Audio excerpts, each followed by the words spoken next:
What does it feel like to hurt someone you like with your own hands? I remember it was raining heavily that day. It could be considered our last date. Sang Yin, don't come looking for me anymore. After saying those words, I felt uneasy inside. Was it heartache or regret? I'm tired of having to meet you every time. Sang Yin stared at me. That look, I still can't forget it. Don't worry, I won't bother you anymore. I couldn't tell if it was tears or rainwater sliding down Sanjian's face. Drip, drip. At that moment, I felt a heavy burden, but I couldn't feel happy at all. That young man, carefree and unrestrained, born bright and dazzling. While I, having experienced the darkness of human nature, struggled humbly in the mire of life. Mom, can you take me home? I'll be good. You crazy girl. You called the police. How can you face people after this? You and I are as different as clouds and mud. How could I bear to sully you? After you left that day, I only remember standing alone in the rain for a long, long time. 6 years later, I thought fate was so cruel, but it made us cross paths again unexpectedly. Seeing you again, I doubted if I was dreaming. I'm the owner of this bar. A simple self-introduction, like a gentle yet absurd confrontation. Watching you approach, I couldn't help but retreat. When Xuanjiang, you should have everything good. Soft and gentle words carried me through an entire youth. The same rainy night, you and I sharing an umbrella. When Xuanjiang, don't be afraid, I'll always be by your side. I grasped your shadow with my own hands. From now on, only light remains in your world. Seeing your determined gaze, shining on me like light. Yes, fate is never cruel. From the moment I met you, all these years, happiness had already laid its groundwork. I still only like you.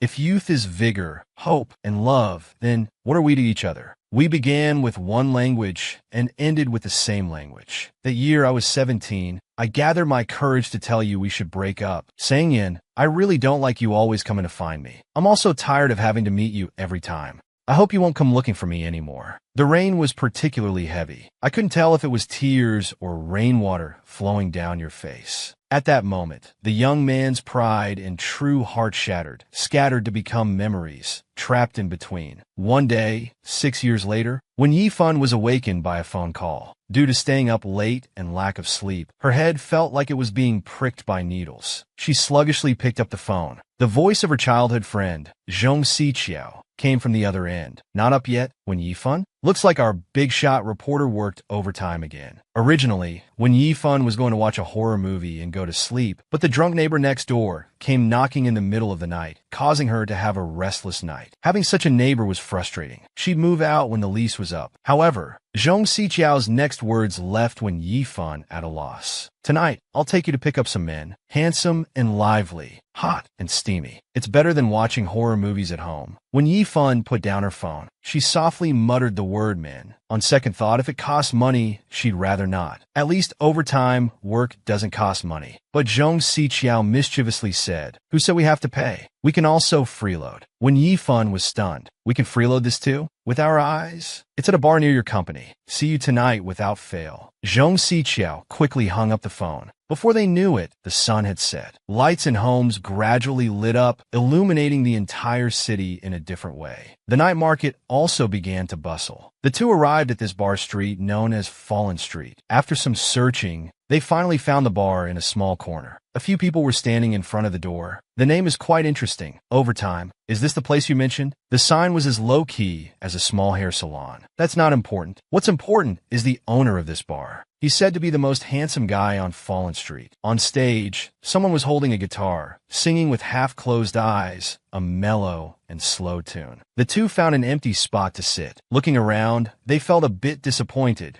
because the owner wasn't there, and they didn't see anyone particularly handsome. When Yifan said casually, maybe it's that bartender, Zhong Siqiao clearly couldn't accept that. Him? How could he possibly be the top guy on Fallen Street? As the two were chatting on and off, Zhong Siqiao seemed to discover something and signaled when Yifan to look in the 10 o'clock direction. At the same time, when Yifan heard someone call out Brother Yin, at some point, a man had appeared next to the bartender. His eyes were dark, with a faint smile at the corner of his mouth, looking slightly cynical. When Yifan recognized him immediately, this man she knew all too well. The top guy on Fallen Street turned out to be Sang Yin. Seeing Sang Yin again, scenes from the past kept flashing through her mind. Am I your backup? Don't worry, I won't bother you anymore in the future. Hey, Wen Yifan, do you remember? Zhong Xiqiao gently shook Wen Yifan's arm. Your classmate before you transferred schools in your second year of high school. Didn't he pursue you back then? Wen Yifan just stared at Sang Yin. She never expected the owner of this bar to be him. Probably sensing their gaze, Sang Yin turned to look at the two. His eyes met Wen Yifan's. Wen Yifan instinctively tried to dodge backward. She accidentally bumped into a passing waiter, spilling drinks from the tray all over herself. Wen Yifan gasped, reflexively standing up as if startled. The waiter's face turned pale, apologizing profusely. It's okay, no need to apologize. Just be more careful in the future. She then headed to the bathroom to clean up. Sang Yin watched all of this from a distance. In the bathroom, Wen Yifan vigorously wiped the alcohol from her clothes. Fortunately, not much had soaked through. She quickly finished and walked out. She saw someone standing in the hallway. Wen Yifan instinctively looked over and paused her steps. The man leaned against the wall, a cigarette dangling from his mouth. His eyelids drooped lazily, his expression casual and indifferent. He held his jacket in his hand. Why was Sang Yin here? It had been 6 years since their last goodbye.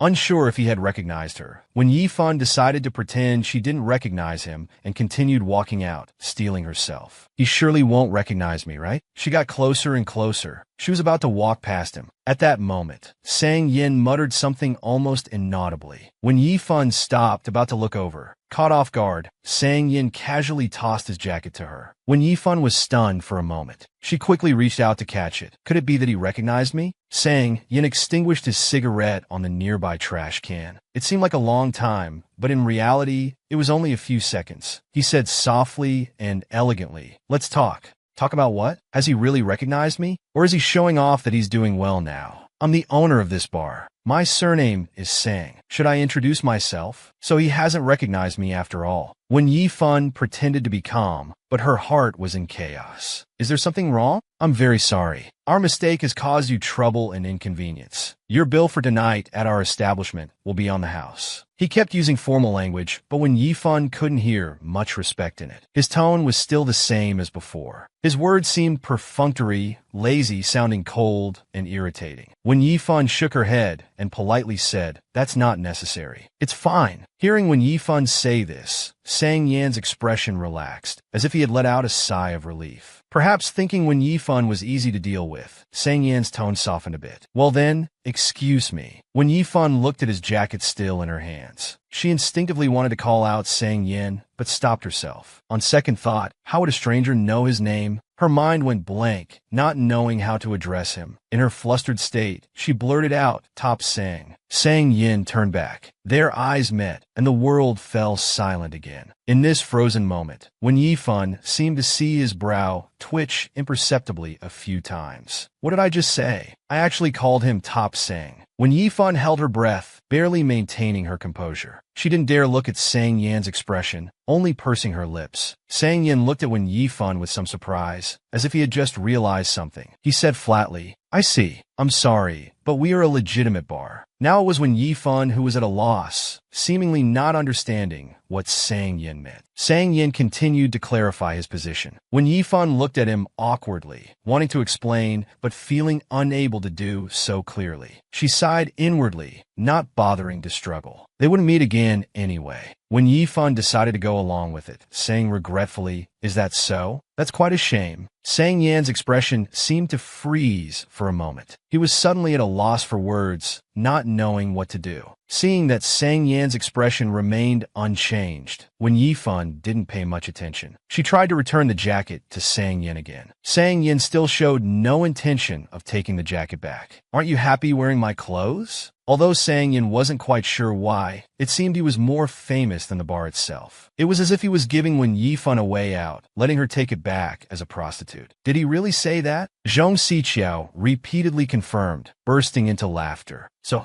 he's not letting you take it back to frame it? Wen Yifan insisted that was Sang Yan's meaning. Zhong Xiqiao held back her laughter, symbolically comforting Wen Yifan. Maybe this happens too often. Sang Yin might have mistaken you for someone who came to see him. Wasn't it about prostitution before? Now it's become seeing him. Zhong Siqiao couldn't hold back her laughter anymore. At this moment, the waiter who had spilled the drinks came over. After apologizing, he was about to refund their money for the drinks, as the boss had instructed to give them a free bill. When Yifan then remembered Sang Yan's words, she instinctively refused and told the waiter to take the money back. When Yifan picked up Sang Yan's jacket and handed it to the waiter, saying it was left behind by some customer, the waiter hurriedly apologized and left. After the waiter left, Zhong Siqiao couldn't help but ask Wen Yifan, "Did he really not recognize you? You haven't changed much from before." When Yifan turned to look at Sang Yan, who was chatting with other girls at the bar, "He probably didn't recognize me." At that moment, Sang Yan was being invited to drink by others, but he showed no intention of accepting. Zhong Siqiao sighed. Maybe he really didn't recognize Wen Yifan. When Yifan took a sip of her drink, "Did he really not recognize me? Maybe he really forgot about me." After listening to the female singer's song and finishing her last sip of drink, Wen Yifan was about to leave with Zhong Siqiao. As Wen Yifan stood up, the bracelet on her wrist fell to the ground. Zhong Siqiao, linking arms with Wen Yifan, said she would take her out dancing next time for a real blast. As they passed by Sang Yin, the woman from earlier was asking for his WeChat. Sang Yin showed no reaction. Even after Wen Yifan left, he hadn't come to his senses. When he did, Sang Yin refused the woman by saying he didn't have a phone. After refusing the woman, Sang Yin sat alone at the bar, drinking and looking melancholic. A waiter approached Sang Yin. He said the two people who just left had dropped a bracelet here and also handed over a jacket. Seeing the cash on the tray, Sang Yin quickly knew who the two were. Sang Yin scolded the waiter. "Wasn't it supposed to be on the house? Why is the money still here?" The waiter nervously explained, "This might not be payment for the drinks." At this point, the waiter realized what he was about to say wasn't quite right. "It was quite noisy around, so I couldn't hear clearly. I'm not sure about this." From their conversation, it seemed they came to see the boss. Then he said it was for prostitution. Sang Yin looked at the waiter, very confused. "So this might be your payment for services." Scene changed to a certain TV station, Wen Yifan's workplace. At this moment, Wen Yifan was coordinating work with her colleagues when her phone suddenly chimed with a message notification. Every day is just so busy, it's overwhelming. At first, Wen Yifan didn't pay attention to it. When she opened her phone, a series of messages came in. They were from Zhong Siqiao. She said the bracelet her idol gave her was lost. Because she was too far from Degenerate Street, she wanted to ask Wen Yifan to help her look for it. After work, Wen Yifan came to Degenerate Street again. It was still as lively as ever. The bar was dimly lit. When Yifan walked up to the counter, the bartender smiled and asked what she would like to drink. When Yifan shook her head and directly stated her purpose. Hearing that When Yifan was looking for a bracelet, the bartender asked her to wait a moment while he went to check. The bartender opened a drawer and rummaged through it, only to find that the bracelet was gone. He immediately asked Yuzhua beside him, who suggested that maybe Brother Yin had taken it. Hearing their conversation, When Yifan was stunned. Could the Brother Yin they mentioned be Sang Yin? The bartender awkwardly looked back at Wen Yifan, explaining that the boss had taken the item. He asked if she wanted to leave her contact information so they could send it over later. The bartender took out a business card and handed it to Wen Yifan. Wen Yifan lowered her head and wrote a string of numbers on it. After writing, she handed it to the bartender, hoping they could help look for it again. Suddenly, someone snatched the card from behind. Wen Yifan turned around abruptly to see who it was. Sang Yin was standing very close behind her. He casually glanced at the card and said, "Why won't you give up?" The man before her had naturally sensitive features, but now he seemed a bit nonchalant. His gaze was familiar, yet strange. Had he already recognized her? Sang Yin carelessly tossed the card onto the bar counter.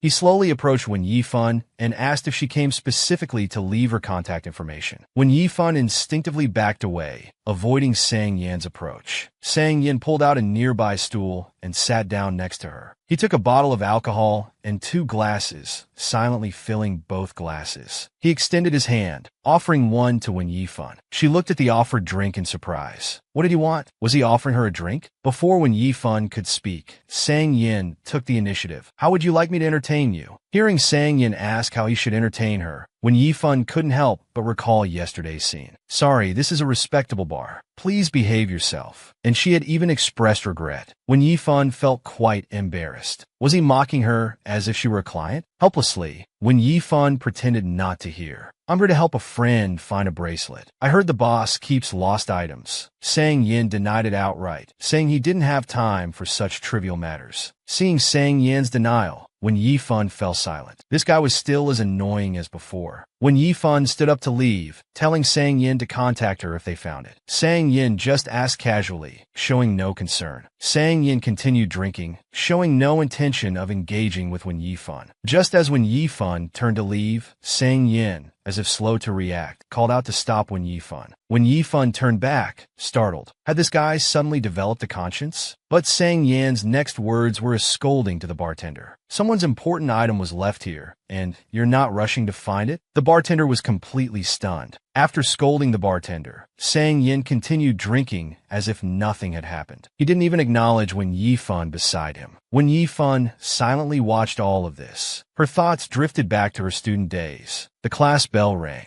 At that time, Wen Yifan hadn't found her classroom yet. She saw a classmate getting water nearby. She approached to ask, but the person ignored her. Wen Yifan hesitated for a few seconds, then changed her approach and called him senior. Sang Yin looked up at this point, but didn't turn around. He walked forward and turned right, without any extra words. Wen Yifan nodded, waiting for him to continue. But Sang Yin didn't speak again, so she had to force herself to ask again. Then what? Sang Yin turned and asked Wen Yifan in return. Wen Yifan anxiously waited for the rest, as she was about to be late for class. Sang Yin, unhurried, told Wen Yifan to look at the door signs herself. Did she expect the senior to read them out one by one? Sang Yin drawled, enunciating each word, junior. From this moment, their fates became intertwined. It was the first day of the new semester, and class had already started. Following Sang Yin's directions, Wen Yifan arrived at the door of Class 17, Grade 1. A report broke the silence. The homeroom teacher at the podium looked at her, glanced down at the list, thinking Sang Yin had arrived. Wen Yifan shook her head and said her name was Wen Yifan. The teacher looked at the list again, somewhat surprised. Only Wen Yifan and Sang Yin were left on the list. He thought Sang Yin sounded more like a girl's name. Before the teacher could invite her in, a boy behind Wen Yifan called out, "Report." She instinctively turned her head at the sound. Wasn't this the senior she had just asked for directions? Sang Yin noticed Wen Yifan's gaze. Then, with a flat emotion, he insincerely said, "Sorry, teacher, I'm late." "So you're Sang Yin." Sang Yin replied flatly, "Teacher, I am Sang Yin." Wen Yifan only now noticed how tall he was. The teacher looked at the two latecomers on the first day. "Did you two come together?" Sang Yin awkwardly ran his hand through his hair. "My dad didn't know I was in high school now. He dropped me off at the middle school." The entire classroom fell silent for a moment. Then in an instant, everyone burst into laughter simultaneously. The teacher didn't pursue the matter further and let them come in, telling them to sit in the empty seats at the back. After another self-introduction, he left the classroom, telling everyone to study on their own. After the homeroom teacher left, the classroom regained its free atmosphere. A boy in front leaned back, resting his elbow on Sang Yin's desk. He seemed to know Sang Yin. With a grin, he said to Sang Yin, "Miss Sang, your name really is quite girly." He added that if Sang Yin were a girl, he'd definitely try to date her. Sang Yin looked him up and down, then said slowly, "Su Howen, don't you know your place? Even if I were a girl, I wouldn't be interested in a toad like you."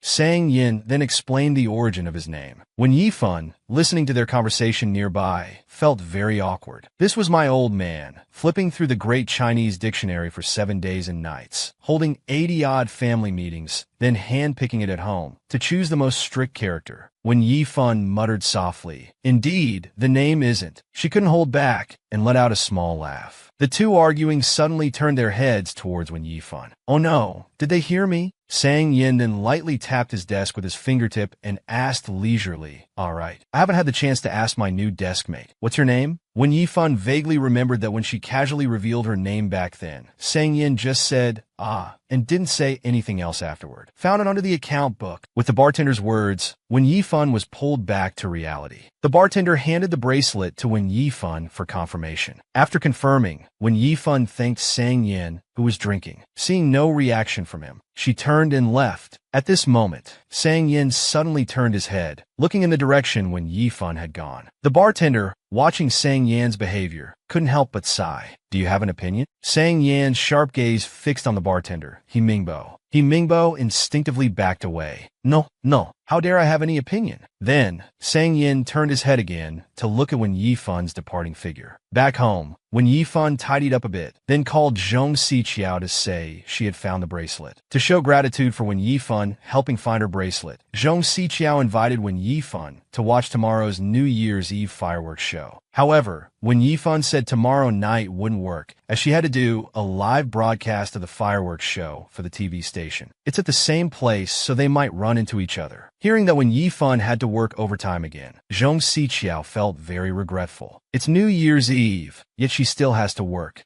Just as they hung up, suddenly, there was an urgent knocking at the door. Wen Yifan turned abruptly. Who could be looking for her so late? Pretty sister, help me out. My toilet is broken. Let me use yours to take a shower, he said, followed by a drunken hiccup. Hearing the voice, Wen Yifan knew it was the neighbor next door. Seeing no response from inside, the drunk man became more insistent, continuing to knock on the door. Wen Yifan heard the knocking getting louder and louder. Initially scared and backing away, she then picked up her phone nearby. Hello, 110? I want to report a crime. With the sound of police sirens, the drunk man was put into the police car, still shouting that he was wronged. The police also advised Wen Yifan to move out quickly. The next day, Wen Yifan went to work as usual. Her colleague noticed she looked a bit haggard. Wen Yifan then recounted what had happened yesterday. You should move out quickly, but that means having to find a new place again. Hearing that Wen Yifan needed to rent a place, her colleague's sister Lin invited Wen Yifan to share rent with her. Her previous roommate had just quit and gone home, and she was worried about finding a suitable person to share rent with. The two agreed immediately and planned to go check it out in a few days. Then Sister Lin started bragging about her boyfriend, saying he was taking her to a hot spring hotel for New Year's Eve. Another colleague sighed that being single was better. Everyone had gotten used to her showing off like this. By nightfall, East 9th Square was already bustling with people coming to see the New Year's Eve fireworks show. After everything was ready, Wen Yifan asked Fu Zhuang to keep an eye on things while she went to the bathroom. The bathroom was also very crowded, with a long queue.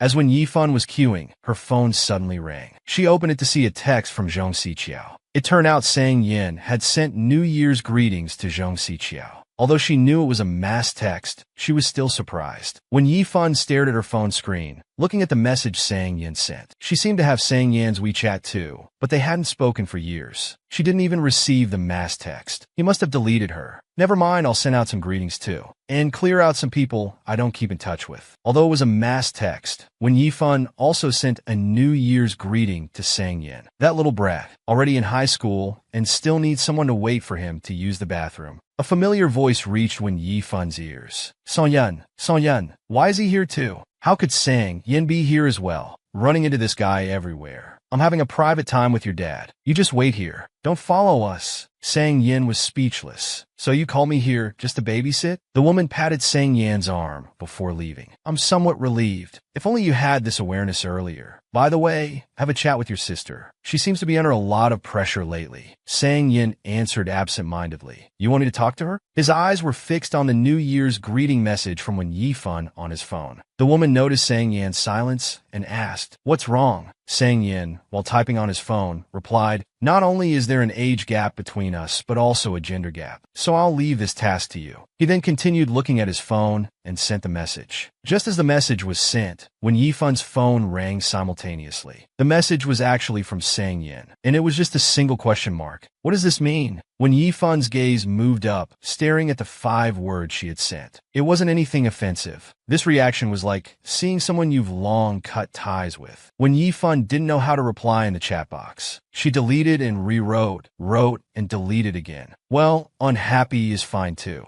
As soon as the message was sent, Sang Yin also received a notification. That's how these two people were. So close yet so far. Familiar yet strange. When Yifan turned her head, wanting to see Sang Yan's reaction, but she was distracted by another familiar voice. How come there's no tissue? When Yifan handed over her tissue, you can use this. The girl instinctively reached for the tissue and said thanks. However, she froze as she looked up. You're welcome, when Yifan said as she walked into the bathroom. It turned out the girl was Sang Yan's sister. Brother, I think I just saw someone familiar, she said, pointing towards the bathroom. Sang Yin looked in the direction she was pointing, but didn't see any familiar figure. Fu Zhuang, seeing when Yifan returned, quickly called out, Sister, over here, fearing when Yifan wouldn't find him. Approaching Fu Zhuang, when Yifan thought something was wrong. Fu Zhuang was hugging himself, shivering all over. Sister, if you had come any later, you'd only have found my frozen corpse. When Yifan then took a hand warmer from her pocket and handed it to Fu Zhuang. There's still some time before the fireworks show. Sister, do you think making a wish on fireworks works? When Yifan, busy organizing her documents, simply replied, No, I just wanted to wish for a girlfriend next year. Then it's even less likely to work. The two chatted casually. Fu Zhuang didn't expect when Yifan to be so direct. Then I'll change my wish. How about growing a bit taller? That should work, right? Just about as tall as that guy would be fine. When Yifan followed Fu Zhuang's gaze, she realized that person was Sang Yin, still standing opposite to her. At that moment, Sang Yin was on the phone, seemingly unaware of the situation here. Seeing Sang Yin again, when Yifan was very surprised. Why is he everywhere? Fu Zhuang was still muttering to himself, completely unaware of the change in when Yifan's expression. This was exactly the ideal body type in Fu Zhuang's mind. He even wanted to put his head on Sang Yan's body. However, when Yifan joked that he should drag his face over too, to add weight, Fu Zhuang clearly had this idea too, but wondered if those two things weren't quite right. When Yifan was speechless, Qian Weihua called out to the two of them, giving some instructions. With the new year approaching, the atmosphere was getting more lively. In the distance, the LED screen on a tall building had started the countdown. The surrounding area was bustling with noise. Some of the spectators present began to shout along with the numbers. When Yifan was now surrounded by the crowd, unable to move, suddenly someone bumped into Wen Yifan. She stumbled and lost her balance. Her body fell forward. Just as she was about to hit the ground, a hand reached out and caught her. As luck would have it, Wen Yifan's body fell right into that person's arms. Just as she was about to look up and thank them, Wen Yifan froze. At that moment, the countdown had just finished. A burst of fireworks shot into the sky.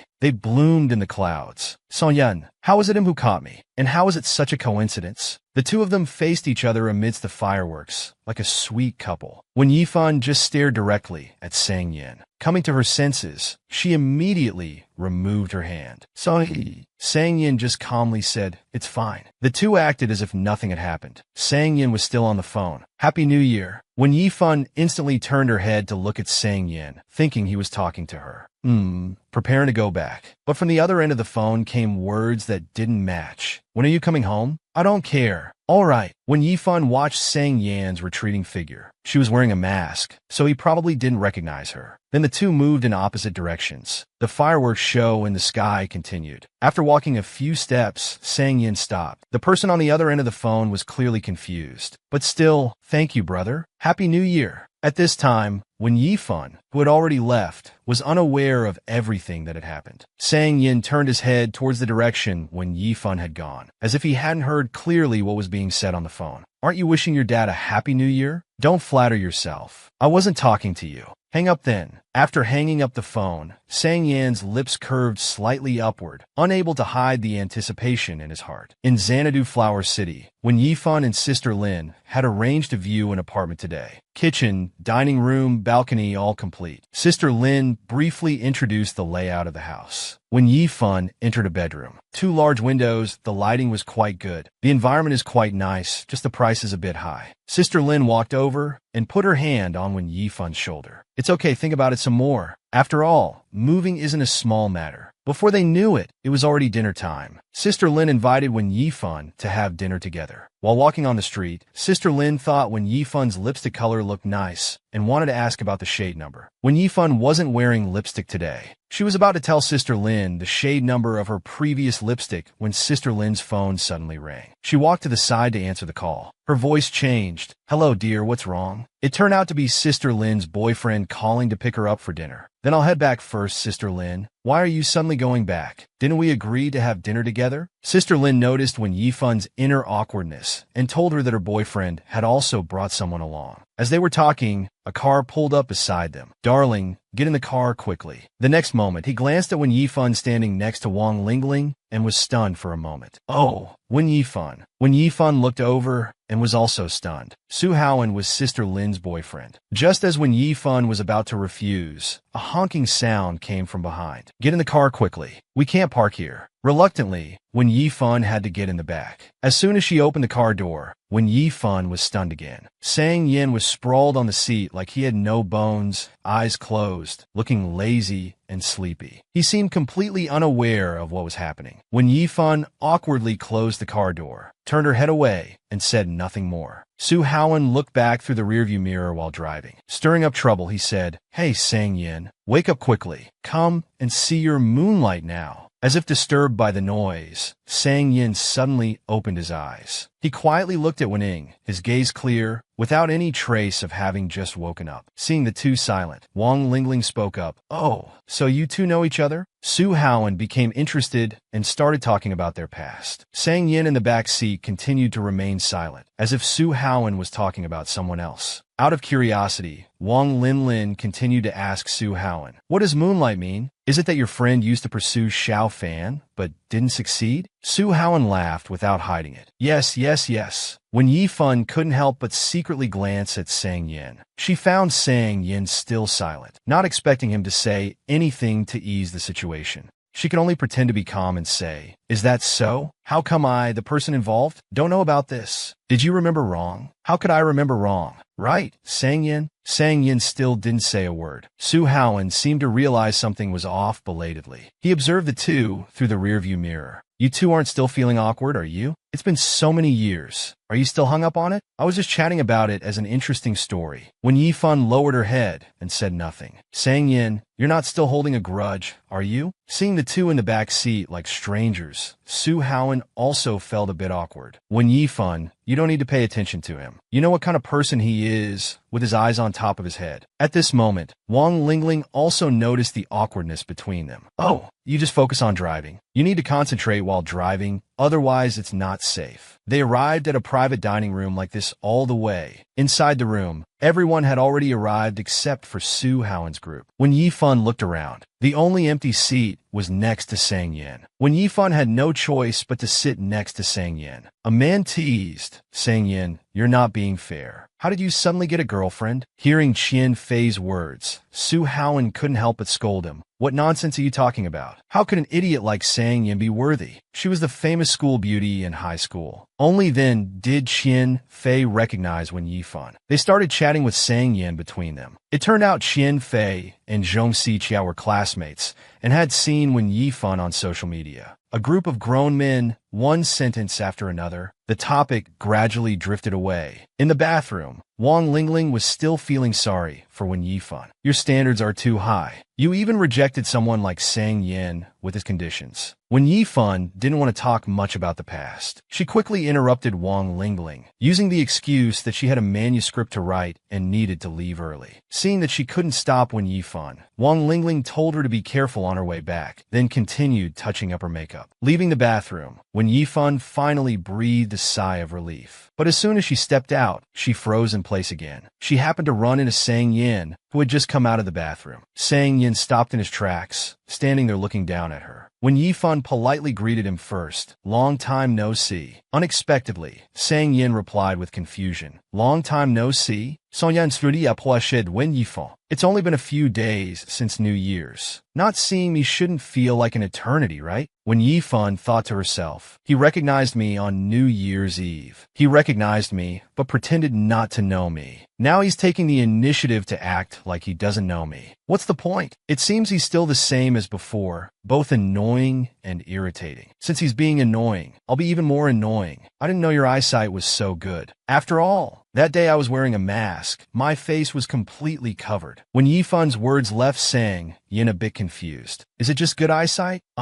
Sorry for the misunderstanding. I didn't see you. It was my sister who recognized you. She said you kept staring at me. Sang Yan's eyes revealed a mischievous expression. Speechless again, this guy really hasn't changed a bit. When Yifun's expression remained unchanged as she smiled and said, "That's right," Sang Yin looked at her. He didn't expect when Yifun to be so direct, because at that time, everyone around was discussing how you looked like a clown. This sentence dealt a direct blow to Sang Yin. Their sweet bickering came to an end at this point. After their verbal sparring, when Yifun smiled and pretended to comfort him. "Let's not chat anymore. I have some work to do, so I'll head back first." Just as when Yifun took 2 steps, Sang Yin suddenly called out to her. When Yifun turned back, she looked at Sang Yin in confusion. Was this guy still not giving up? "Do you remember where Su Haoan parked his car?" When Yifun nodded instinctively. "All right, lead the way then." Sang Yin tilted his chin. She thought that after leading him to the car, he would at least reciprocate by asking if she needed a ride. But after finding the car, apart from saying goodbye, Sang Yin didn't say anything else. With no other choice, when Yifun had to take a taxi home by herself. However, the restaurant was located on a remote street, and she couldn't get a taxi.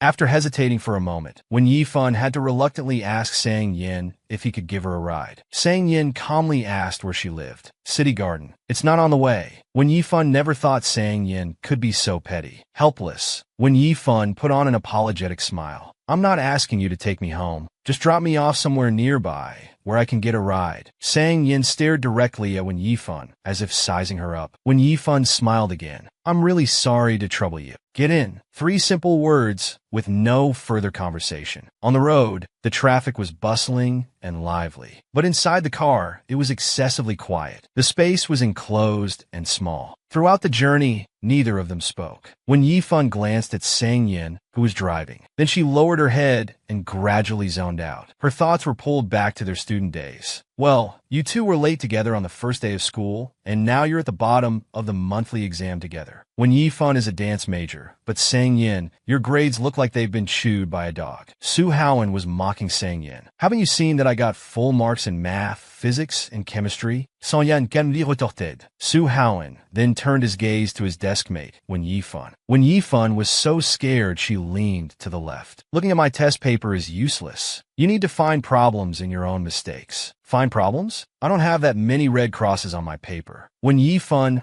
hurriedly organized her test papers to check, feeling annoyed. "Our total scores aren't that different. Why don't we go to the same university?" When Yifun turned to look at Sang Yin, who was speaking, Sang Yin also turned to look at Wen Yifun, his eyes revealing a hint of expectation. "Okay." When Yifun looked straight at Sang Yin, remaining silent. Coming back to her senses, when Yifun realized Sang Yin had driven too far, she was about to ask him to stop and let her off. "I'm the driver," Sang Yin retorted. He didn't stop and continued driving forward. When Yifun couldn't help but ask, "So, where do you want to go?" "You're home." Sang Yin's tone carried a hint of mockery, as if saying, "Wasn't it you who asked me to take you home?" Before they knew it, the car had arrived at City Garden. "Thank you so much. When you're free, I'll treat you to a meal," When Yifun politely said to Sang Yin. Sang Yin leaned back in the driver's seat, tilting his head with a casual expression. "You're already thinking about the next meeting?" When Yifun was very curious. In these few years, since he became this so-called degenerate street type, just how popular had he become? Or did her previous words give him the wrong idea? When Yifun awkwardly explained, "Earlier at the bar, I accidentally misspoke." Before she could finish, Sang Yin interrupted her. Which part was regrettable? This sentence. When Yifun gave up, this person was impossible to communicate with. She directly skipped over this topic. "Drive safely. Goodbye." Then, when Yifun turned and walked towards the residential area without looking back. As for Sang Yin, he just silently watched Wen Yifun's retreating figure. Just as Wen Yifun was going upstairs, she was suddenly blocked by several people. "Beautiful sister, you're back." As they were speaking, the group suddenly moved closer to Wen Yifun. "Want to see what real harassment is like?" Seeing the situation wasn't right, Wen Yifun turned and ran downstairs. "Don't run, beautiful! Stop wasting time. Chase her quickly." Finally reaching the first floor, when Yifan hurriedly ran towards the exit. Beautiful. Can't we just talk? The man's disgusting voice came from behind. The footsteps behind her were getting closer. When Yifan wanted to call the police or find someone for help. At this moment, when Yifan saw Sang Yan's car, it was still parked in the same place. He was leaning casually against the car, his posture relaxed, looking like he was on the phone with someone. Noticing the commotion, Sang Yan looked up, making eye contact with her. When Yifan originally wanted to ask Sang Yan for help, but after a quick mental calculation, she chose to run in another direction. Just as when Yifan was about to pass by him, Sang Yan had already hung up the phone. He waved, gesturing for her to come to him. When Yifan, come here, from their reunion until now, this seemed to be the first time Sang Yan had called her name. In her panic, when Yifan thought she had misheard. When Yifan was extremely tense at this moment. Unconsciously, she ran a few more steps forward, directly ignoring Sang Yan, who wanted to help her. Sang Yan quickly took a big step forward. He grabbed Wen Yifan's arm in one swift motion. When Yifan looked up at Sang Yan, who had grabbed her arm. What are you standing there for? Get in the car. When Yifan, breathing heavily, followed Sang Yan's lead and got into the car. Stay inside. Don't come out. With a bang, the car door was closed. Then he took out the keys and locked the doors. By now, the three men had caught up. Handsome, is this your girlfriend? She's quite pretty. Sang Yan looked up and said word by word, none of your business. Seeing Sang Yan's unfriendly attitude, the three men slowly approached him. So you don't like hearing nice words, huh? Fine, I'm not unreasonable. Just have that woman come out and apologize to me. She looks like she owes Dash. Before he could finish, Sang Yan kicked the man in the stomach. The thugs next to the boss didn't expect this man to attack directly. At this moment, Sang Yan was very calm. Are you leaving or not? The thugs, relying on their numbers, cursed and rushed towards Sang Yan. With a thud, Sang Yan's body hit the car. Hello, 110? I want to report a crime. Soon after, the sound of police sirens was heard. What are you four doing? Seeing the police arrive, when Yifan got up and opened the car door. Getting out of the car, when Yifan shielded Sang Yan with her hand. Officer, I called the police. This is my friend. Sang Yan's face was visibly injured, with blood at the corner of his lips. The emotion in Sang Yan's eyes faded a bit. He lowered his gaze, staring at Wen Yifan standing in front of him, without saying a word. Inside the residential area, Sang Yan sat on a bench. Wen Yifan held the medicine she had just bought. Put on some medicine. You can't go out looking like this. His breathing seemed a bit uneven. He snatched the medicine from Wen Yifan's hand, silently applying the medicine himself. Wen Yifan carefully asked if there were any other injuries. Why don't we go to the hospital? It won't take long. Wen Yifan felt guilty and worried. Wen Yifan, I was standing there. Couldn't you see me? You didn't hear me when I called you over. Wen Yifan was confused by Sang Yan's tone. Sang Yan's tone was not polite at all, full of sarcasm. Blind, deaf, and mute. Only your legs work, right? You can run, can't you? I just didn't want to drag you into it. Wen Yifan felt very guilty. Sang Yan's gaze was deep as he listened to her explanation. Besides, there were three of them. I didn't think you could handle it. Sang Yan laughed bitterly, speechless at her words. Sang Yan roughly tore open the packaging. Wen Yifan, sitting beside him, couldn't bear to watch. Let me help you. Sang Yan paused for a moment, hesitating. Eventually, he handed the medicine to Wen Yifan. At this moment, the surroundings were quiet, with only the faint sound of crickets. As Wen Yifan was about to lean in, she heard Sang Yan say, don't try to take advantage of me. When Yifan paused, all right, I'll be careful. Taking an iodine-soaked cotton swab, she focused on his facial wounds, applying it carefully. Their eyes met, and a faint blush appeared on their faces. When Yifan's heart was pounding nonstop, the air around them seemed to freeze. All sounds faded away, leaving only the sound of heartbeats. When Yifan held the cotton swab, carefully applying medicine to Sang Yan. Suddenly, Sang Yan hissed. As if making trouble out of nothing, he said, can you be gentler? When Yifan was exasperated, she hadn't even touched him yet. Fine, I'll be even gentler. The distance between them gradually closed. Thump, thump, thump, thump. Their heartbeats kept accelerating.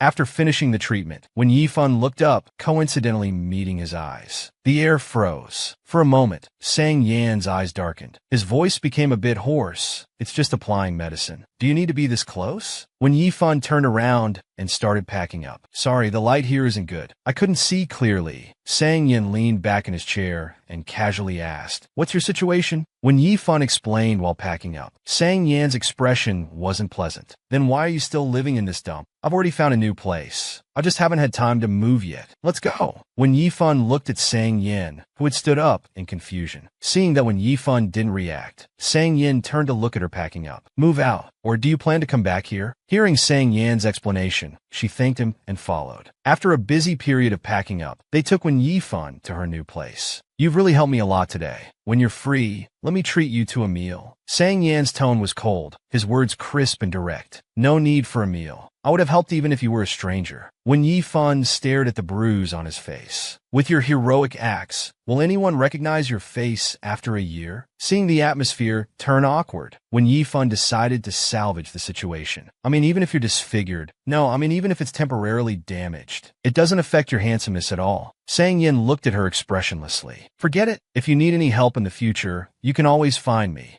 Sang Yin, who was already preparing to leave, had his back to her and grunted, casually waving his hand to show he understood. At this moment, the phone in the car rang. It was Su Haoan asking why Sang Yin suddenly left and took the car. After Su Haoan finished speaking, Sang Yin only replied coolly. After saying it's done, he hung up and then lowered his head to look for a lighter. Su Haoan was still rambling on the other end. After finding the lighter, Sang Yin noticed a set of keys on the passenger seat. He reached out to pick up the keys, examining them carefully in his hand, forgetting to light his cigarette. Looking up, he saw that Wen Yifan had already walked to the gate of the community and was about to enter. Sometimes it really feels like he owes her. Xanadu Flower City, Wen Yifan's new residence. Good morning. Oh, Xiao Fan, did you get up in the middle of the night yesterday? No, I didn't. Wang Linlin thought she was dreaming, but around 3 a.m., there was definitely some noise in the living room. Hearing Wang Linlin's confident tone, Wen Yifan also began to wonder. Could it be that her sleepwalking had occurred again? Seeing no reaction from Wen Yifan, Wang Linlin came to the bathroom, saying she had something to tell her. Because she was changing jobs,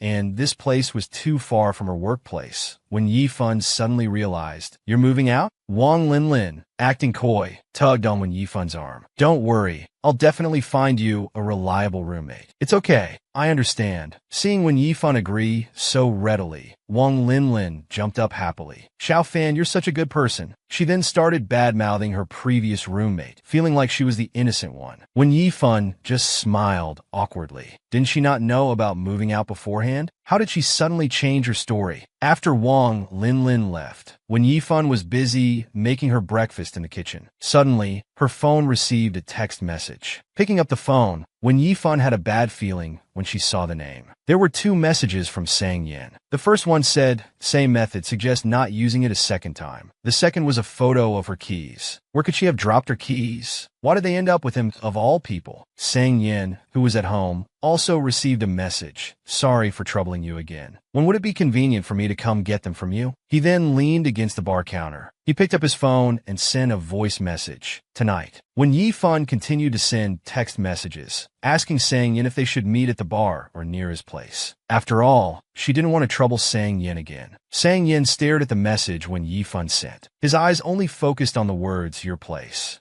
He chuckled and slowly said 2 words into the phone. "My place." From Sang Yan's tone, it seemed like he was implying Wen Yifan had other intentions. As the voice message ended, it automatically jumped to the next one. 8 o'clock. Just come to the bar entrance to get them. Wen Yifan simply replied with an okay and added a smiley face emoji. The chat ended. He reached out to take the keys. Placing them in his palm, he looked at them thoughtfully. The corners of his mouth unconsciously turned up slightly. At this moment, Wang Linglin came out and happened to hear Sang Yan's voice message. She curiously inquired about it to Wen Yifan. Last time at the dinner, it was also Sang Yin who sent her home, right? Wen Yifan explained that she had asked him to give her a ride. Wang Lingling was very surprised. He couldn't pursue you before, and now you're chasing after him? Wen Yifan looked at Wang Lingling, feeling speechless. Wang Lingling continued talking to herself incessantly. He's probably planning to play with you for a while and then dump you. These rich boys are all the same trash. I don't know what Wang Linlin is thinking. It's all just a mess in her head. Wen Yifan wanted to argue, but she decided against it. Even when she arrived at the bar, she was still thinking about what Wang Lingling had said. Wen Yifan heard someone calling her name, which brought her back to reality. "Why are you so late?" By this time, Sang Yin had been waiting for a while. He casually tossed the keys. Wen Yifan caught the keys and said, "Thank you.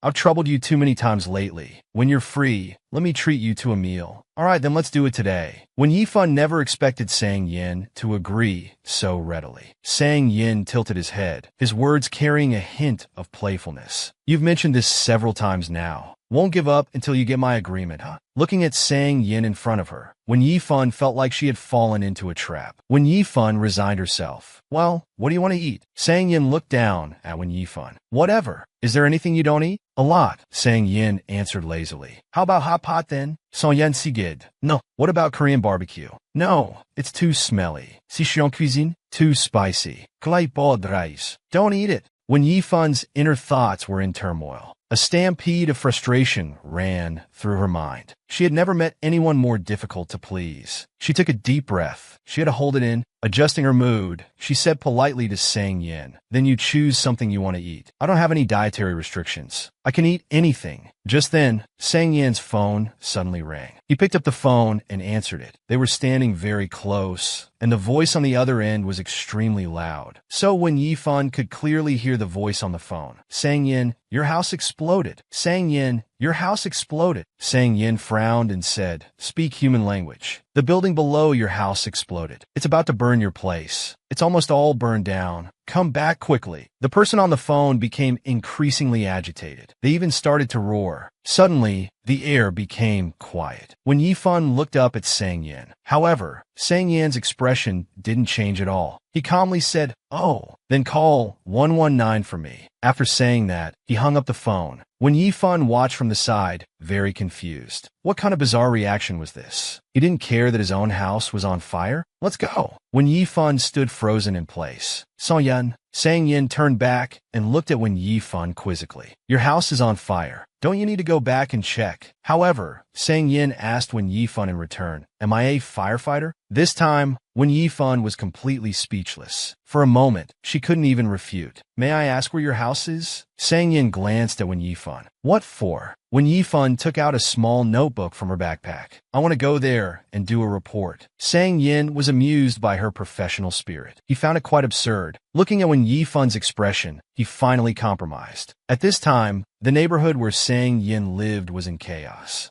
Ambulances and fire trucks were everywhere. There were also onlookers with umbrellas watching the commotion. Arriving at the scene, Fu Zhuang and his group had just arrived as well. When he saw Sang Yin beside him, Fu Zhuang felt he looked familiar. When Yifan explained that he was her classmate and also the owner affected by this fire, she then took out her microphone to interview Sang Yin. "How do you feel right now?" Before she could finish speaking, suddenly there was a loud explosion. Flames burst out. Sang Yin looked up at his house. When Yifan was also attracted by the explosion and looked over. Then she turned her head to look at Sang Yin beside her. Sang Yin just silently watched everything, without any change in expression. "Brother, how do you feel now?" Sang Yin turned his head to look at Fu Zhuang, thinking this question was extremely stupid. "I'm very happy. I hope you can be as happy as I am. I hope you can be as happy as I am." Facing Fu Zhuang's interview, Sang Yin's words were slightly sarcastic. After the awkwardness, the interview continued. "How severe is the loss from this fire for you?" Sang Yin returned to his calm demeanor. "It's okay. There wasn't anything valuable, except for the house and furniture. Just a phone that burned. A phone that couldn't be used anymore." Hearing Sang Yan's words, Wen Yifan's movements noticeably paused. After the interview ended, Wen Yifan turned to look at Sang Yin. As Fu Zhuang walked towards Wen Yifan, Sang Yin also turned around to make a phone call. "Your classmate is both unfortunate and impressive. Even with everything burned like this, he can still be so calm." Qian Weihua then told him to go comfort Sang Yin. As the two were chatting, Wen Yifan once again turned her gaze towards Sang Yin. Although she didn't think Sang Yin needed her comfort, her heart was still full of sympathy. "Ha, it exploded. Ha ha ha." Su Haowen kept laughing nonstop on the phone. "After you're done laughing, help me rent a place." "Are you out of your mind? Am I a real estate agent? Why don't you just go back home to live?" "All right, I'll come live at your place then. Bye." Hearing that Sang Yin wanted to come live at his place, Su Haowen panicked. You pick a neighborhood, and I'll help you find one, okay? Do you have a neighborhood in mind?" Sang Yin glanced at Wen Yifan in the distance. Xanadu, watching then. After hanging up the phone, Su Haowen couldn't hold back anymore. Do I look that much like a real estate agent? She asked me to find a roommate. He asked me to find a house. Wang Lingling hugged Su Haowen and said coquettishly, "What's wrong? Can't they find anyone else?" Wait a minute. One looking for a roommate, one looking for a house. Su Haowen seemed to have thought of something. Then he started giggling mischievously. One looking for a roommate, one looking for a house. Huh? A few days later, Gui Yifan and her colleague Su Tian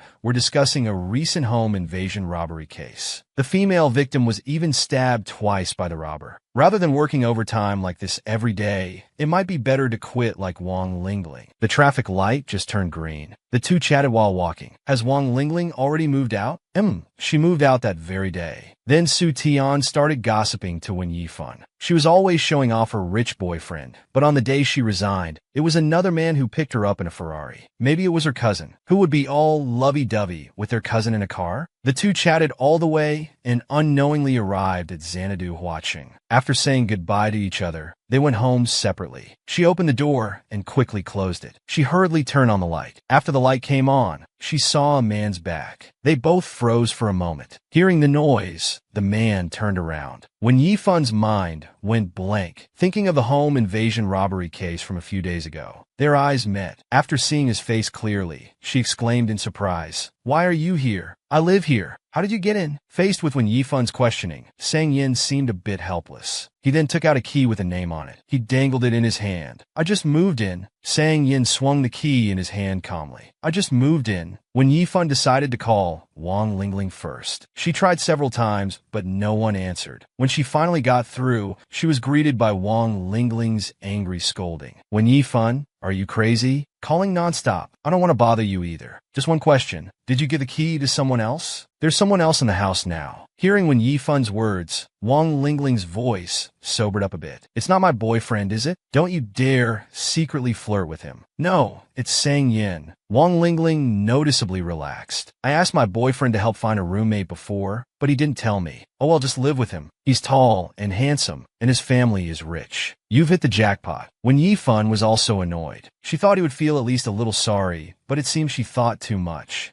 "What did you tell me before?" Perhaps never having heard Wen Yifan speak to her in this tone, Wang Lingling was stunned for a few seconds. "Why are you so fierce?" "I didn't know. How can this be my fault?" Wen Yifan repeated her previous question. "Just tell me, what did you say to me before?" However, Wang Lingling asked Wen Yifan in return, "Are you afraid he still likes you?" "Don't worry. My boyfriend," said Sang Yin, "hasn't had a girlfriend for years and hasn't been close to any girl. He's always hanging out with that campus heartthrob in his dorm. They're almost a couple. Come to think of it, my boyfriend might be in a bit of danger." Wen Yifan never thought Wang Lingling would be so unreliable. Wang Lingling also lost patience, saying that living with the opposite sex wasn't a big deal. She had an ex who was just as open-minded. Wen Yifan couldn't hold back anymore and mentioned the gossip she had with Su Tian. "You mean the one who picked you up in a luxury car recently?" What do you mean?" "Oh, right. Since you think living with Sang Yin is so great, why don't you come back and live with him? After all, one more ship doesn't make much difference to you." Meanwhile, Sang Yin was gritting his teeth while on the phone with Su Haowen. "Are you out of your mind? Why would I need to share a place with someone?" Su Haowen was momentarily confused by the scolding. Upon hearing it was about the shared living situation, Su Haowen immediately relaxed. He said with a grin, "All right, I get it. After so many years of friendship, no need to thank me. I'm busy tonight. Don't bother me. I'm a grown man. Is it appropriate for me to live with a girl? Why didn't you think about this when you told me about Xanadu Huaqing? Don't think I don't know what happened to your face that got beaten up like a dog." Sang Yin fell silent, his face turning slightly red. Then he continued to persuade Sang Yin, "Being a personal knight is great, you know." Before Su Haowen could finish, Sang Yin hung up the phone. The next moment, when Yifan pushed open the balcony door, Sang Yin quickly turned around. When Yifan spoke in a gentle and calm tone, "Let's talk," Sang Yin replied, "Okay, let's talk." The two sat on the sofa. When Yifan suggested booking a hotel nearby for Sang Yin and then finding a suitable house later, Sang Yin smiled wryly. "You've got it all planned out, haven't you?" From Wen Yifan's understanding, Sang Yin probably wasn't used to living with others. This way, they wouldn't have to expand on this mistake. Hearing when Yifan used the word mistake, Sang Yan's eyes lit up. He repeated it as if questioning. Then, resting his head on his hand, he asked, "How do you know I'm not used to sharing? With your financial situation, you shouldn't have to compromise and share with someone." So when Yifan was a bit resistant, "Didn't I tell you my house burned down? I spent all my money on renovations," he said, sighing. "You open a bar. Doesn't it make much money? My schedule is irregular. It might affect your rest." "Oh, then just be quiet when you come back." When Yifan suppressed her inner anger and lowered her head silently. Seeing her not speaking, Sang Yin also fell silent. 3 months at most. I'll move out when the house is renovated. Besides, my luggage is already up here. Mentioning luggage, they both turned their heads to look at the small suitcase standing in the living room. After all, we're of opposite sexes. Living together has many inconveniences. When Yifan was still making a last struggle, Sang Yin stared at her intently and chuckled. "When Yifan, your attitude is quite interesting. Do you think I'm still hung up on you? Afraid I'll cling to you like before?"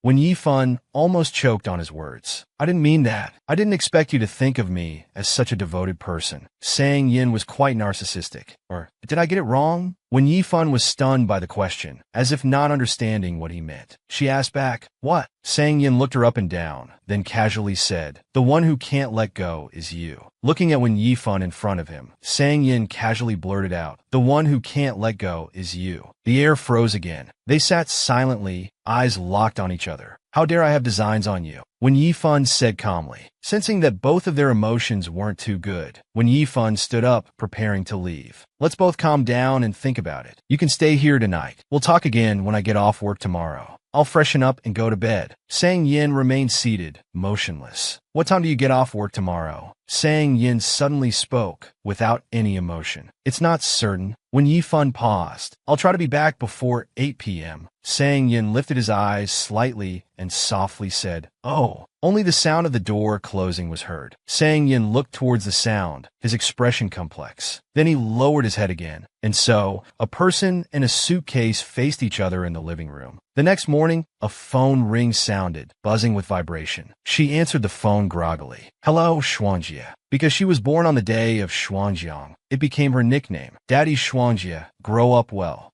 Take good care of your mother. You're her only support." Hearing no response, the voice on the phone spoke again. "Hello, Ajiang. Are you still sleeping?" "It's okay. Mom can call back later." "I'm awake," was the simple response. Zhao Yuandong, Wen Yifan's mother, began with warm greetings, sounding very affectionate. "Ajiang, you haven't called Mom in a long time. Are you coming home for Spring Festival this year?" At this moment, Wen Yifan remembered she hadn't told them about returning to Nanwu. As if not reacting in time, she asked, "Return where?" "Of course, to Mom's place in Nanwu. We haven't seen you in so many years. Everyone misses you, including your sister Zheng Kejia." Just then, a voice she didn't want to hear came through the phone. "Mom, why are you still on the phone? If you keep this up, I won't come out shopping with you anymore." Okay, I'm coming right away." Jiang, Mom will talk to you later." Then came the sound of the call ending. When Yifan was left alone, feeling small and helpless. After hanging up, she sat alone on the bed, unable to fall back asleep. She decided to get up and wash up. Just as she was about to enter the bathroom, she glanced at the suitcase in the living room, which hadn't moved at all. After washing up, passing by the entrance, she noticed Sang Yan's shoes were gone. If it weren't for the suitcase still there, Wen Yifan would have thought Sang Yan had decided not to share and left. After a moment's hesitation, she decided to check Sang Yan's room. She knocked. No response. "Sang Yan, I'm coming in." Still no response. When Yifan turned the doorknob, carefully pushing the door open, the room was empty. The bed showed no signs of having been slept in, no different from the day Wang Lingling left. Looking at the scene before her, Wen Yifan was very confused. Where had Sang Yan gone? At that moment, in a certain hotel, the morning sunlight shone into the room. Sang Yan was sleeping soundly on the bed. Ding! His phone received a text message, followed by 2 more dings. Sang Yan slightly opened his eyes. Irritated at being woken up, Sang Yan slapped his hand on the phone. He picked up the phone and looked. Surprisingly, it was a message from Wen Yifan. The first message, "Where did you sleep last night?" Sang Yan's frown relaxed, his grumpiness mostly dissipating. "Where are we meeting today? At the apartment or somewhere else?" At this moment, Sang Yan's grumpiness completely vanished, replaced by a slight smile. Looking at Wen Yifan's message, Sang Yan's lips curved upward slightly. 8 p.m., your place. In the evening, the residential area was brightly lit. Returning home after work, when Yi-fun found the house quiet. Had Sang-yin not come back yet? She opened her phone to reconfirm the agreed time. Just as she was about to put down her bag, she noticed a set of keys on the shoe cabinet. Upon closer inspection, they were the keys Wang Lingling had given to Sang-yin. Had he left the keys and gone last night? Why did he do that? Was it just to put her at ease? Thinking carefully, sharing with him wasn't that unacceptable. Although he was a bit sharp-tongued, her own attitude last night seemed a bit too harsh. As she was thinking, a sudden knock startled her. She hurried to open the door. Sang-yin appeared before her eyes.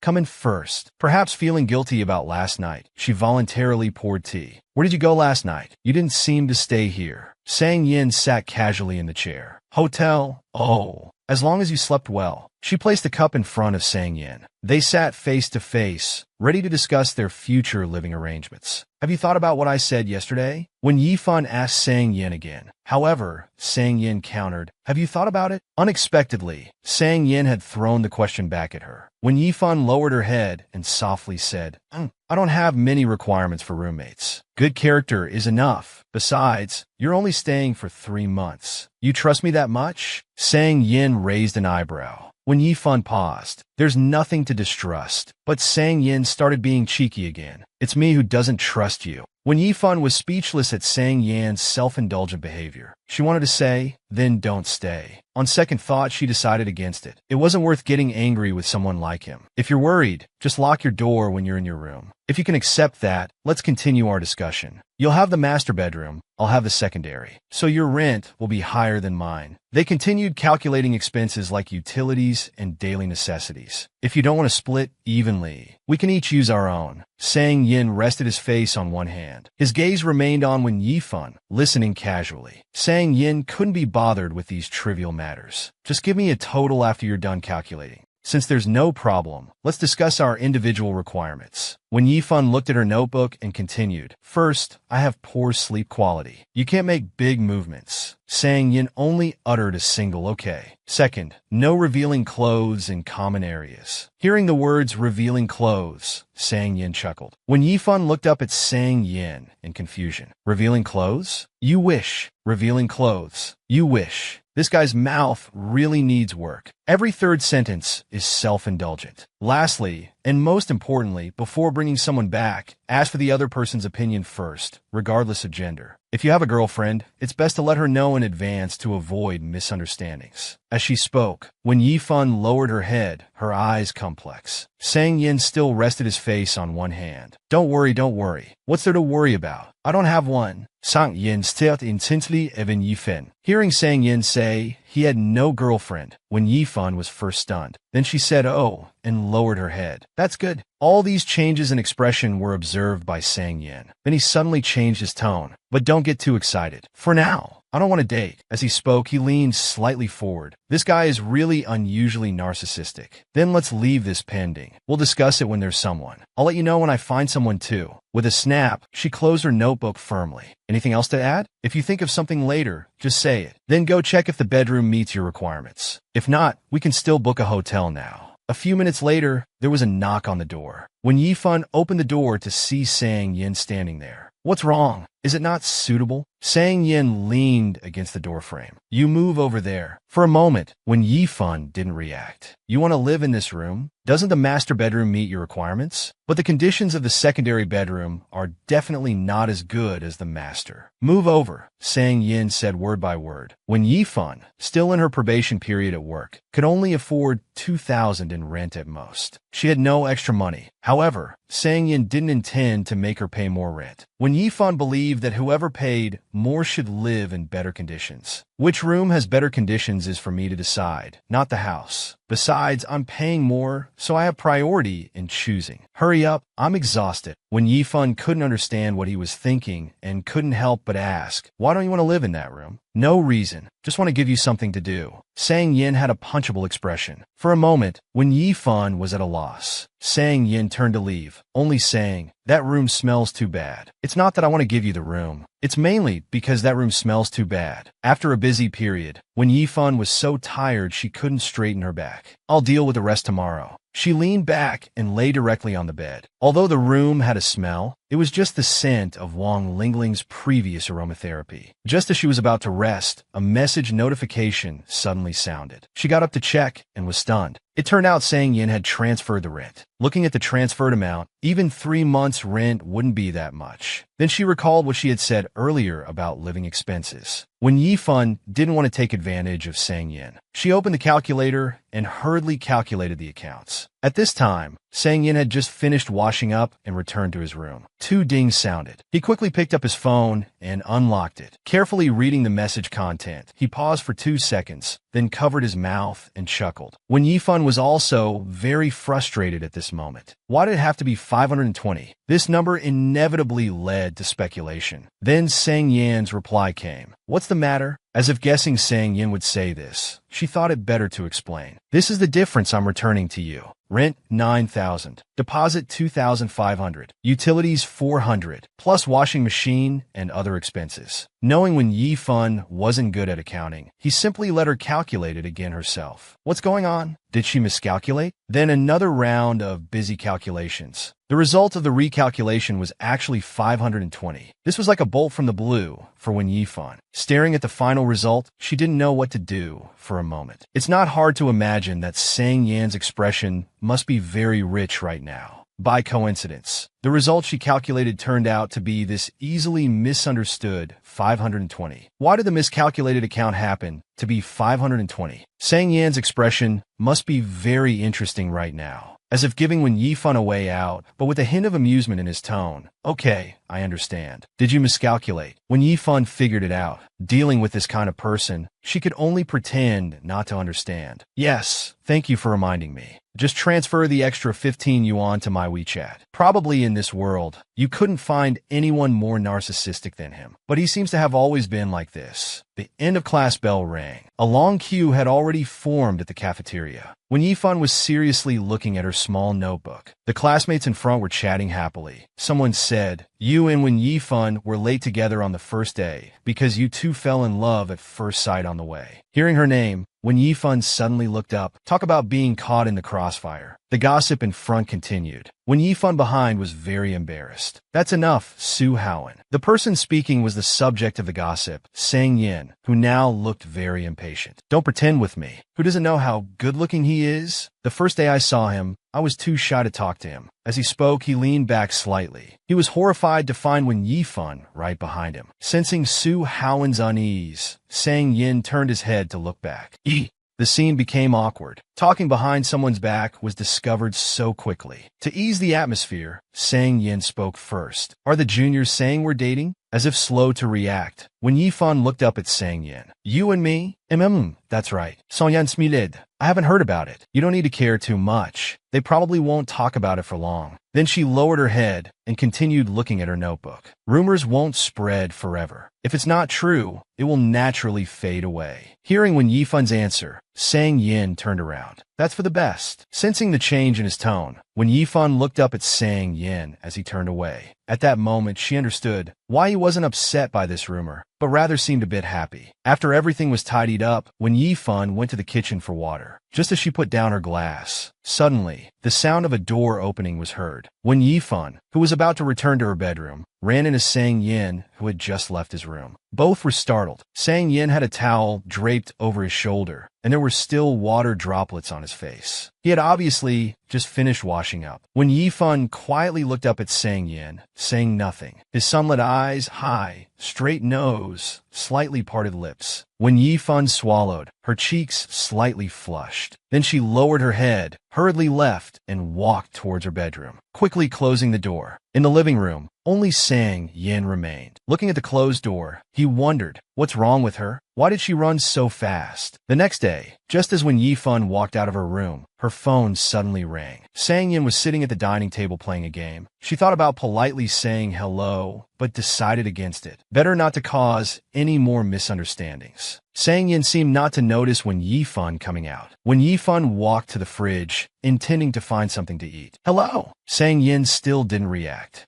I found you a roommate. Guess who's back in the country? Sang Yan's expression changed slightly. Xiang Lang. Wen Yifan was very excited, while Sang Yan sat in his chair, quickly turning around. On the other end of the video call, Xiang Lang was greeting Wen Yifan. The two exchanged pleasantries. Wen Yifan's mood was quite good at this moment. Watching Wen Yifan's actions, Sang Yan felt a bit uncomfortable inside. Wen Yifan, engrossed in conversation, didn't notice his change at all. Sang Yin turned back, continuing to play his game. Hearing Zhong Xiqiao mention the roommate issue, Wen Yifan's expression became a bit unnatural. She turned to look at Sang Yin, finding him still playing his game. As if afraid of disturbing Sang Yin, she said softly, "Sorry, Qiao Qiao, I've already found a roommate." Obviously, Sang Yin, sitting nearby, also heard this sentence. The corners of his mouth turned up slightly, his eyes once again filled with sunshine. "Sorry, Qiao Qiao. I've already found a roommate." After some small talk, they agreed to meet up on Wednesday. Hearing Wen Yifan hang up, Sang Yin suddenly asked, "You're going out on Wednesday?" Wen Yifan looked at Sang Yin in confusion. "With Xiang Lang and the others. You should still remember him." Xiang Lang was their high school classmate, and Wen Yifan had a rumored relationship with him before. "Never heard of it." Feeling displeased, he continued playing his game. "What, never heard of it? Just don't want to mention him." Memory returns to class 17 of first-year high school. When Ing, about to enter the classroom, heard someone speaking ill of her. She froze in place, not entering the classroom. So, what if she's pretty?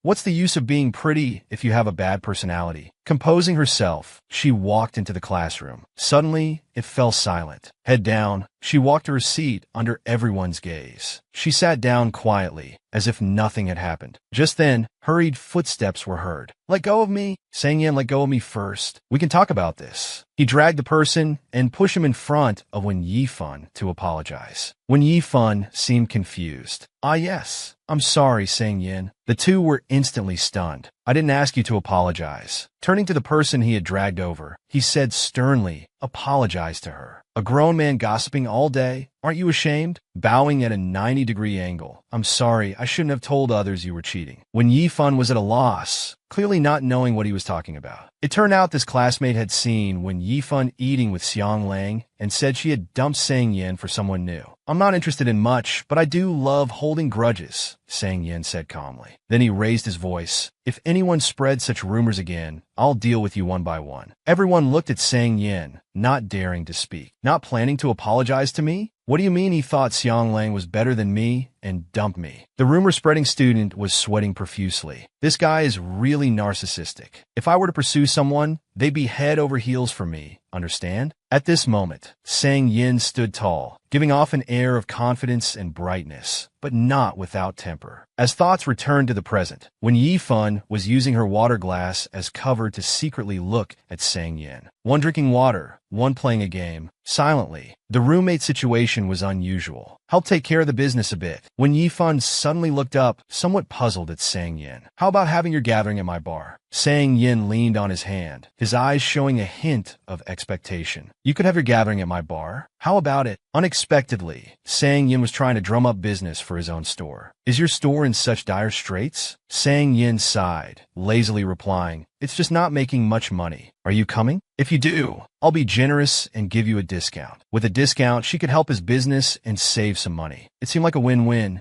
"How much of a discount?" Sang Yin thought briefly. 1% off. When Yifan could hardly believe her ears. "How much?" Sang Yin didn't seem to realize anything was wrong. 1% off. When Yifan couldn't argue. No wonder business was bad and not making money. Though when Yifan was straightforward, she didn't say it directly. She only suggested it might be due to the store's decor. Sang Yin didn't seem to care much about what she said. After a moment of silence, he asked with a hint of sarcasm, "Then why did you come to my bar?" When Yifan was stumped, unable to answer. After all, even if she didn't initiate it, her intentions weren't entirely pure either. Sang Yin, unusually considerate, didn't press further. "I'll consider your suggestion." Then, abruptly changing the subject. "However, I don't plan to change anything." If he's not planning to change, why all this pointless talk? It's just a waste of time. At a hospital in the city center, when Yifan was interviewing a man who had acted heroically. After understanding the details and reasons, when Yifan stood up to say goodbye.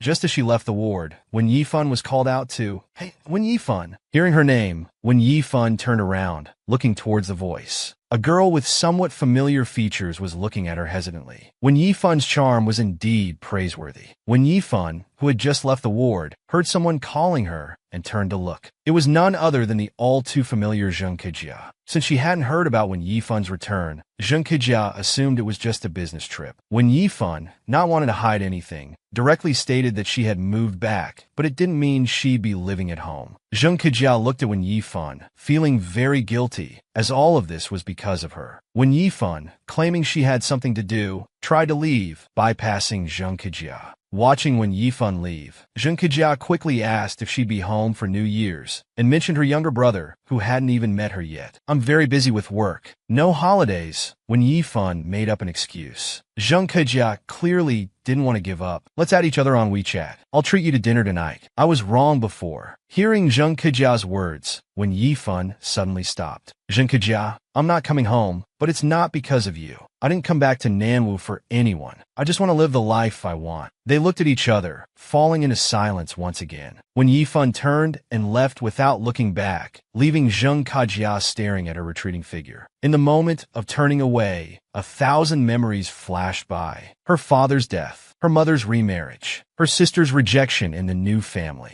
her grandmother's poor health, having to go to her uncle's house, only to face discrimination. All of this became indelible wounds in her heart. All of this, who had ever asked about it? Who knew about it? Perhaps only that sunny boy. "Where's the money? The 20 yuan Aunt gave me to buy things? How could I have lost it? I'm sure I had it." She still remembered the feeling from that time. Extremely panicked, yet helpless and confused. Just because of this small incident, Wen Yifun walked aimlessly until dark, sitting alone on a bench at the bus stop. "Am I going to be sent somewhere else again? Am I being abandoned again? What are you doing here?" A familiar voice interrupted Wen Yifun's thoughts. Sang Yin appeared suddenly, as if descending from the sky. Wen Yifun's eyes were filled with tears of grievance. The boy before her was confident and sunny. Because of losing 20 yuan, Wen Yifun was feeling low, confused, and helpless. "What are you doing here?" She looked up and met Sang Yan's gaze. Sang Yan was calling her by her nickname, Wen Shuangjiang. Hearing the voice, Wen Yifun slowly raised her head to look at him, remaining silent. Sang Yin could clearly sense that Wen Yifun's mood was off. He then squatted down beside her. "Why do you look like that? Say something." Sang Yin. Wen Yifun's voice was very soft, so soft she could barely hear herself. "Can you lend me 20 yuan? I came out to buy something. I lost the money." Sang Yin was stunned for a moment. He reached into his pocket. "I didn't bring any money with me." "Never mind." At this moment, Sang Yin could clearly sense Wen Yifun's helplessness. He suddenly stood up. "What do you mean, never mind? I don't have money now, but that doesn't mean I won't have it in 5 minutes. Just sit here. 5 minutes, I promise." After thinking for a moment, Sang Yin stuffed the basketball he was holding into her hands. He then ran home with all his might. "Don't worry, wait for me," he said firmly, leaving no room for doubt. Watching Sang Yin leave, tears welled up in her eyes. Wen Yifun lowered her head again. She hugged the basketball Sang Yin had given her tightly. The evening breeze blew quietly. Cars came and went in front of her. She didn't know if it had been 5 minutes or not. Suddenly, she heard a series of hurried footsteps approaching. When Yifun abruptly looked up, Sang Yin was running and calling out her name, Wen Shuangjiang. Seeing Sang Yin running towards her, tears blurred her vision again. She suddenly stood up as Sang Yin came to Wen Yifun. Sang Yin was panting heavily, bending over and gasping for air. After catching his breath, he reached out to hand the money to Wen Yifun. To avoid making Wen Yifun feel burdened, Sang Yin jokingly said, "Remember to pay me back." Wen Yifun's hand was a bit stiff as she slowly took the money. "Thank you," she said, lowering her head again and pressing her lips together. Sang Yin looked down at her. "Why do you look like you're about to cry? There's no need to be so moved." When Yifun pressed her lips together, "Sang Yin, thank you." This made Sang Yin feel a bit embarrassed. "Hey, it's not a big deal. It's just 20 yuan. Next time you lose money, just call me. I'll lend you any amount." The young man's eyes were full of vigor. He pressed his lips together. Not knowing how to comfort Wen Yifun, he simply said, "Okay." Now at the same bus stop, the same person but missing that spirited young man. Ring, ring, ring. A a phone rang. She opened her phone. The caller ID showed Mom. When Yifan reluctantly answered the phone. Clearly, Zheng Kejia had told Zhao Yuandong about running into Wen Yifan at the hospital. After some pleasantries, Wen Yifan became impatient because her father was mentioned. Perhaps out of guilt and self-blame towards Wen Yifan, Zhao Yuandong was crying and whimpering on the phone, constantly blaming herself for not fulfilling her duty as a mother. Wen Yifan smiled faintly. You fulfilled your motherly duties quite well. Just not towards me, that's all. Although, given Zheng Kejia's inability to keep anything secret, Wen Yifan never expected that as soon as she left the hospital, Zhao Yuandong would call. After some pleasantries, Wen Yifan recalled the past, including that confident and sunny version of him. After a long journey, she finally returned home. Upon entering, she glanced at Sang Yin sitting on the sofa playing games. It's already 11:30 p.m. How is he still not asleep? As she was about to head to her room, Sang Yin suddenly called out to her. Without looking up or pausing his game, he said, I have this one problem. When Yifan wanted to retort, just one, I'm very safety conscious. If the front door isn't locked before bed, I can't sleep. He seemed to be accusing Wen Yifan of affecting his rest. Wen Yifan couldn't be bothered to argue and said she'd lock the door when she got home. I said before bed. Sang Yin looked up at Wen Yifan, appearing extremely arrogant. Before moving in, Wen Yifan had mentioned her irregular work hours due to overtime. But now Sang Yin seemed unreasonable. Then please let me know in advance if you can't be back before 10 p.m. Sang Yin sat on the sofa, looking nonchalant. If you don't come home all night, wouldn't I have to spend the night in fear and anxiety? Seeing Wen Yifan's silence, he continued, Also, she thought, he always had so many issues. About the business favor? Since Wen Yifan hadn't given him an answer last time, Sang Yin had to ask again. Really, only 1% off? After all this, that's what he was waiting for. That's the bar's minimum. Sang Yin lowered his head to play his game again, showing no interest in attracting customers. When Yifan continued to haggle, 20% off? Sang Yin finally relented. The absolute best friend price, 11% off. When Yifan finally gave in, reluctantly. He really was a natural businessman. A day later, the agreed Wednesday quickly arrived. Zhong Siqiao called to urge Wen Yifan. Hearing Wen Yifan on the phone, Sang Yin opened his door and came out. After hanging up and preparing to leave, she turned and was startled to see Sang Yin. She politely asked, Are you going out too? Sang Yin just gave a faint. In the elevator, he asked, Did you book under my name? Sang Yin glanced at Wen Yifan. Give my name when you go in. Okay, thanks. At the entrance of the community, Zhong Siqiao and two others had been waiting for a while. Seeing Wen Yifan come out, they quickly waved. Yifan, come over here. Xiang Lang called out warmly, showing their close relationship. When Yifan walked up and greeted everyone. However, their gazes shifted to someone behind her. She was puzzled. When Yifan turned around curiously, she discovered it was Sang Yin, hands in his pockets, strolling out leisurely. When Yifan's face was full of embarrassment. I need to tell you something. The three looked at Wen Yifan curiously. The roommate I mentioned before is actually Sang Yin. For a moment, Wen Yifan didn't know how to explain and could only tell the truth. Hearing Wen Yifan's words, the three in front of her showed different expressions. After recovering, Zhong Siqiao reacted most intensely. You two are living together? What's going on? When Yifan made a gesture to keep it down and whispered, I'll explain later. We booked his bar tonight. He's giving us a friend discount. Hearing about the discount, Zhong Siqiao immediately became interested. How much of a discount? 11%. When Yifan lowered her head and sighed. Zhong Siqiao and Xiang Lang were speechless. What's the difference between this discount and no discount at all? As they were talking, Sang Yin had already approached. He paused and spoke slowly. Although I know it's something worth bragging about, you don't need to mention our living together to everyone you meet. When Sang Yin came out of the community after Wen Yifan, the others looked at him as if he were a panda. He, however, acted nonchalant and quite narcissistic. You don't need to mention our living together to everyone you meet. When Yifan was at a loss for words after his comment. Instead, Su Haowen went over. Bro, I know you're shameless, but you can't be this shameless. He then smiled and comforted Wen Ying. When Yifan looked confused, not knowing what to say. Seeing Su Haowen call him shameless, Sang Yin stared at him intently. Su Haowen, you seem to be in a good mood today. Since they were all classmates and had run into each other, there was naturally some catching up to do. After Su Haowen's strong insistence, they finally decided to have dinner together at a hot pot restaurant in Nanwa City. The group sat at the table, lively, and bustling. Only Sang Yin remained silent, sitting quietly. At this time, Xiang Lang handed the clean bowls and chopsticks to Wen Ying, his movements extremely natural and practiced. Sang Yin stared for 2 seconds before quickly averting his gaze and continuing to look down. Noticing Xiang Lang's actions, Su Haowen casually remarked, "It's like he's taking care of his girlfriend." Hearing this, Sang Yin's movements noticeably slowed. His expression changed slightly. Perhaps sensing Sang Yin's change, Zhong Siqiao mentioned that she had the same habit. Because the three of them grew up together, and when Yifan always burned herself, the other two would always help her. Just then, Zhong Siqiao remembered something. She couldn't help but laugh before she even started speaking. It turned out that in elementary school, everyone gave Wen Yifan a nickname, Wen Dian. Seeing Zhong Siqiao bring this up, Xiang Lang couldn't help but add, because at that time,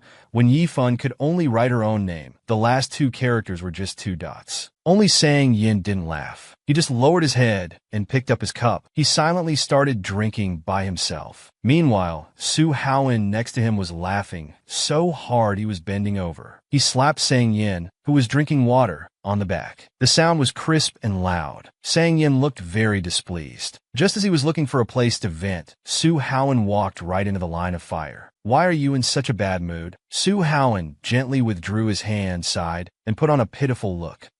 I'm so envious of you. My best friend, that is this dog Sang Yin, forget about cleaning my cup. It's good enough if he doesn't burn me." The rest of the meal was quite harmonious. The chatterbox Su Haowen really talked a lot. He had already started planning what to do after the meal. Learning that they were going to Sang Yan's bar, he enthusiastically asked if they had reserved seats. Before anyone else could speak, Sang Yin, resting his face on one hand, slowly said, "Yifan, reserved." Then he looked up at Wen Yifan. The look in his eyes seemed to be staking his claim. Hearing Sang Yan's words, Wen Yifan was startled. She suddenly looked up, meeting Sang Yan's eyes. Hurriedly lowering her head, she picked up her cup to hide her inner panic. The night on Decadent Street was bustling with noise and excitement. The group easily made their way back to the overtime bar. After when Yifan and the others were seated, Sang Yin was giving instructions to Su Haowen and the waiter. After finishing his instructions, he turned to look at Su Haowen. Su Haowen was startled. "What's wrong? You stay and drink with them." He was about to leave. Su Haowen couldn't bear to let Sang Yin go to the bar. With a sour face sitting at the bar, how could there be any business? As if waiting for these words, Sang Yin suddenly stopped. He walked into the private room and sat down directly. When Yifan instinctively turned her head to look, it was Sang Yin, but she still kept her head down. Former lovers sitting together again. Who knows what sparks might fly? After arriving at the bar and making arrangements, Sang Yin was about to leave, but Su Haowen's words made him stay. However, when he entered the private room, he sat directly next to Wen Yifan. Just as Sang Yin sat down, Su Haowen also walked in. Outside the room was extremely lively, but inside it was dead silent. At this moment, Zhong Siqiao leaned towards Wen Yifan's ear and whispered. She originally sympathized with Wen Yifan for having to share a rental with Sang Yin. From beginning to end, Sang Yin hadn't smiled once. He looked like someone owed him 8 million, making people think something bad had happened to him recently. Wen Yifan wasn't surprised, as he had always been like this. She then quickly glanced at Sang Yan's expression.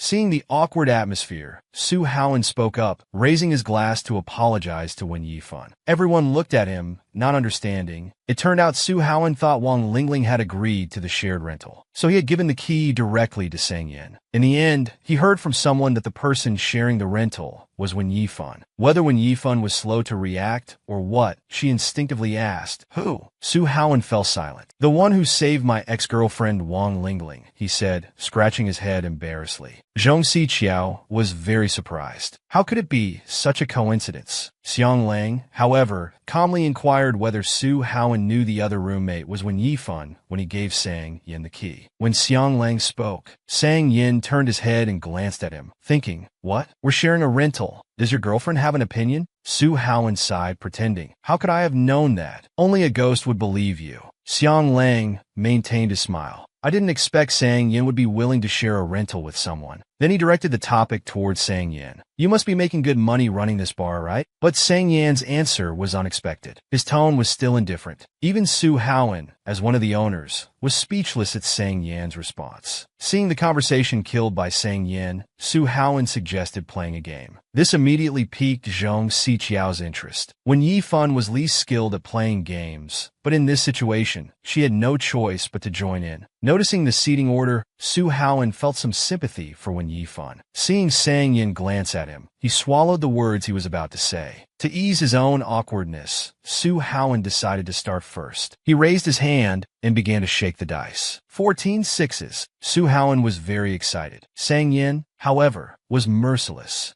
It's hard to imagine this wasn't Sang Yan's revenge. Su Howen had just said he made a mistake. He raised his glass without hesitation and drank it all in one go. After a few more rounds, only Su Howen was drinking. The table in front of him was full of empty glasses. When Yifan, sitting next to him, realized that by following Sang Yan's calls, she hadn't drunk a single glass. Seeing that Su Howen had recognized his mistake, Sang Yan stopped teasing him. When Yifan continued to follow Sang Yan's calls. I have 11 fours, she said, sounding very uncertain. Zhong Siqiao finally caught an opportunity to challenge. Without Sang Yan's protection, Wen Yifan lost. Due to her low alcohol tolerance, she decisively chose to draw a card. She then drew a card from the many cards. Wen Yifan was very nervous, not knowing what kind of punishment it would be. Say one good thing about each person of the opposite sex present. As the result was revealed, her heart settled. When Sang Yan heard this question, he actually felt a bit expectant. When Yifan looked up and started with Xianglang. Su Howen is attentive. Sang Yan is enthusiastic. When Yifan paused slightly, Sang Yan turned his head to look at Wen Yifan. In his heart, he wondered what kind of person he was to her. Wen Yifan stared at Sang Yan, thinking for a long time. She had to say something that wouldn't make him self-absorbed. After struggling for a while, she finally said Sang Yan's good point was being rich. When Wen Yifan looked at Sang Yan, she just calmly said, rich. Sang Yan looked bewildered. Is being rich my only good point? The game continued. Draw a card. Say something you deeply regret. After a moment of silence, it should be not being able to go to university with Yifan. Sang Yan's expression changed slightly. When Yifan also paused. Originally, they had planned to apply to Iha University together, but due to family reasons, before Xianglang could finish, Sang Yan interrupted. He looked at the color.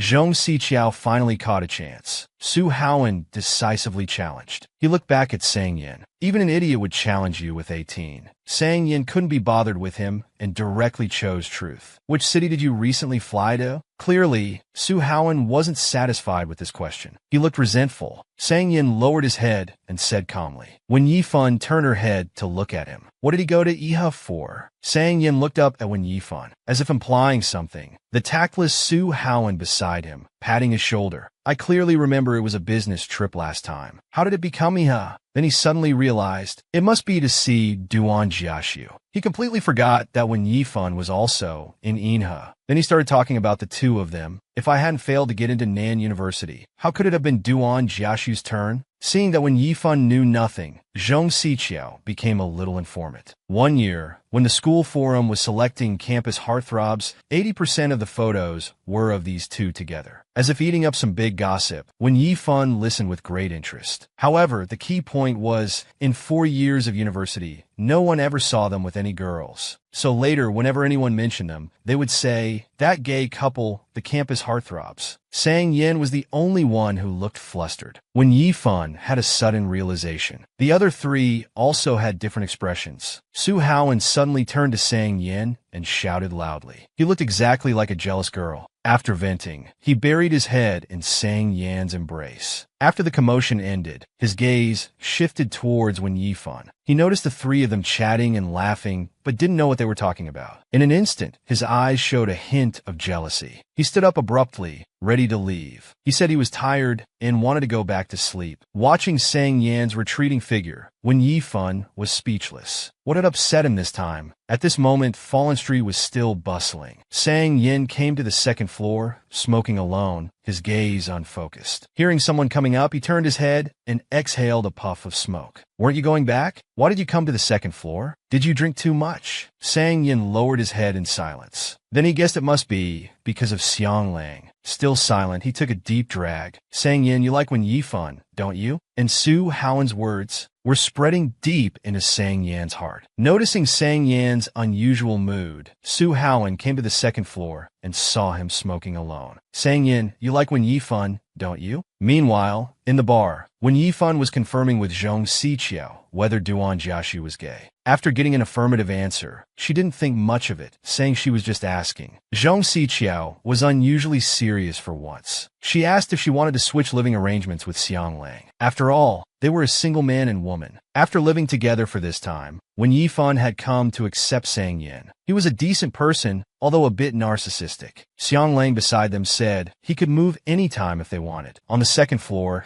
the two good friends leaned against the wall smoking. Su Haoan was comforting Sang Yan, saying they had known each other for a while now. If they were meant to be together, they would have been already. Sang Yan remained silent, taking a deep drag. Su Haoan had originally thought he still liked Wen Yu, which was why he created this co-living opportunity. However, Sang Yan's attitude towards him made Su Haoan think he might have guessed wrong. Emboldened by alcohol, and since the conversation had come this far, Su Haoan decided to let Sang Yan open up and talk to him. He could use his years of experience as a player in the field of love to give him advice. Sang Yan turned to look at him, his words tinged with disdain. Am I sick? Why would I pour my heart out to you? You a player in the field of love. Hitting a sore spot, Su Haoan went into rage mode. It turned out Wang Lingling and her so-called cousin had been caught red-handed by him. The two of them were so lovey-dovey, it made him want to throw up last night's dinner. Sang Yan helplessly poked Su Haoan, who had turned his back. All right, didn't you break up already? Su Haoan continued venting his emotions. I'm so handsome and rich, yet I got cheated on. And it's the first time in my life I've been cheated on. Sang Yan, who had never been good at comforting people, was now completely at a loss for words. A few days later, at Nanwood TV station, Fu Zhuang was telling Wen Yifan about the previous fire interview. Sang Yan had unexpectedly become famous. People were calling him a Mei Zue Can. Knowing Sang Yan's personality, Wen Yifan was very worried it might cause him trouble. Fu Zhuang said they had blurred half of his face when broadcasting the news. Hearing this, Wen Yifan also breathed a sigh of relief. Otherwise, she really didn't know what might happen. After work, she arranged things with Fu Zhuang and headed home. Upon arriving home, she habitually turned on the lights. When she got to the kitchen, she was surprised. The leaky faucet had been fixed. The gas stove had also been replaced with a new one. There were also some other newly purchased appliances. Looking at the changes before her, Wen Yifan was very puzzled. Had Sang Yan come back? He hadn't been back since the last gathering. Perhaps he was avoiding something. However, it wasn't over yet. On the coffee table in the living room was a pile of snacks and drinks. Indeed, this young master's standard of living was quite high. At this point, Wen Yifan was in a dilemma. The food was fine, but how much would those appliances cost when split? She was already short on money, and this would only make things worse. It seemed she would have to find an opportunity to discuss this with him. Just then, a text message notification sounded. She saw it was a message from Fu Zhuang. When Yifan thought it might be about work arrangements, driven by curiosity, she decisively clicked on the video link. Although it was pixelated, it couldn't hide Sang Yan's handsome, sunny face. The bullet comments almost covered the entire video. Surprisingly consistent. Mei Zue Can. The video kept repeating Sang Yan's classic line, I'm very happy. I hope you can be as happy as me. At the same time, the bathroom doors suddenly opened. When Yifan was startled, she quickly closed her phone. Sang Yan walked straight to the refrigerator, seemingly not having heard the sound just now. To ease the awkwardness, when Yifan proactively asked for the list of newly purchased appliances so she could transfer the money to him, Sang Yan didn't even turn his head. He just said, "Oh," and didn't speak again. Just then, a phone ring interrupted this awkward atmosphere. Zhong Siqiao asked if she was going home for the new year. When Yifan quickly declined. Hearing that when Yifan wasn't going home for the new year, Sang Yan's expression slightly changed. After some casual chat, she also declined Zhong Siqiao's invitation, saying it was a good opportunity to rest at home for a few days. Sang Yan turned his head to look at her back. His eyes were clear, sweeping away his usual laziness. Who knows what he was planning in his mind? Time always passes quickly. On New Year's Eve, fireworks were blooming all over the city. The residential area was also bustling with excitement. The TV was playing the annual Spring Festival Gala. Children were repeating those familiar New Year's greetings. When Yifan didn't turn on the lights, she was curled up alone on the sofa. Looking at the messages from Sang Yan, he only said he wouldn't come back to stay and asked her to help finish the food in the fridge. He didn't even send a single greeting. It was as if this holiday had nothing to do with him. Just then, she received a new message. The dim light reflected on her face, making her look a bit pale. Zhao Dongyuan first sent a greeting, then asked if she was coming back to his place. When Yifan didn't think, she quickly replied to the message, "Working overtime tonight. Happy New Year." Just a few words, devoid of emotion. Then she curled up on the sofa again, looking so lonely by herself. Just then, the doorbell rang. Given her previous experiences, Wen Yifan was very cautious at this moment. However, after a few minutes, the person outside was still ringing the bell. She decided to take a look. Who could it be at this late hour? Arriving at the entrance, she didn't open the door immediately. Instead, she first observed through the peephole. Seeing it was Sang Yin, she breathed a sigh of relief and opened the door. However, after entering, he directly ignored her and walked straight to the living room. When Yifan turned her head and broke the silence first. "Why did you come back?" Sang Yin paused his steps and gave an untimely reason. "Relatives came to visit. There's no place to sleep." When Yifan didn't know what to say for a moment. Who visits relatives on New Year's Eve? So, the two sat on the sofa watching the boring gala. Coincidentally, a very fitting song was playing. "This is the best night. Good to share my happiness, to elevate your sense of happiness. The lights are on. I'm just waiting for you to hold my hand." As the song continued, when Yifan lowered her head, looking slightly embarrassed, Sang Yin slightly turned his face away. They remained silent like this until the song ended. Sang Yin suddenly stood up. When Yifan looked at him puzzled, he walked straight to the refrigerator. Was he going to make a midnight snack? Watching Sang Yin turn on the gas stove, she thought, "This young master can't cook. Hope he doesn't set the kitchen on fire." Sang Yin put on an apron and started bustling about in the kitchen, looking quite professional. When Yifan kept a close eye on his movements, feeling very nervous. Suddenly, Sang Yin called out to Wen Yifan. She immediately stood up, thinking, this guy didn't really set the kitchen on fire, did he? She quickly walked towards the kitchen. Upon reaching, she found he was just cooking noodles. However, looking into the pot, there were indeed too many noodles. The pot was already full. Sang Yin turned his head to look at Wen Yifan beside him. "Help eat some." The kitchen for one became a kitchen for two. When Yifan was assisting on the side, "I don't eat meatballs. If you want to eat them, you can add some. As for dumplings, just add a few." Then came Wen Yifan's helpless voice. Sang Yin had already put in a whole pack of noodles. When Wen Yifan opened the refrigerator, she discovered that Sang Yin had put the entire pack of noodles into the pot. She sighed helplessly. The young master indeed doesn't know how to cook. After a busy cooking session, 2 bowls of steaming noodles, one large and one small, were ready. They looked quite good, but the taste remained unknown. The two sat directly on the carpet, watching the gala and ready to eat. When Yifan first scooped up some soup and blew away the steam, she opened her mouth, ready to take a taste. Sang Yin beside her secretly glanced, feeling very nervous, afraid it wouldn't suit her taste. "It tastes good." Upon receiving the affirmation, Sang Yin breathed a sigh of relief. But he still couldn't change his narcissistic nature. He then commented on her expression before drinking the soup, saying it was as if he had poisoned it. After all, Wen Yifan never imagined that a young master would cook something. She couldn't help but doubt his culinary skills. Sang Yin now took his narcissism to the extreme, very proud, claiming there was nothing he couldn't do. Always unable to stand his narcissism, she could only play along. There were quite a few setbacks, like the main course of noodles. Perhaps because of the holiday,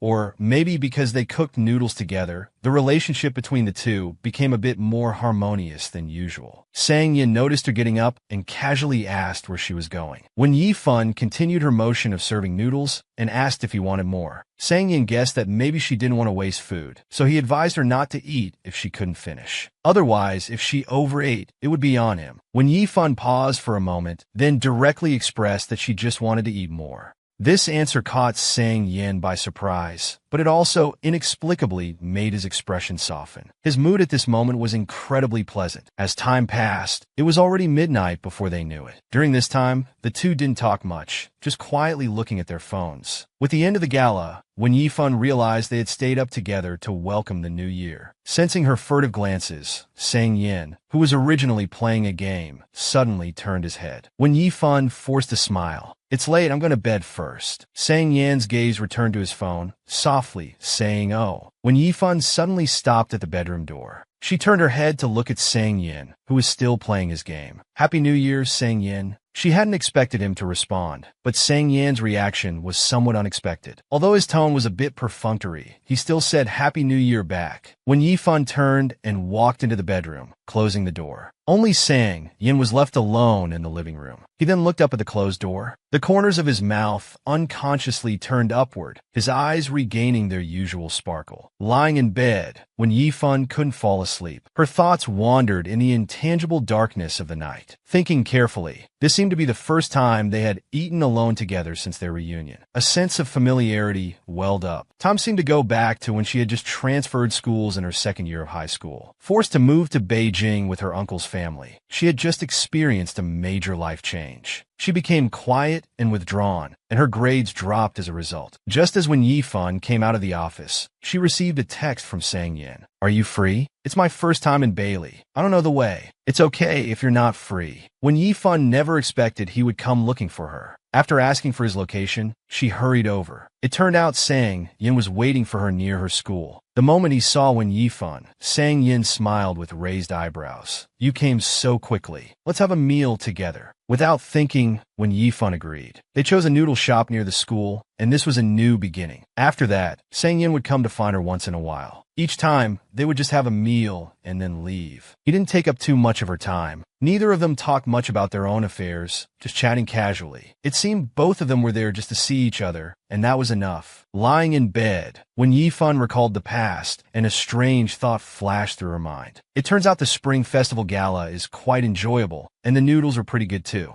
Since the experience of staying up together for the new year, their relationship had eased considerably. Near noon, when Yifan, still in bed, received a text from Sang Yin asking if he could bring his sister over in the afternoon. When Yifan readily agreed. Realizing it was getting late, she got up and went to the fridge to find something to eat. Just then, she heard the sound of the door opening. Coming to the living room, she saw Sang Yin with a small camel hair coat, carrying bags of things. His expression was neutral as he told the person behind him there were no shoes. He didn't immediately take off his shoes, nor did he respond to Sang Yan's words. Being his first time here, he instinctively looked around. Noticing Wen Yifan's presence, his gaze fixed, momentarily stunned. Were they already living together? Wen Yifan was also surprised, not expecting the little girl to have grown so much. Sang Ji blurted out, "Brother, is this sister your girlfriend?" This time it was Sang Yan's turn to be stunned. The scene became very quiet. Sang Ji looked at him expectantly. Wen Yifan smiled and voluntarily answered, "No, we're just roommates." Sang Ji sighed, muttering softly, "Ah, so pretty, but only roommates." She couldn't hide her disappointment. Walking straight into the room, when she got close to Wen Yifan, she curiously asked if she was her brother's high school classmate. Wen Yifan smiled. "Oh, you still remember me?" Sang Ji had gotten lost as a child and happened to meet Wen Yifan, asking her to help find her brother and promising to buy her ice cream. Sang Ji lowered her head slightly, looking embarrassed. "I wasn't actually lost then, but my brother said I was, so I had to be lost." 8 years ago, on a sunny weekend, Sang Yin was hiding with little Sang Ji in a corner. "Little one, do you see that sister reading a book at the bookstore entrance? Sans inoded blanqui. Go over and tell her you can't find your brother." Sang Ji turned to look at Sang Yin, somewhat shy. "That sister is so pretty.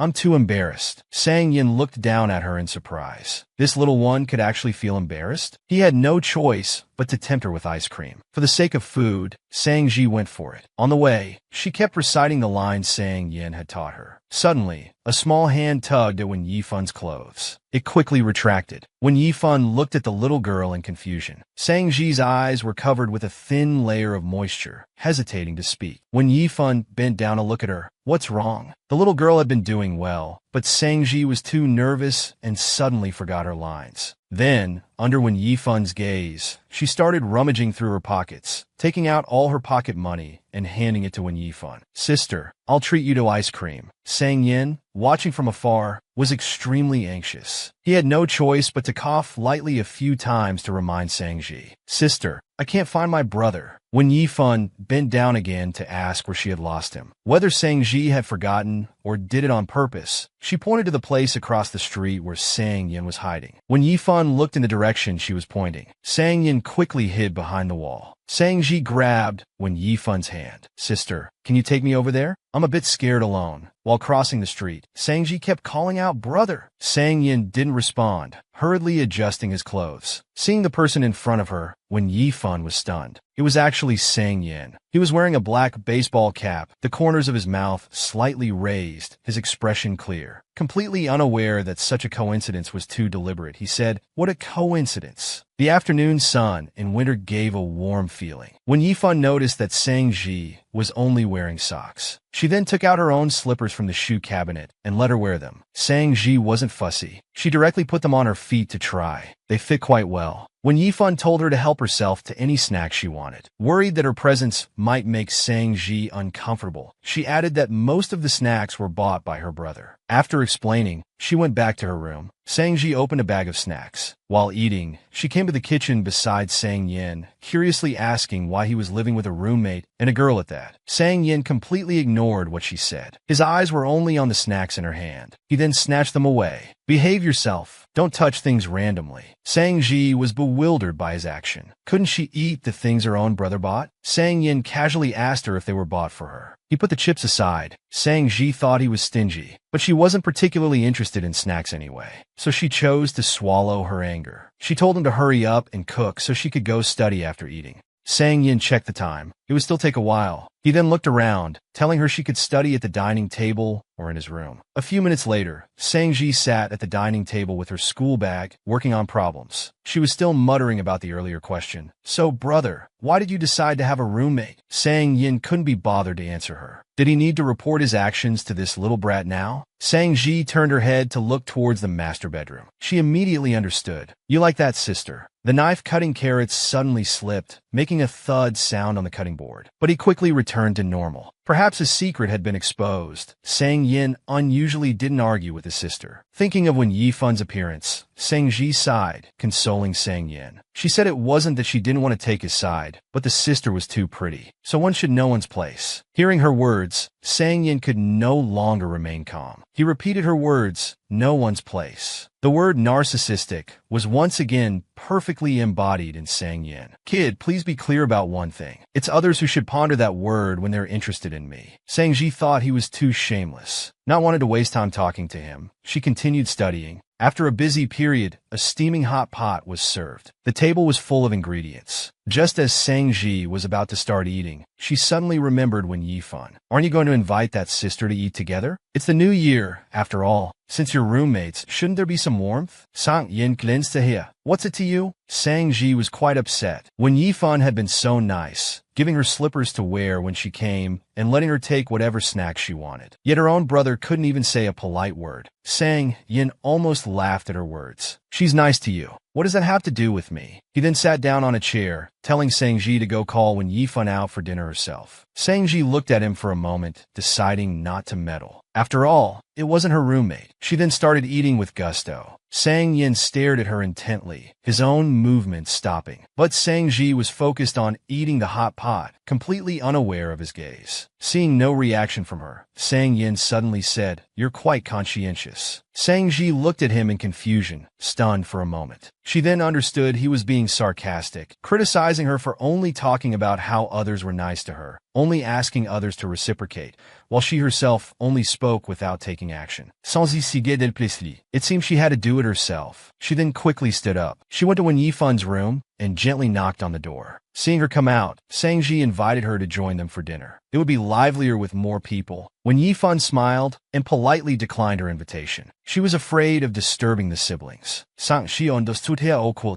She then moved closer and whispered straightforwardly that it would be impossible for her to have a pleasant dinner alone with her brother. When Yifun finally accepted her invitation, Sang Yin sat at the dining table, motionless, not bothering to pay attention to what Sang Ji was saying. His eyebrows relaxed, the corners of his mouth slightly raised. He was in an exceptionally good mood. He rested his face on one hand, holding a beer with the other. as if celebrating. It was unclear whether Sang Ji's invitation had Sang Yan's approval. When Yi Fun tried to keep a low profile, Sang Ji, however, kept serving her, occasionally putting food in her bowl. To close the distance between them, Sang Ji asked her to call her by her nickname, Gigi. When Yi Fun looked at her gently, saying, "Your nickname is quite cute." Hearing this, Sang Yin scoffed lightly, somewhat disdainfully. Sang Ji was quite displeased. Someone compliments her, and he gets jealous? Sang Yin simply ignored her and turned to continue drinking. Seeing no reaction from him, Sang Ji turned to Wen Yifun and started talking about the past. He always mocked her nickname, saying it sounded like a maid's name. After chatting for a while, Wen Yifun changed the subject. Seeing her working on exam questions, she asked if she had any universities in mind. Sang Ji fell silent for a moment, then said, Nanwha University. After a pause, she added, or maybe Iha University. Since both universities were top tier, their admission scores were naturally high. Sang Ji also expressed that, barring any surprises, it shouldn't be a problem. Seeing her confidence, Wen Yifun encouraged her and shared her own experiences. Sang Yin was completely left out of the conversation. Then Wen Yifun helped her analyze the situations at Iha. The distance between the two places was quite far, and the climate differed greatly. It would take a long time to adapt. Sang Ji nodded rapidly, like a pecking chick. Suddenly realizing something, she asked, "Sister Yifun, did you graduate from a medical university?" When Yifun smiled and said, "Yes, I did." Sang Ji continued to inquire about adapting to medical school, saying a classmate was also interested in this major. No one knew if the classmate she mentioned was herself, or if such a person really existed. Then, Sang Ji threw out another question that led to silence. She asked why Wen Yifun ultimately chose that university. Sang Yin, who had been motionless all this time, also froze. He also paused for a moment. He put the beer in his hand on the table with a clatter. Following this sound, both of them looked over at him. By now, Sang Yin had sat up straight, arms crossed over his chest. "What are you looking at? Keep talking." Sang Yan's eyes were dark, his smile noticeably fainter. "I'd also like to hear the reason." The scene fell silent for a moment. The two locked eyes, their expressions varied. When Yifun quickly lowered her head, avoiding his gaze. She made up an excuse, saying she hadn't originally planned to choose media studies, but ended up there after failing to get into her preferred major. Hearing this, Sang Yin also withdrew his gaze and calmly took a sip of beer. Sang Ji looked at Sang Yin, then back at Wen Yifun, feeling the atmosphere was somewhat strange. She decided not to bother about it and just focused on eating. After dinner, Sang Yin, who had cooked, immediately left like a young master and sat on the sofa to play games, leaving the two girls to clean up. Sans y sudoni approcher de Wen Yifun quickly. "Sister Yifun, can I ask you a question? If you don't want to answer, just pretend I didn't ask." Sang Ji felt a bit embarrassed to ask, but she wanted to know. After all, it wasn't something she could find out from Sang Yin. "Have you ever dated my brother?" When Yifun never expected this question, she awkwardly lowered her head and smiled, saying no. Considering what her parents said about Sang Yin dating in high school and the incident where he pretended to be lost, Sang Ji had thought he might have been dating Wen Yifun. Sang Ji continued to speculate, so he didn't manage to win you over. Later, he switched to someone else. Before she could finish, Sang Yin abruptly stood up. The young girl first smiled after standing up, considering Wen Yifun was still present. Then she said she would send him home. Sang Ji hadn't finished gossiping yet. How could she possibly leave just like that? After some discussion, she still couldn't escape. Sang Yin reluctantly shouldered his backpack and said goodbye to Wen Yifun. After they left, the lively atmosphere disappeared. Only Wen Yifun remained, cleaning up in the kitchen alone. She suddenly stopped what she was doing and fell into deep thought. Sang Ji said he had dated in high school. High school might actually be true. I only remember being called to school by parents because of this matter. It was all just a misunderstanding by the teacher. After saying goodbye to Wen Yifun, Sang Yin hailed a car. Sitting in the car, Sang Ji couldn't help but criticize. "Brother, is this your current method of picking up girls?" Sang Yin just glanced at her, too lazy to respond. Seeing he wouldn't speak, she muttered her true thoughts quietly. Just by looking at their appearances, you could tell they weren't from the same world. It's unclear what sin Sang Yin had committed to always be considered ugly by Sang Ji, who constantly criticized him. Then Sang Ji listed several of his flaws. not working, not striving to improve, and not being gentle or considerate, all of which led to no girls liking him. She then offered solutions as if imparting experience. After enduring for a while, Sang Yin finally spoke up. So, your ideal type is Duan Jiaxu? Sang Ji immediately shut her mouth, turned away with a red face, and didn't say another word for the rest of the journey. At this time, when Yifan, having finished cleaning,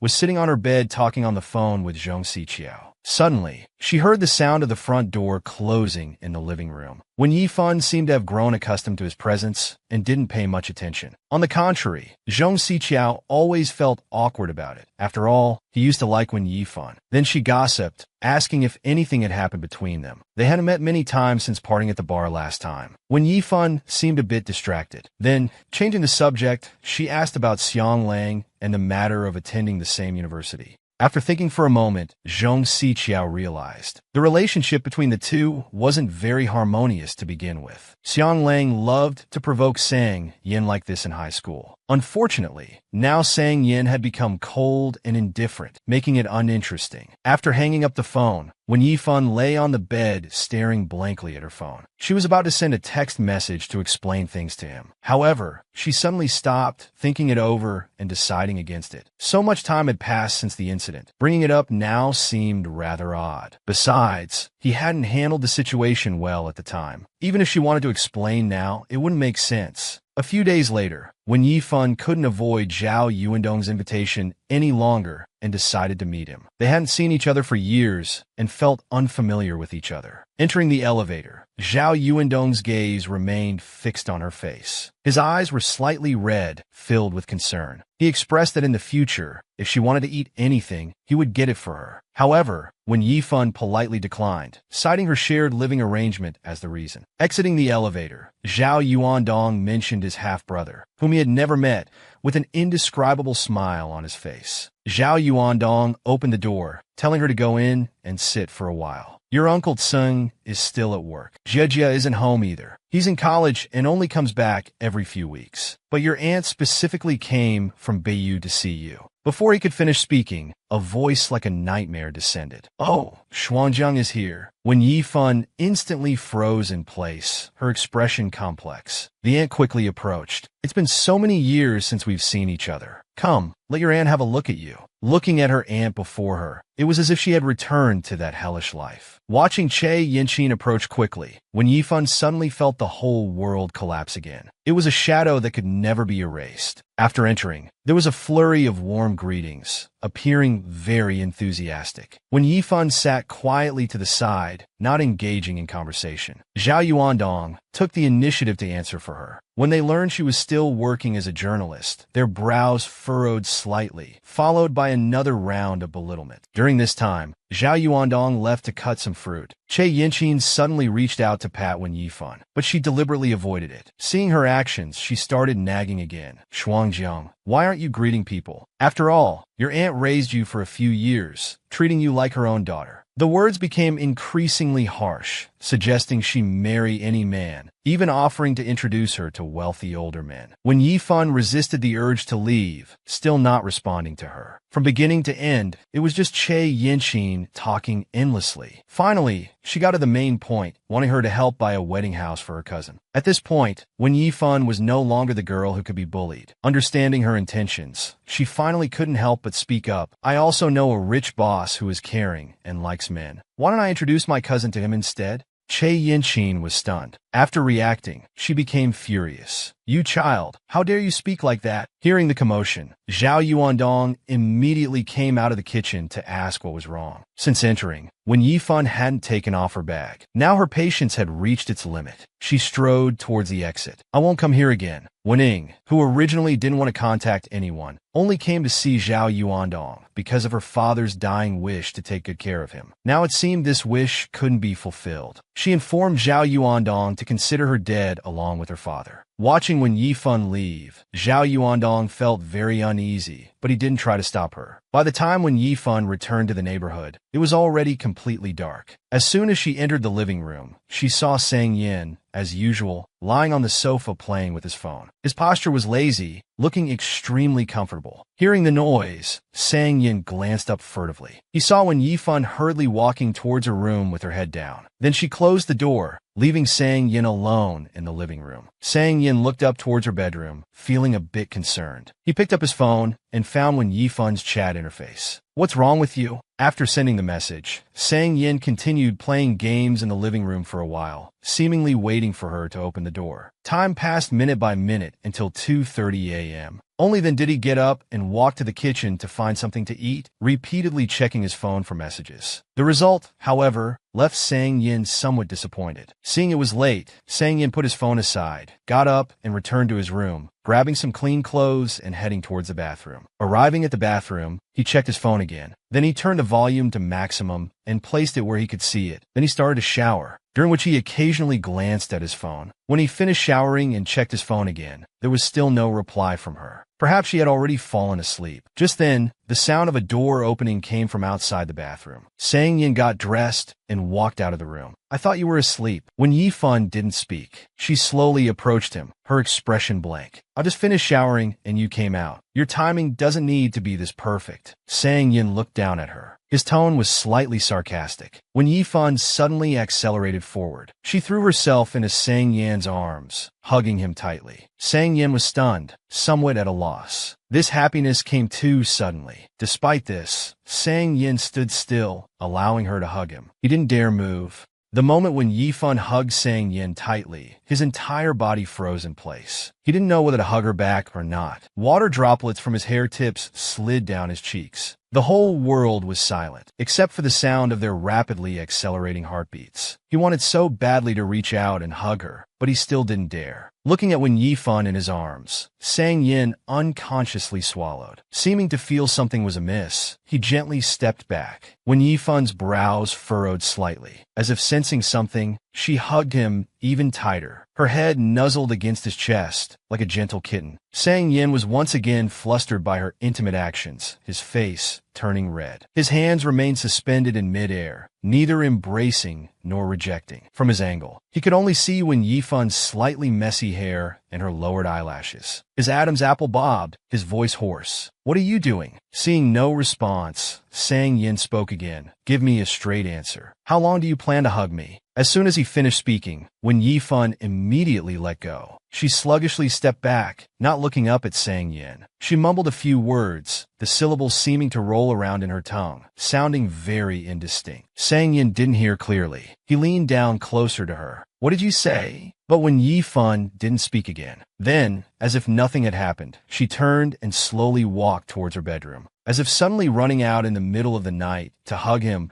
was an extremely normal and natural thing to do. When Wen Yifan reached her bedroom door, Sang Yin finally reacted. Wen Yifan seemed to hear his voice. She paused, stopping for a few seconds. With the sound of a closing door, they were separated, leaving only Sang Yin standing dazed in place. He looked up towards the bedroom, his cheeks flushed, even his ears feeling hot. Then his expression became somewhat dejected, his eyes lowered. But the blush on his face had already spread. Then he crouched down, hanging his head, shy like a little boy who had been taken advantage of. The next morning, when Yifan woke up, full of energy for another day. Meanwhile, next door, Sang Yin had suffered severe insomnia, never figuring out what had happened last night. He purposely came to the living room early, staring intently at Wen Yifan's door, waiting for her to appear. Inside the room, when Yifan habitually picked up her phone and saw Sang Yan's message from yesterday. Finding it somewhat puzzling, she replied, "What?" Receiving the message, Sang Yan's cheeks flushed again. He immediately sent back a question mark to Wen Yifan. This habit of his, responding with just a question mark, who knows where it came from. Wen Yifan just assumed he had sent the message by mistake. The two exchanged messages back and forth, but they were never on the same page. This frustrated Sang Yin, while Wen Yifan was completely confused. Looking at the last message sent, which was a thumbs-up emoji, Wen Yifan was somewhat perplexed. She couldn't understand his thoughts at all. She simply interpreted it as its original meaning, assuming it was Sang Yan's early morning encouragement. She casually sent one back in return. For a moment, Sang Yin didn't know how to respond. He just angrily stared at his phone. Then he slammed his phone down on the table. Resting his chin on one hand, he looked in the direction of Wen Yifan's bedroom. He looked just like a little boy who had been wronged, his face flushed. Not long after, the sound of a door opening caught Sang Yan's attention. For Sang Yan at this moment, it felt like he had been waiting forever for her to appear. Coming out of her room, Wen Yifan walked straight into the kitchen and opened the refrigerator. Sang Yin just leisurely sipped his tea, but he was still waiting for her explanation. He helplessly coughed twice. Only then did Wen Yifan turn to look at him. Sang Yin, did you need something when you messaged me last night? Sang Yin was shocked. He didn't expect her to not mention anything about last night's events. He then turned his head away and sighed. Did she want to pretend nothing happened? Wen Yifan racked her brains, but couldn't figure out what was wrong. She mistakenly thought it was because she didn't greet him when she came back last night. She then politely said that last night was a special situation and she would be more mindful in the future. But Sang Yin looked like he had been greatly wronged. After all, she had hugged him, yet she was acting like nothing happened. Well, this isn't a small matter to me. I hope in the future, after doing something like this, you can give me a reasonable explanation. Wen Yifan was completely baffled. She really thought he was petty and unreasonable. How is this a big deal? Perhaps because she had slept well last night. Wen Yifan's work efficiency had greatly improved. Shortly after getting off work, she had already completed her tasks. She heard a colleague say they had sleep paralysis and felt tired all day. This reminded Wen Yifan that she had also had a dream, a rather strange dream. She dreamed that she was alone, barefoot, walking into a forest. She searched for a long time, but couldn't find the exit. Later, it got dark, and she couldn't see anything. She felt cold and lonely. In this helpless moment, she suddenly remembered seeing the sun on the road. So she wanted to go back and find that sun to warm up. Surprisingly, she actually found it, and it was so warm and comfortable. And when she saw the sun, she couldn't help but hug it. It was very warm and familiar. As she recalled, a blush appeared on her face. After returning to the residential area, just as she was about to enter the elevator, she happened to meet Sang Yin coming up from the garage. Seeing that he was on the phone, she didn't say anything and just walked past him. Sang Yin, who was on the phone, clearly paused as he recalled last night's intimate scene. Then he continued his phone call. Even after returning home, Sang Yan's call hadn't ended. They were each busy with their own things, with no intersection. Sang Yin approached Wen Yifan, glanced at her, and said into the phone, "I hugged you once." Then he patted Wen Yifan's shoulder, preparing to pose the question to her. Wen Yifan suddenly turned around, looking at Sang Yin behind her with surprise. But Sang Yin said that a girl had hugged his friend once. However, the next day, she acted as if nothing had happened. What did this mean? Could this behavior be reported to the police? Wen Yifan was stunned. She didn't understand his train of thought. A hug didn't seem to warrant calling the police.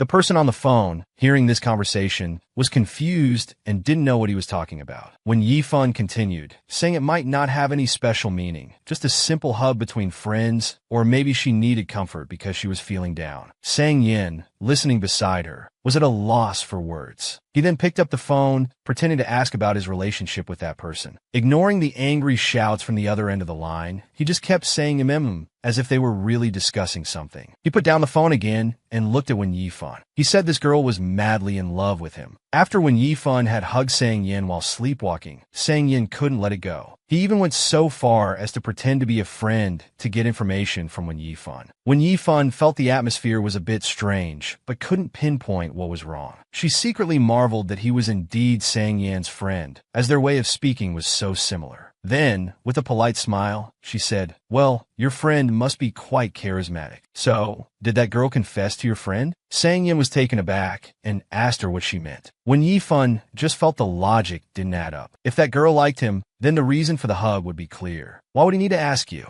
Sang Yin rested his chin on his hand and slowly uttered, "So he's blinded by lust." Although he wasn't the one being evaluated, Wen Yifan still felt very strange about it. After a moment of silence, she continued, saying that if the girl hadn't confessed, there might be another possibility. She then turned to look at Sang Yin. "That is, your friend is being presumptuous." Sang Yin was momentarily speechless, never expecting her to say that. Seeming to notice his change in expression, when Yi Fun poured a glass of water and handed it to him. "Do you want some water?" Sang Yin glanced at her, then turned away, his tone sounding displeased. "Drink it yourself." Watching him walk away, when Yi Fun didn't understand where his mood had come from. After finishing her water, she told Sang Yin she was going to rest. Sang Yin just perfunctorily said, "Oh," and didn't say anything more. Hearing the sound of the door opening and closing, Sang Yin leaned back on the sofa, lazily watching TV. A variety show was playing, where a male celebrity said, "I have a friend." He was interrupted halfway by another person. "How can you make up something out of thin air?" Sang Yan's emotions were triggered again, and he immediately pressed the channel change button. However, the TV seemed to be working against him. This time it was a drama series. The female lead said, "Have you never loved me? Have you been playing with me all along?" The male lead coldly replied, "Don't be so presumptuous." Sang Yan's face darkened. Unable to bear it any longer, he angrily turned off the TV. He lay straight on the sofa, sighed helplessly, and closed his eyes, preparing to take a nap. A moment later, a phone ring woke Sang Yin up. It was a call from Duan Jiaxiu. He initially didn't want to answer, but then worried there might be something important. It turned out Duan Jiaxiu had heard Sang Yin had moved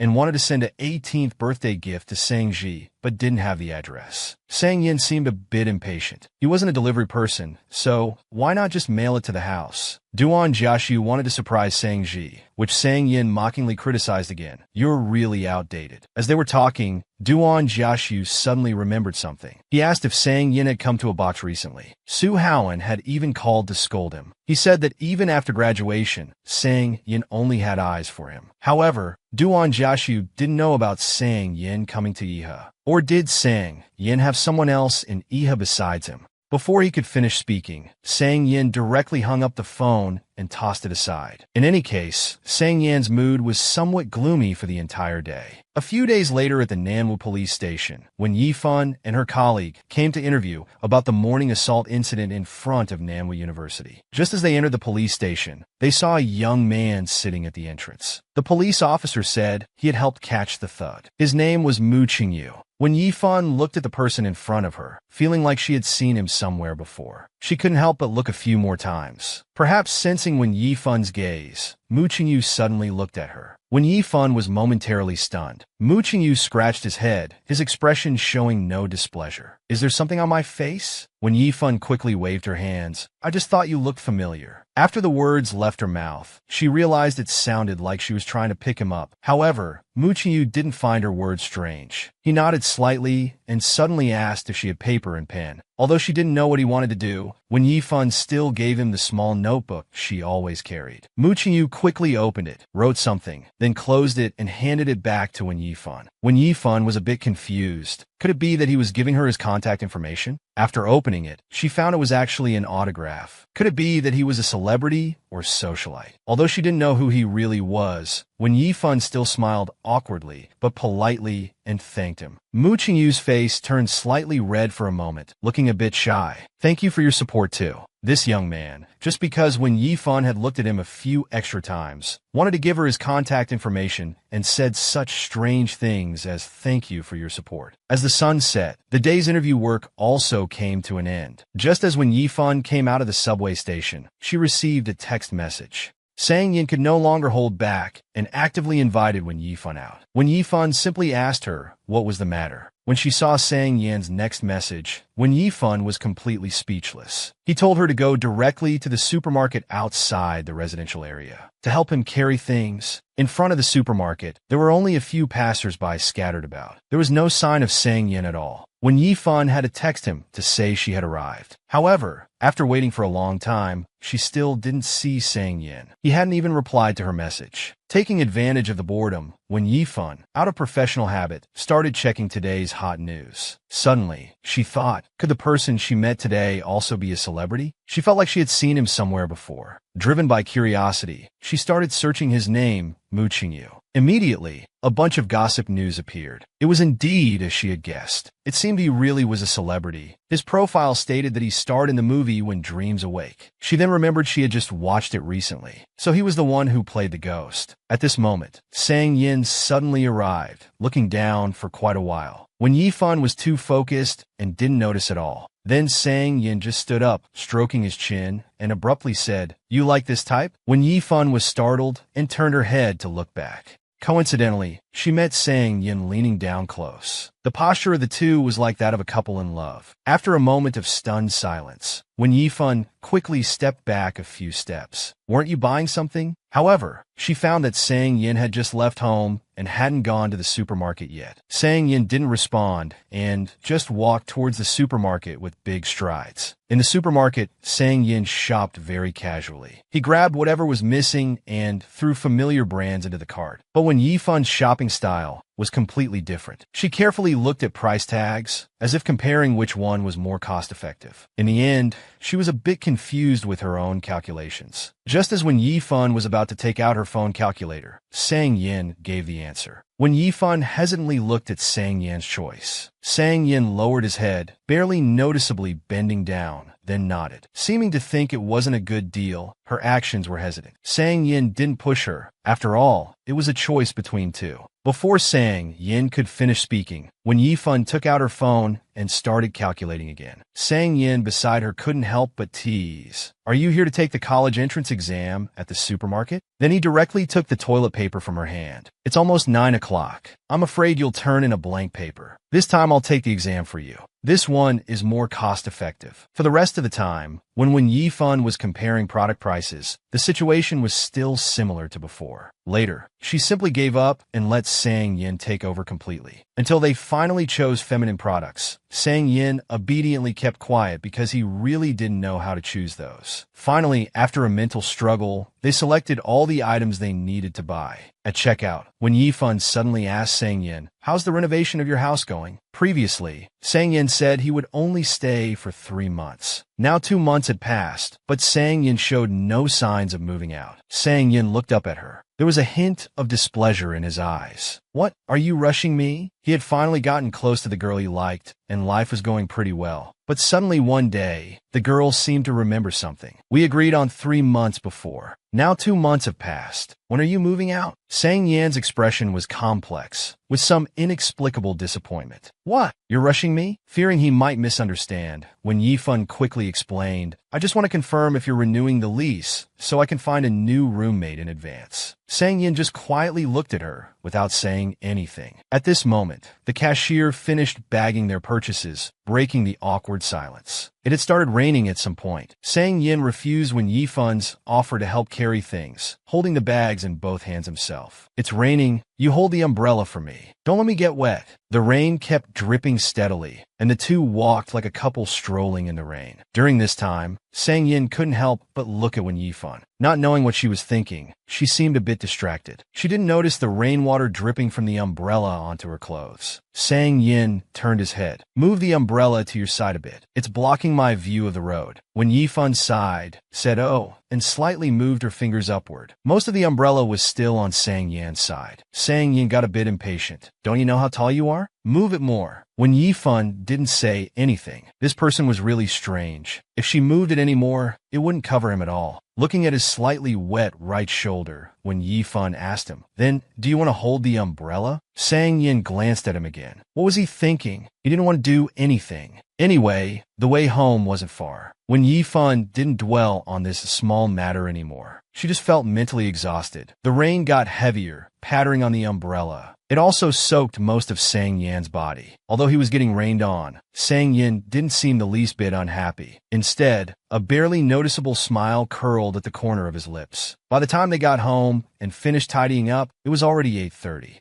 After washing up, Sang Yin saw Wen Yifan sitting on the sofa, calculating expenses. He quietly sat down beside her. Before he could speak, Wen Yifan spoke first. "After I finish calculating, I'll transfer you the money for today's shopping." Before she could finish calculating, Sang Yin casually turned off the light and turned on the TV. "Any ghost movie recommendations?" When Yifan was stunned, Sang Yin kept changing channels, seemingly unable to find a ghost movie he wanted to watch. After a moment, he stopped changing channels. "Let's watch this one." On the TV screen, a woman seemed to have just woken up from a nightmare. Her face filled with terror, breathing heavily. Suddenly, as if controlled or sensing something, her whole body froze. The music intensified at this moment, accompanied by the woman's unbelievable scream. Sang Yin also reacted, dropping the remote control onto his leg. At this moment, Wen Yifan suddenly burst out laughing. Sang Yan's brow twitched as he looked at Wen Yifan beside him. "What are you laughing at?" Wen Yifan, completely unaware of the change in Sang Yan's expression, said, "It's just really funny." Sang Yin stared at her for a while. "We're watching a ghost movie after all. Even if it's funny, shouldn't we show some respect to the ghosts in it?" When Wen Yifan pointed out the funny scenes, Sang Yin was left speechless. Perhaps to cover up his inner embarrassment, Sang Yin turned back to continue watching the TV. At this moment, the screen showed the title, "Waking Up to See Ghost 5" in blood-dripping letters. Wen Yifan then remembered she had seen it before. Maybe she had a vague impression of this movie, or maybe it was just poorly made. As she watched, Wen Yifan started yawning continuously, completely uninterested. As she stood up, Sang Yin panicked. "Where are you going?" Wen Yifan was confused. "Back to my room to sleep." Sang Yin pretended to be calm. "It's just a ghost movie. Are you that scared?" Wen Yifan didn't bother arguing with him and still walked towards the bedroom. "Well, you enjoy watching then," Sang Yin shamelessly called out to her. Wen Yifan turned back to look at him, feeling a bit strange. Sang Yin patted the spot next to him. He lazily tilted his head. "Sit down. I know you're scared too.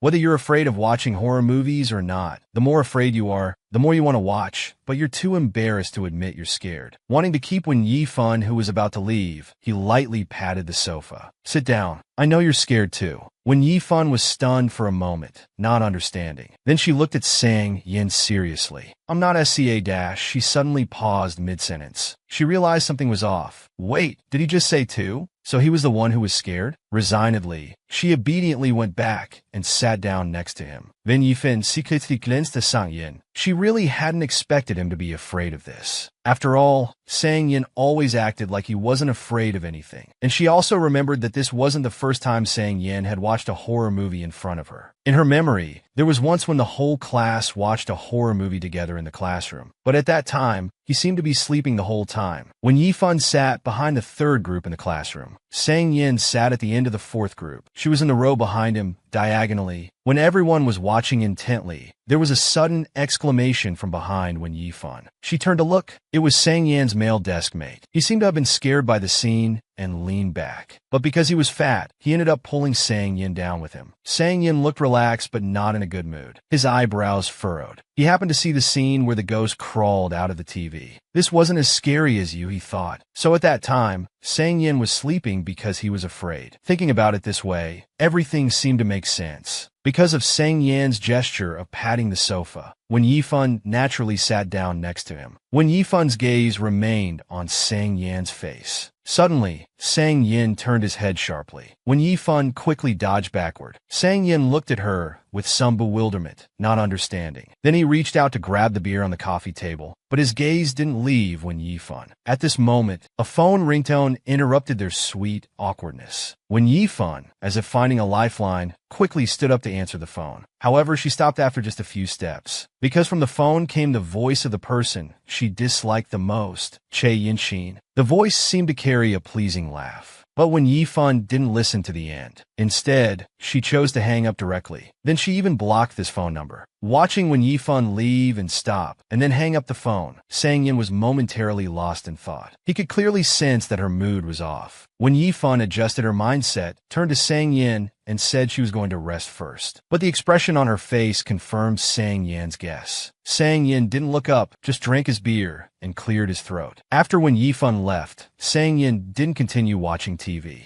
Just as he was feeling a bit bored, he suddenly received a message. It was actually from Su Haoan, asking if he wanted to move back after the house was finished. Sang Yin lowered his head in silence, not answering. He seemed to be hesitating about what to do next. He couldn't help but look up towards Wen Yifan's room. Just then, the sound of a door closing could be heard. The sound was a bit loud. It seemed he already had an answer in his heart. Let's wait a bit longer. During this time, they weren't idle either. They kept playing games until 3 a.m. Suddenly, there was the sound of a door opening. Sang Yin was startled. Soon after, he saw Wen Yifun in her pajamas appear in his view. She didn't say a word, her face expressionless as she walked to the sofa and sat down quietly. Sang Yin found this scene a bit eerie. He looked her over and asked, "What are you doing?" Wen Yifun didn't speak. Sang Yin continued to ask if she couldn't sleep. Still, there was no response. Just as he was about to speak again, Wen Yifun suddenly stood up as if she had lost her soul. This startled Sang Yin beside her. Then Sang Yin mustered up the courage to walk up to her, softly calling her name, Wen Yifun. But he found that she still didn't move, just standing there blankly. Sang Yin waved his hand in front of Wen Yifun's face. Wen Yifun had no reaction. Then she moved her feet, walking right past Sang Yin. Sang Yin was a bit stunned, not knowing what to do. He just watched wide-eyed as Wen Yifun returned to her bedroom. As the sound of the door closing rang out, Sang Yin's expression finally showed some subtle changes. Early the next morning, Wen Yifun came to the kitchen dressed. Just as she was about to make breakfast, she heard the door open. Wen Yifun stopped what she was doing and politely asked if he wanted breakfast. Sang Yin was a bit surprised but didn't refuse. He rudely pulled out a chair and sat down, saying he wanted a glass of milk too. "Thanks, it's not a big deal anyway." Wen Yifun held back and gently handed him the cup. Afterwards, she began to ask about how his house renovation was going. But Sang Yin didn't care about the house at all. So how would he know about the progress of the renovation? Wen Yifun was just making casual conversation and wasn't in a hurry. Then there was another moment of silence. During this time, Sang Yin couldn't help but look up and observe Wen Yifun. Finally, he couldn't hold back and spoke up. "Wen Yifun, last night you didn't let me finish." Wen Yifun was startled. Last night, Sang Yin had quietly watched her, seemingly waiting for her to say something on her own. After a long while without hearing a second sentence, Sang Yin lowered his head to think for a moment and didn't continue speaking. Finally, on a day off, Wen Yifun and Zhong Xiqiao had agreed to go shopping together. The first thing Wen Yifun did was show him Mu Qingyun's autograph. "Look, do you know this actor?" Zhong Xiqiao looked confused, unable to recognize the writing at all. Wen Yifun had only thought of giving it to him because he usually followed celebrities. Zhong Xiqiao said he didn't recognize it at all. Maybe it was just some D-list actor. Then, as if remembering something, he said, "All right, guess who I met on the subway this morning? It was Cui Jingyu, that girl who chased after Sang Yin in high school, very publicly." Wen Yifun had some impression of this person.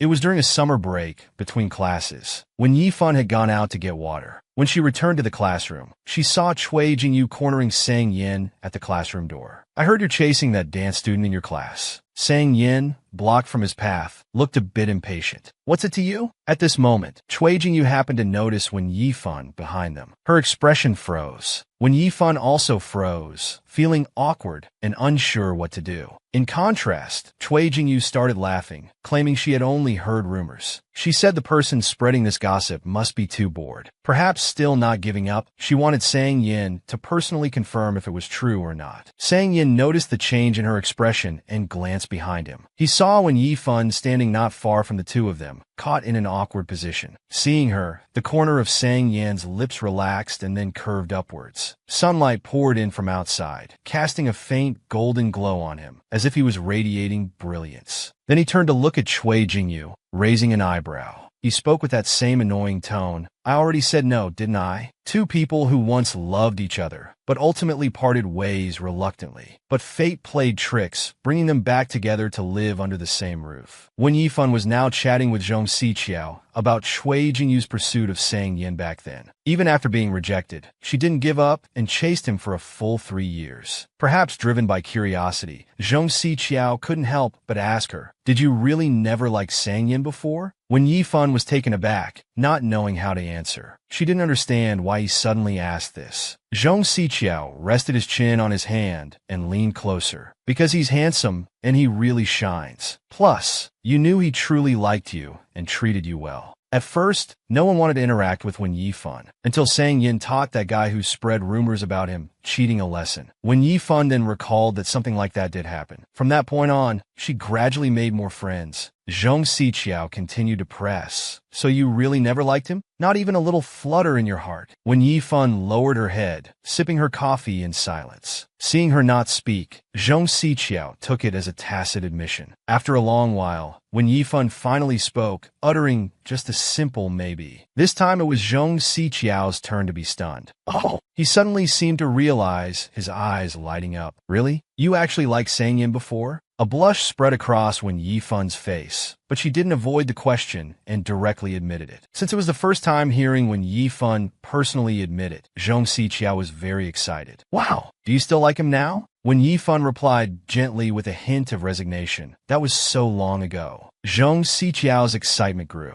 But you two are living together now, right? Seeing each other every day. What if old feelings resurface? At this mention, when Yifan paused briefly, as if remembering something. It won't happen. He's moving out soon. Seeing her seeming intent, Zhong Siqiao casually joked. So you're saying if he stays at a hotel, you won't be able to control yourself? Even as an outsider, he felt somewhat regretful. He continued to guess. Why didn't you two get together back then? Was it because of the school transfer? When Yifan seemed to suddenly open up. It's like with my old college roommates. We used to be close, but because we rarely kept in touch actively, everyone thought I was being cold-hearted. Even when Xiang Lang went abroad, I rarely contacted him. It's not that I don't care. I'm just lazy about maintaining these relationships. So when they say I lack human warmth, I admit to that. Noticing when Yifan's mood dropping, Zhong Siqiao quickly tried to comfort her. But when Yifan wouldn't listen, only blaming herself. So that's how I felt about Sang Yin back then. Someone like him, he deserves to be loved passionately. At least like how Cui Jingyu loved him in her youth. Someone whose heart is full of joy just for him, whose eyes light up when talking to him. Not someone like me, who's in the darkness. Zhong Siqiao couldn't bear to hear more. Why are you putting yourself down like this? You're so good-looking and have such a nice personality. When Yifan continued reminiscing about the past, in my senior year, I moved to my aunt's house. My aunt often made soup to nourish my cousin. Once my cousin said, "Mom, I don't want to drink it. Give it to aging." But my aunt still insisted he drink it, saying Shuangjiang didn't need such good things. Zhong Siqiao never imagined when Yifan had such a hard life back then. He couldn't help but feel indignant on her behalf. At that time, when Yifan didn't take it to heart, because back then, she was a burden everyone was trying to push away. So there really was no need to give me anything too good. After hearing all this, Zhong Siqiao sighed, suddenly feeling very sad. He cursed a bit under his breath. Then he quickly changed the subject, asking again if she was sure Sang Yin didn't like her. When Yifan spoke with a gentle tone, sounding quite certain, Zhong Siqiao was puzzled, wondering why she was so sure. When Yifan lowered her head again, silent for a moment. Because I heard him. Just because of my sharp personality, I pushed away the person I loved deeply. Now that the darkness has passed, and by chance they're living together, she doesn't dare to have any improper thoughts. In her heart, she will never forget. He was the only person who was truly good to her, but also the one she hurt the deepest. It's as if those past events happened just yesterday, leaving an indelible mark in her mind. Perhaps it was because Sang Yin was too good to her, attracting the teacher's attention, which ultimately led to parents being called in. However, this time it was her uncle's family who came. In their eyes, she was just a burden. That period was the darkest time in her life. But there was always a ray of light shining into her life. When Sang Yin saw Wen Yifan standing outside the office, he was first stunned. He wanted to go forward and comfort her, but didn't know how to start. His eyes were full of self-blame as he lowered his head and quietly walked away. By the time when Yifan returned home, it was already night. As soon as she entered, she was met with her aunt's scolding. "Your cousin is preparing for the college entrance exam. I'm counting on you not to cause trouble for the family."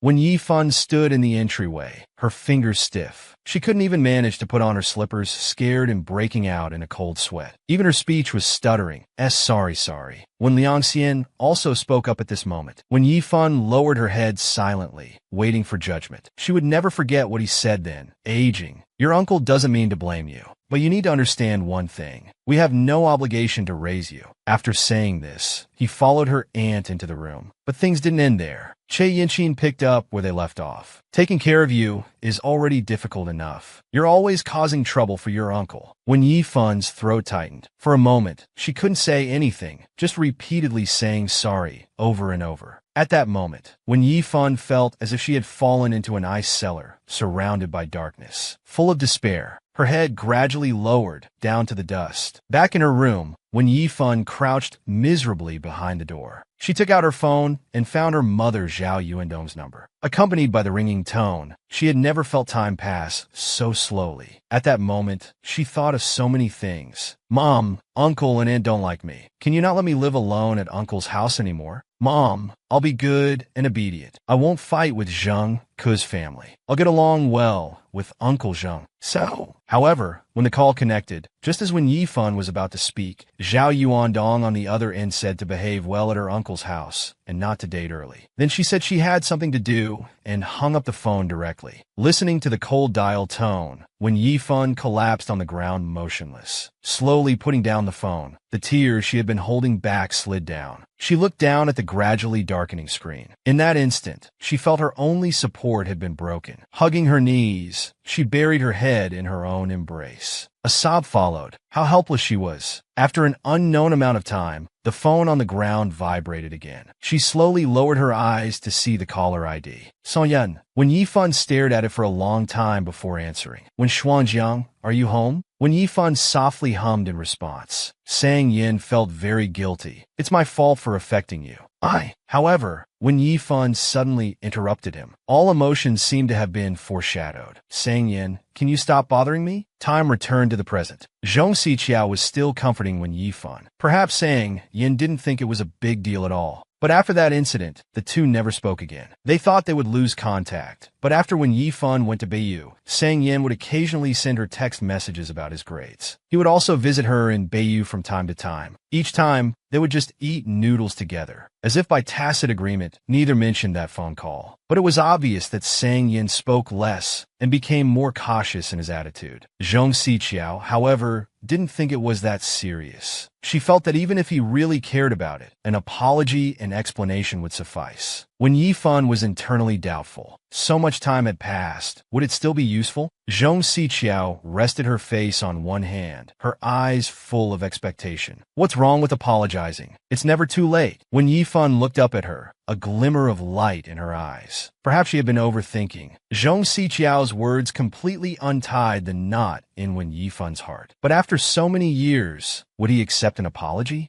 The night in Xanadu Flower City was as quiet as ever. After returning home, when Yifan opened the refrigerator, seeing Sang Yin playing games again, she thought about Zhong Xiqiao's words. It took her a long time to gather the courage to call out to Sang Yin. Sang Yin didn't look up, continuing to play his game as he spoke. When Yifan inexplicably couldn't say it. After so many years, suddenly apologizing felt strange. But calling someone and not saying anything was also odd. She casually brought up a topic, asking if his profile said he was a bar owner. Sang Yin still didn't look up. It's just a side business. What about it? Noticing when Yifan sit down beside him, Sang Yin finally looked up. When Yifan felt a bit awkward and explained she was just curious why he didn't have to go to work every day. This question triggered Sang Yin's narcissistic mode. He yawned and said in an arrogant tone, "Many companies are trying to poach me. They're still fighting over me. We'll see after they're done." When Yifan didn't respond to that and changed the subject. By the way, how's the renovation of your house going? Sang Yin turned back to his game, speaking lazily. The workers are on holiday for the new year. It's not finished yet. Even if it were done, we'd need to let it air out before moving in. This meant that a month later, Sang Yin wouldn't move out and would stay for a while longer. Sang Yin looked up at her, his lips curling slightly. All right, you don't have to be so happy about it. When Yifan pretended not to hear him and quickly sipped her drink twice. Then she looked up and changed the subject to the TV. Look, what's wrong with this person? Multiple personalities? This time, Sang Yin seemed interested. He soon put away his phone and started watching with her. A few minutes later, he was discussing the character's behaviors with her. Suddenly, he turned to Wen Yifan and said slowly, "Why do I feel like I'm sleepwalking? How else could I not remember things I've done?" Wen Yifan didn't seem to notice the change in his expression. She kept her eyes on the TV. "Indeed, you don't remember what you did after sleepwalking." Sang Yin continued to guide her step by step. "How do you know?" When Yifan lowered her head and honestly said she used to pretend to sleepwalk. She then added, reassuring Sang Yin that she hadn't done it in a long time. Sang Yin rested his face on one hand, pointing out the logical problem. "How do you know you haven't done it in a long time?" Hearing his words, when Yifan paused. "Have I sleepwalked in front of you?" What did I do?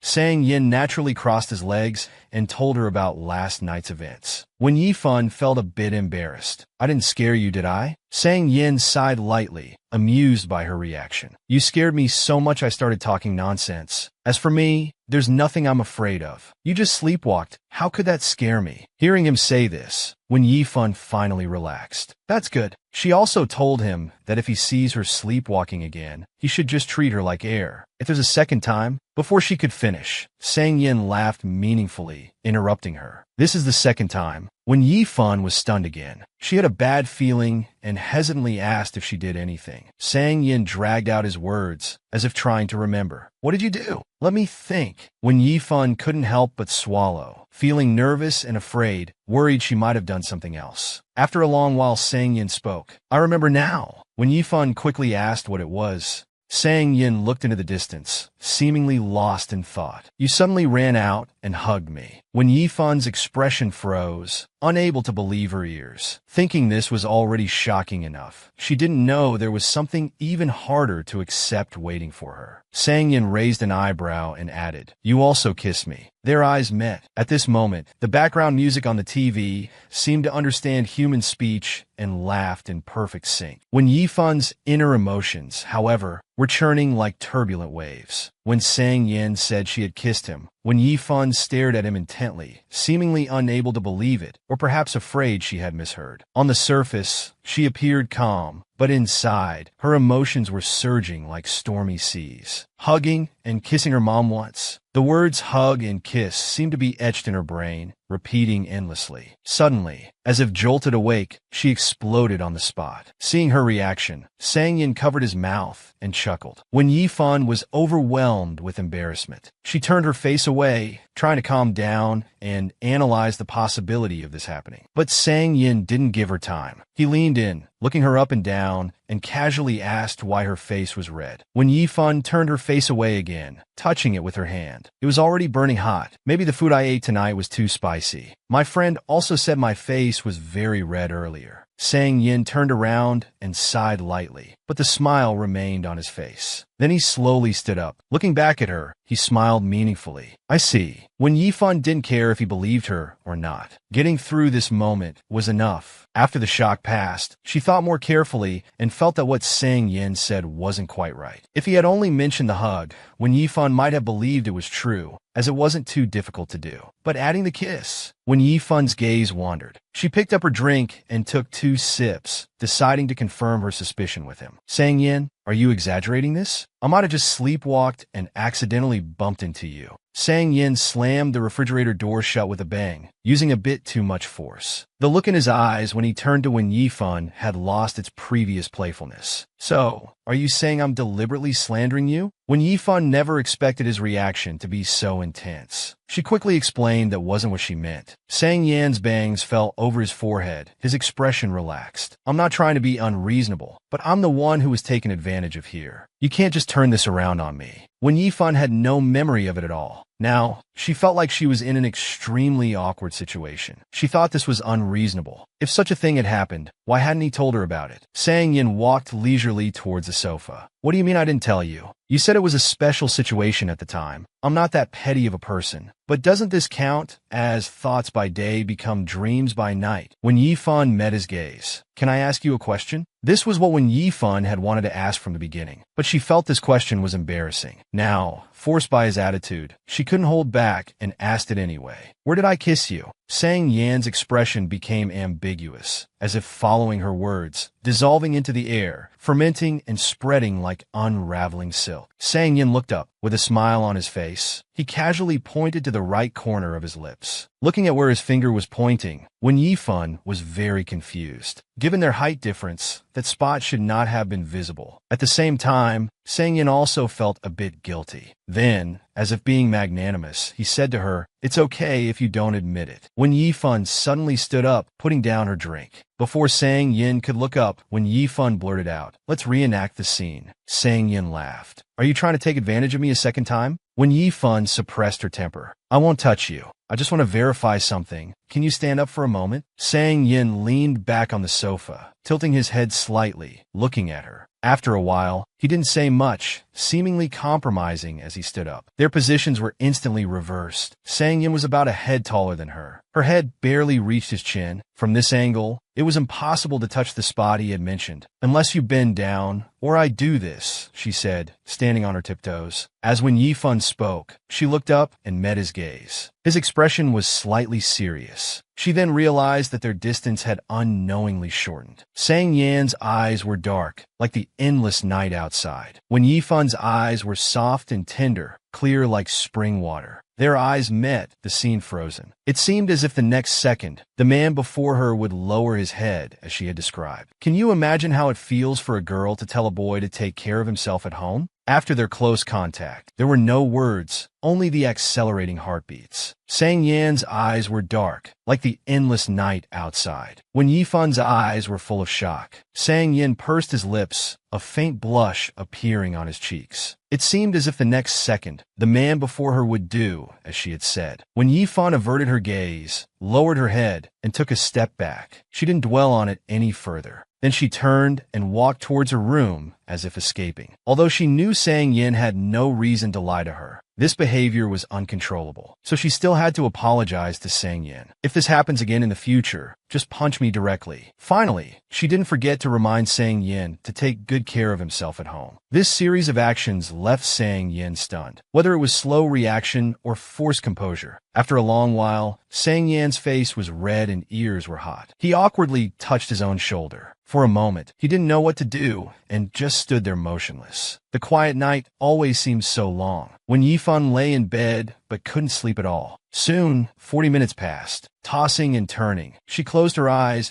but couldn't fall asleep no matter what. Her mind kept replaying what had just happened. She even had an illusion. What nonsense did I just say? But she indeed had always liked that gift from Sang Yin very much. The scene from that sleepwalking night also involuntarily flashed through her mind. Could it be that she really hugged Sang Yin and kissed him? The more she thought about it, the more she couldn't sleep. She was even speechless with herself. She might as well not sleep. She suddenly sat up. No, she had to think of a solution. This kind of thing couldn't happen again. After racking her brains, she ended up just putting a chair against the door. She couldn't help but comfort herself, thinking that even if she sleepwalked, she wouldn't be able to go out like this. Qingming Festival at the cemetery in the southern suburbs, when Yifan took a day off and bought a bouquet of flowers. Looking at her father's photo on the tombstone, when Yifan gently touched it with her hand, she stared at the name for a long time before softly calling out Dad. It was as if he had never left. Xuanjiang had returned. Tears slid down her cheeks, seemingly making a silent response. At that time, when Yifan always felt it was unbelievable, always feeling like it was a dream. When Sang Yin returned, he saw when Yifan busy in the kitchen. Somewhat surprised, as he had never seen her come back so early, he casually asked, "Did you skip work today?" "Nothing much to do, so I came back early." When Yifan continued stirring the porridge in the pot, without turning her head. "Have you had dinner?"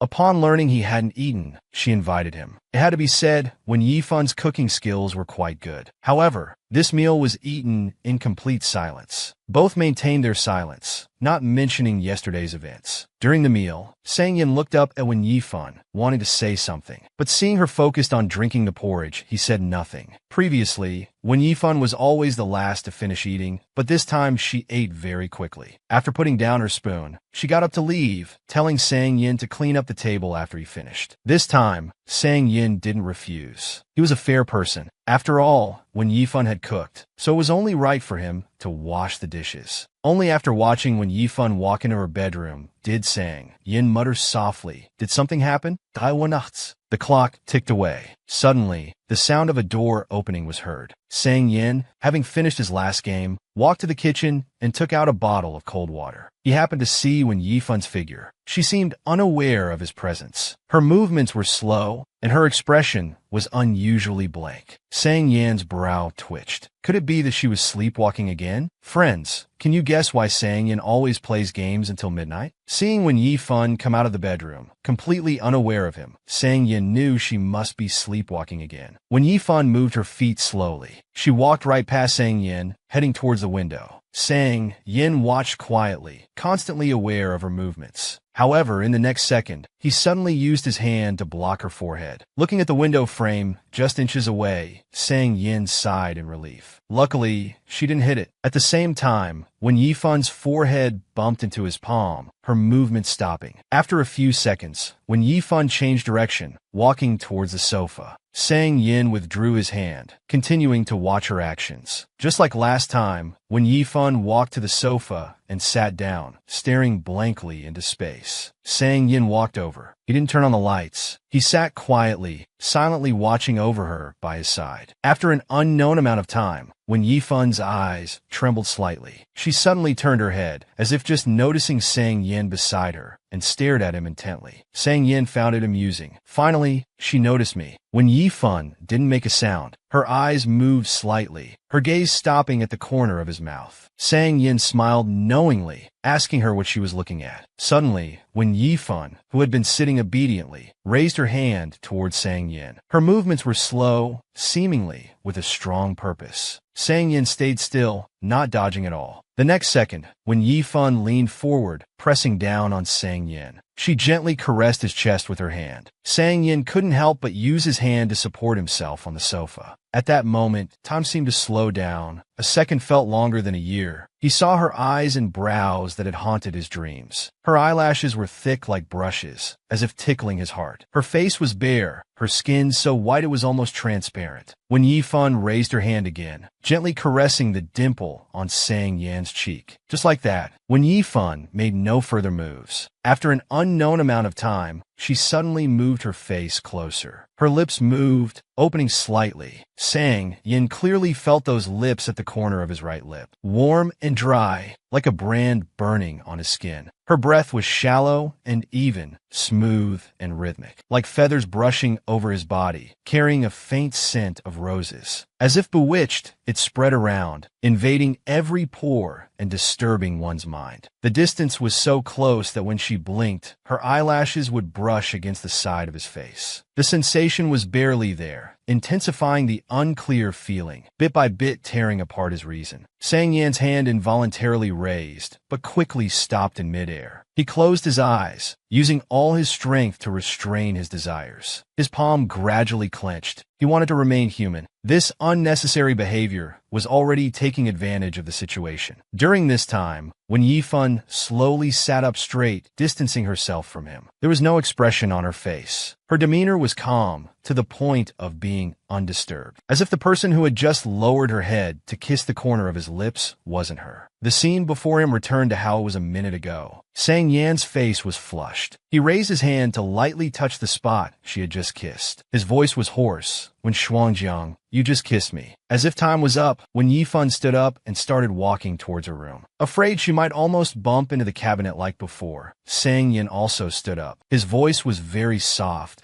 as if afraid of waking her. You're just going to kiss and run? When Yifun slowly walked forward, Sang Yin opened the door for her, seeing a chair blocking the way. He quickly moved it aside, preventing when Yifun from bumping into it. As if unaware of all this, when Yifun sat back on the bed, preparing to continue sleeping, Sang Yin stood quietly beside, watching her actions. I'm not one to be taken advantage of, so you owe me one. After confirming she wouldn't sleepwalk again, Sang Yin stopped. His gaze was meaningful as he slowly finished his sentence. You can repay me when you're awake. With this, the first season of the Nonghong comic ends. Thank you all for your support. We'll continue in the next episode. Fong Yuan. He accompanied you through the naive, palpitating times. Let's go to the same university? Okay. Becoming the most beautiful protagonist of your youth. In countless destined moments, or in long-planned coincidences. I just moved in, silently conquering and plundering. I'll get something to drink, gently yet dominantly occupying your entire heart. Kiss someone and ran. I can't stand being taken advantage of. You owe me. Pay me back when you're sober. When Yifun's experiences in her youth left a shadow in her heart, she also developed sleepwalking. For years, it hadn't stopped, until she started living with Sang Yan. When her warm and dry lips fell on Sang Yan's cheek, as if it hit his heart, spreading around, invading and disturbing his mind. That night, when Yifun slept particularly soundly, until the sun was high in the sky,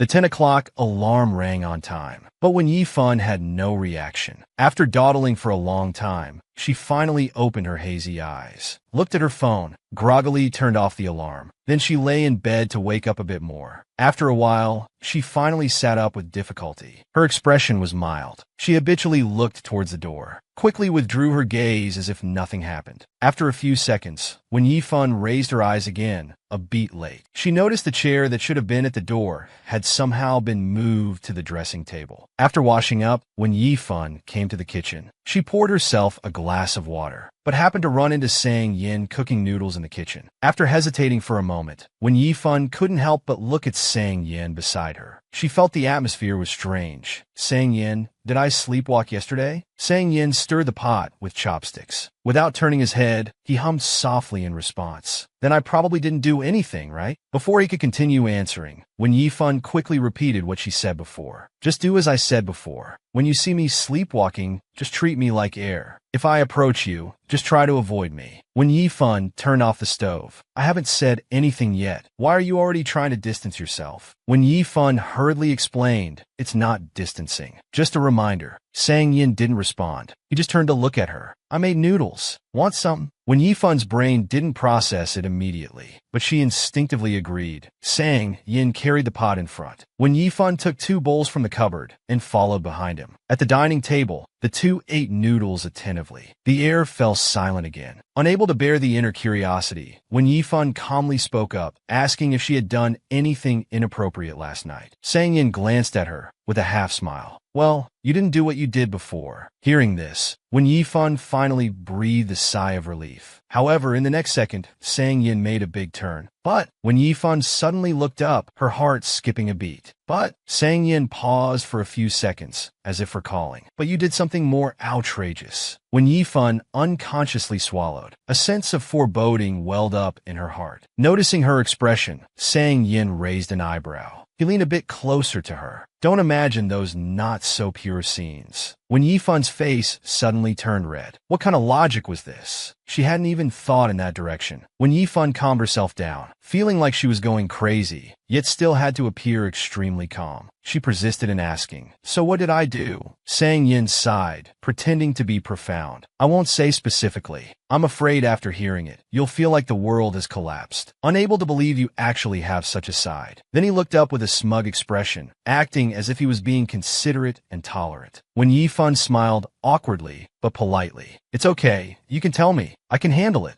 Sang Yin remained silent, just staring at her. When Yifan felt helpless, not understanding what he wanted to say, Sang Yin's gaze slid down from her eyes to her lips. His eyes darkened a bit, and his face flushed slightly. He couldn't help but recall last night, her warm yet burning lips. And that deep kiss, although it was just a kiss on the dimple, it kissed its way into his heart. Sang Yin slightly twisted the corner of his mouth, withdrew his gaze, and turned his head aside. His tone was casual, yet seemed deeply offended. Forget it, I can't say it. Hot yet soft red lips. Deep yet bright eyes. So even our Sang Yin can be shy sometimes. Forget it, I can't say it. When Yifan was surprised. With his personality, she couldn't believe there was something he couldn't say. Sang Yin slightly raised his chin, but the faint blush on his face was real. Let me put it this way. I've been in a good mood lately, so I won't hold these things against you for now. When Yifan was completely done with this guy, but she couldn't say anything more. Before she could think further, Sang Yin continued, but in the future, I'll make you pay it all back, bit by bit. When Yifan really disliked feeling indebted, she sincerely asked if she could repay him now. Sang Yin leaned back in his chair like a debt collector. Now, it's not the right time yet. When Yifan was confused, not understanding how to repay, Sang Yin remained silent, the blush on his face deepening. In When Yifan's mind, what could be worse than kissing?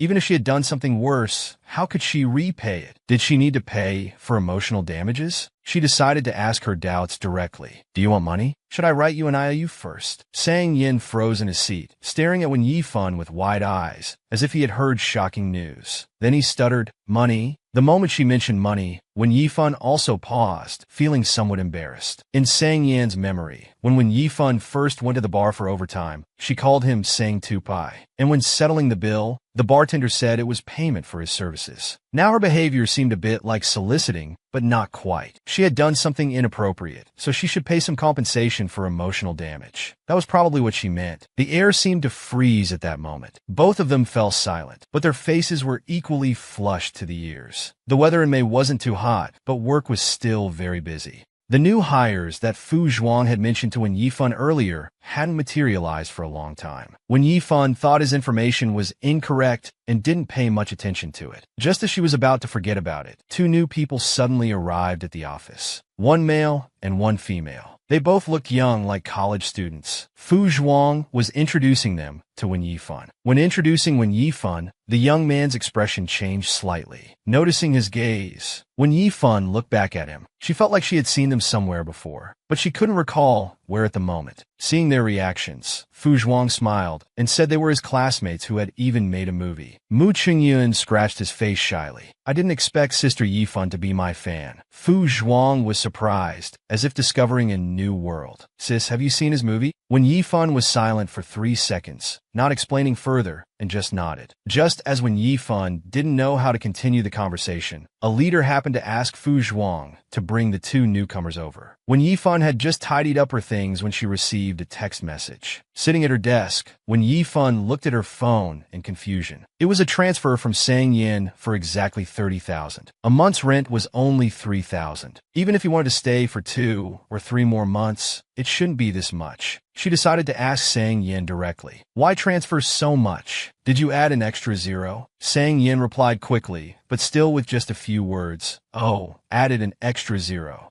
Since he knew he had overpaid, Wen Yifan immediately said she would transfer it back. But Sang Yan's response was unexpected again. No need. Keep it for next time's deduction. Wen Yifan thought he was only staying for 1 more month. Seeing this, she was confused. She thought for a moment and still asked, "Until which month are you planning to stay? I need to confirm so I can decide when to start looking for a new roommate." This time Sang Yin didn't reply immediately. After a while, he sent a voice message. "Until you've paid back what you owe me." When Yifan didn't hesitate and quickly asked what debt, Sang Yin sent another voice message. "What? Do I need to remind you?" When Yifan still couldn't figure it out. This time Sang Yin sent a series of text messages. Late at night, overcome by desire, attempting to possess me. When Yifan stared at the screen for a while, shocked by the words possess me, faced with Sang Yan's messages. When Yifan was at a loss for words. She stared at the screen for a while, her scalp tingling at the words desire and possess. Her expression stiffened, and the blush spread to her ears. As she didn't know how to reply to Sang Yan's message, Mu Qingyun interrupted her thoughts with Sister Yifan. When Yifan suddenly looked up, startled, she hurriedly turned her phone aside. Mu Qingyun was standing behind her with a smile. "Sister Yifan, can I add you on WeChat?" At some point, Fangli had also come over and was standing nearby waiting. When Yifan paused briefly, then picked up her phone and nodded. At this time, Fu Zhuang began to announce the evening's activities. Due to recent busy work, to help everyone relieve stress, and to welcome the new team members, the director decided to have a team-building event tonight, a small party. After adding Wen Yifan on WeChat, Mu Qingyun didn't leave immediately. He silently looked at Wen Yifan for a moment before coming to his senses. He left with a satisfied smile, as if he had made some major internal decision. Familiar city, familiar streets. The busiest bar street in Nanhua City. Several guys were walking in front at the Fallen Bar. Su Tian was holding Wen Yifan's arm behind them, unable to contain her excitement. "Oh my god, I'm in love!" That new intern is tall, handsome, and cute. He's like a little puppy. Mu Qingyun, walking in front, kept looking back, which Su Tian noticed each time. She quietly asked Wen Yifan if it was just her imagination. Seeing Wen Yifan's lack of reaction, Su Tian was curious. "How come you're not interested in handsome guys at all? Don't you have a type you like? Gentle, domineering, cheerful, or playful?" When Yifan was stunned. To be honest, even she didn't know what type she liked. But thinking carefully, the only face that came to mind was Sang Yan's, arrogant yet gradually softening. Realizing this thought, when Yifan's breath caught, and a blush appeared on her face. Thinking of Sang Yan, when Yifan suddenly remembered she hadn't replied to an important message. She hurriedly rummaged through her bag for her phone, as she hadn't responded to Sang Yan's text yet. Not knowing exactly what she had done while sleepwalking, when Yifan was at a loss for how to explain. After checking on the victim's condition, she directly asked how he wanted to resolve this. Sang Yin replied instantly, as if he had been waiting for her message. seeing Sang Yin only reply with "we'll talk later," when Yifan became irritated. He brought it up but wouldn't say what he wanted, while making her seem like a heartless person who forgot everything after having her way. When Yifan felt helpless, since that was the case, she might as well pretend nothing had happened. Out of sight, out of mind. Coincidentally, she had to work overtime recently and wouldn't run into him. Just as she was thinking this, Su Tian tugged on Wen Yifan's arm. "We're here. It should be this place." When Yifan looked up and was stunned for a moment. Overtime bar, a place she was all too familiar with. She hesitated internally, unsure whether to go in or not. To Wen Yifan's surprise, the company party venue was actually at Overtime Bar. Since it was a team-building event, Wen Yifan didn't feel right backing out. She might as well go in with everyone else. Familiar bar, familiar private room, just with a different group of people. Fu Zhuang,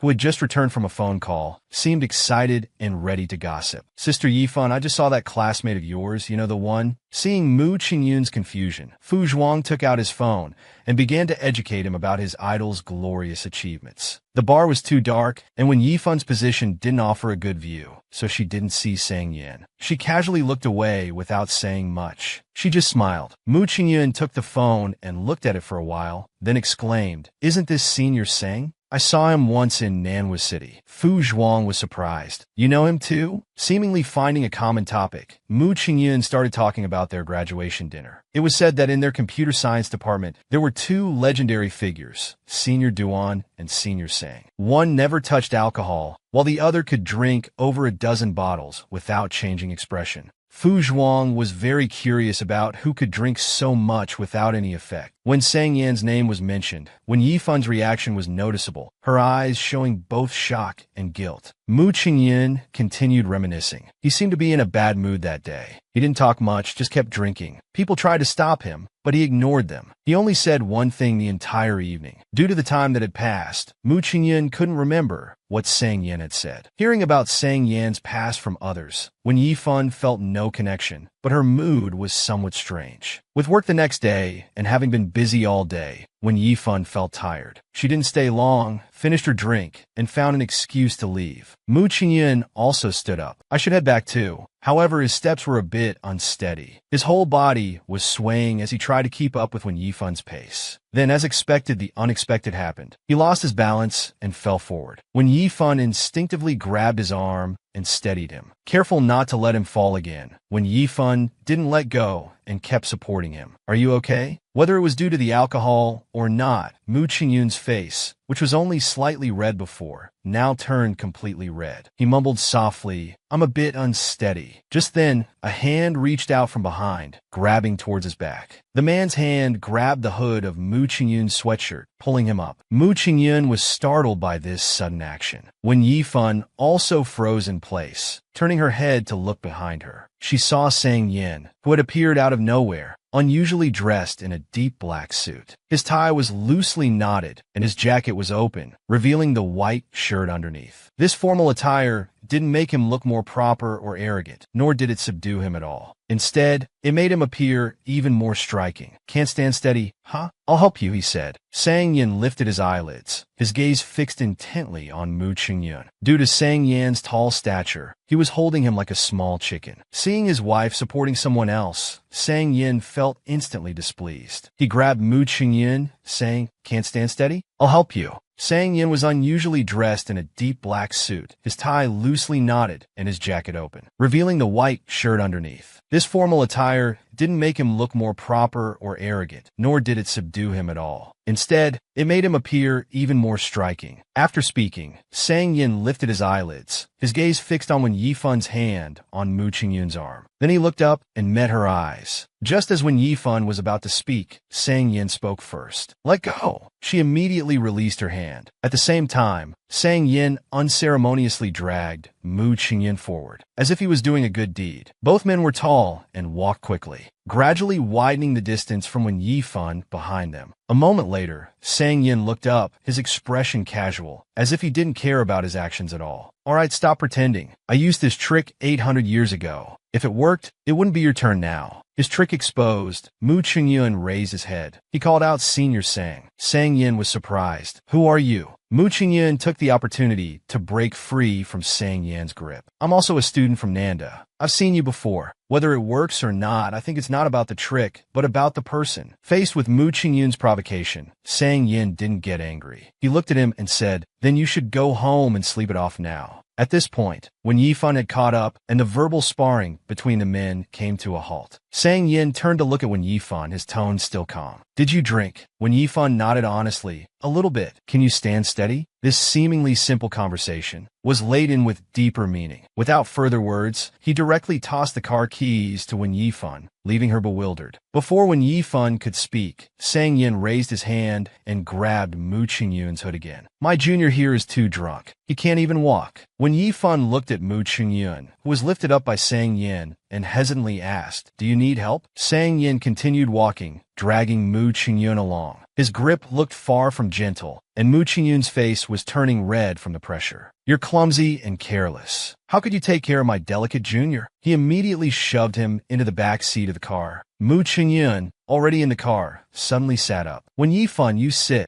Before he could finish the last two words, Sang Yin slammed the car door shut with a loud bang. I don't know where this guy gets all this nonsense from. His refusal was blatantly obvious. It was still early, and when Yifan didn't pay much attention. Just as she was about to say goodbye and leave, Sang Yin unexpectedly said, "Sit in the front." This unexpected statement caught Wen Yifan off guard. "Are you talking to me?" Sang Yin opened the car door and paused. "Who else?" Wen Yifan awkwardly said, "Oh," and didn't speak further. After getting in the car, Sang Yan's reasoning was quite logical. When people are drunk, they're uncomfortable. Let him lie down in the back seat. Why would you go there to join in? As Mu Qingyun called out Wen Yifan, Sang Yin suddenly turned his head to look behind, fearing that the guy might pull some other trick. Out of concern for a colleague, Wen Yifan turned and advised him to rest well in the back and not to drink so much in the future.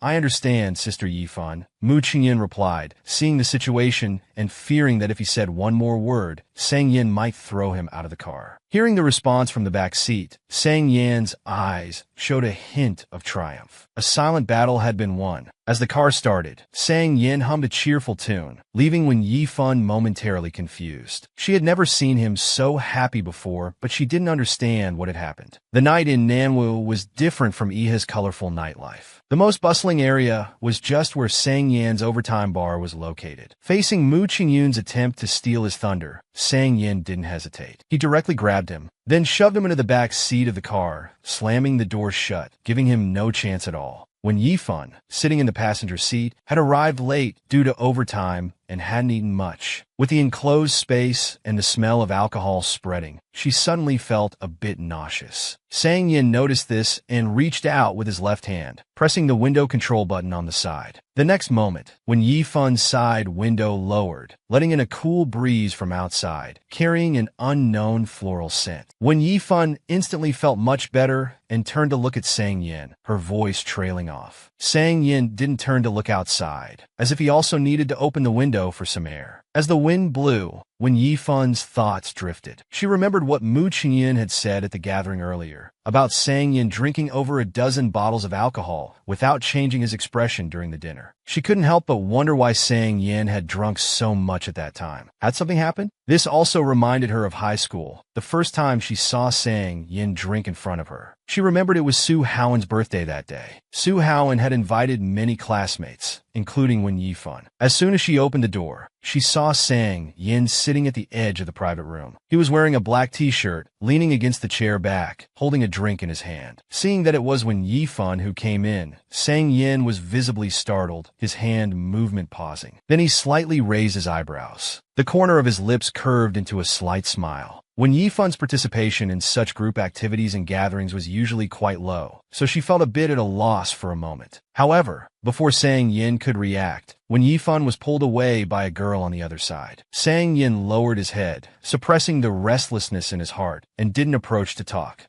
As time passed, the atmosphere in the private room became increasingly lively. Everyone was singing and dancing. Amidst the cheerful music, they enjoyed the food and chatted about life. Sang Yin and Wen Yifan had no interaction throughout the evening. For the usually slow to warm up Wen Yifan, even in the KTV, she just sat there quietly. Wen Yifan didn't plan to stay long. Around 9 o'clock, she got up to say goodbye to Su Haoen. Sang Yin, not far away, leaned forward slightly, unable to hear clearly what they were saying. Just as Wen Yifan had taken a few steps, Su Haoen loudly reminded her, "Be careful on your way home." Sang Yin nearly spat out blood, realizing the words were clearly meant for him. The night in Nanwu was brightly lit, just as the nightlife was beginning. As Wen Yifan had just gone downstairs, she heard a noise behind her. Turning her head, she saw it was Sang Yin. She instinctively asked if he was also going back. Sang Yin just gave a light in response. They lived in different directions. Wen Yifan nodded slightly. "Then see you on Monday. Be careful on your way." As soon as she finished speaking, Sang Yin stumbled beside her, his body falling forward, startling Wen Yifan. Just as he was about to fall, Sang Yin quickly grabbed her arm, as if trying to steady himself. Wen Yifan, realizing what was happening, reached out to support his arm. "What's wrong?" Sang Yin slowly uttered the word dizzy. Then he gently rubbed his forehead and looked at Wen Yifan. His face had a shy blush, and his speech was a bit slurred. He couldn't stand steadily and needed support. With Wen Yifan's support, Sang Yin's steps were deliberately unsteady. He explained that he had mistaken alcohol for a regular drink. For a moment, Wen Yifan didn't know how to handle the situation. She thought about calling Su Haoen or Sang Yin's family. Sang Yin panicked a bit. "I don't like troubling people." Wen Yifan was stunned. She stared at him blankly. "Don't like troubling people? Does that include me too?"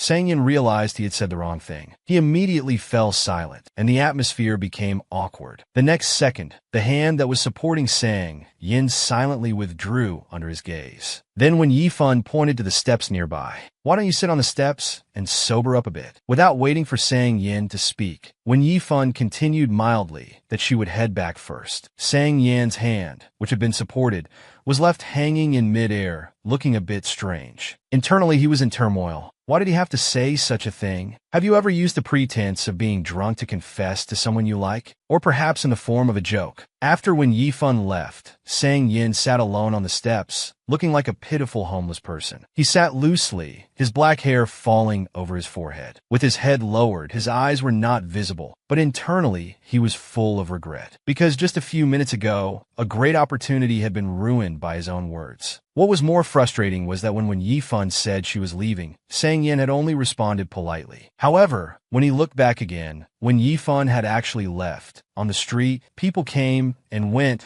with only Sang Yin sitting on the steps, sighing constantly. He sat with his head down for a while, staring at the ground, seemingly truly drunk. The next moment, a pair of white canvas shoes appeared in his peripheral vision. Sang Yin heard this familiar voice. He suddenly looked up, his previously dim eyes once again filled with hope. When Yifan bent down to look at Sang Yin, her eyes clear and bright. "Can you walk? Should I take you to the bus stop?" Sang Yin was stunned. He looked at her directly, his face suddenly flushing red again. Their eyes met, the scene seemingly frozen. Sang Yin never imagined that the girl who had left would come back. After a few seconds, Sang Yin raised his hand towards Wen Yifan. Seeing no response from her, Sang Yin looked at her with eyes full of expectation. "Can't get up." Never having encountered such a situation, Wen Yifan was also at a loss for what to do. Then Wen Yifan licked her lips and grasped his wrist, trying to pull him up with force. But he didn't budge at all. "You're too heavy. I can't move you. Should we call Su Haoen to come down?" Sang Yin complained. "Can't you use a bit more strength?" The next second, Wen Yifan increased her effort. Before she could finish speaking, Sang Yin was pulled to his feet. No, it should be said that he stood up by himself. Sang Yin, who had already lost hope, saw Wen Yifan turn back. Hope once again burst in his eyes. However, he misjudged the force. The moment he stood up, he lunged towards Wen Yifan's face. They were just a hair's breadth away from kissing. Although it was just for a moment, the two who had never been in such close contact before inevitably felt awkward. They quickly turned away. but the blush on their cheeks was honest. This was the feeling of being smitten. After a while, Sang Yin coughed lightly twice. Then, pretending as if nothing had happened, he asked Wen Yifan to give him a shoulder to lean on. Wen Yifan was a bit confused. Wouldn't it be fine to just support him by the arm? Sang Yin insisted, claiming he couldn't stand steady with support on just one side. When Yifan turned her head, she hesitated, supporting him on both sides. How was that different from a hug? She then turned her back to Sang Yin. All right, lean on me then. This time, it was Sang Yin's turn to be stunned. He hadn't expected her to agree. When he said it, Sang Yin had been so matter-of-fact, brazenly shameless to the extreme. But when it came to actually doing it, he hesitated. His hand, just about to be placed on her shoulder, retracted. Helplessly, Sang Yin covered his face with a shy expression, unable to bring himself to do it. Seeing no reaction from behind after a while, when Yifan suddenly turned to look at Sang Yin was startled, seeming a bit guilty. When Yifan, tired of waiting, grabbed Sang Yin's hand and directly lifted his right arm, placing it on her shoulder without any hesitation. Whether it was Wen Yifan's imagination or not, Sang Yin's body seemed to stiffen, and he didn't lean on her with the boulder-like weight she had expected. Sang Yin's body trembled, as if he couldn't hold back, and he let out a giggling laugh. When Yifan assumed it was just drunken behavior and asked bewilderedly what he was laughing at, Sang Yin continued laughing. Nothing, when Yifan didn't press further and continued supporting him as they walked. As they approached the bus stop, Sang Yin suddenly called out, "When Xuanjin, let me tell you something. I made a mistake earlier." Sang Yin tugged at the corner of his mouth, dragging out his words, reverting to his usual annoying demeanor. "What I drank tonight was just cola." Faced with a new rival, Sang Yin's methods were ruthless. He showed no mercy, and when Yifan hadn't even caught a whiff of the gunpowder from this war.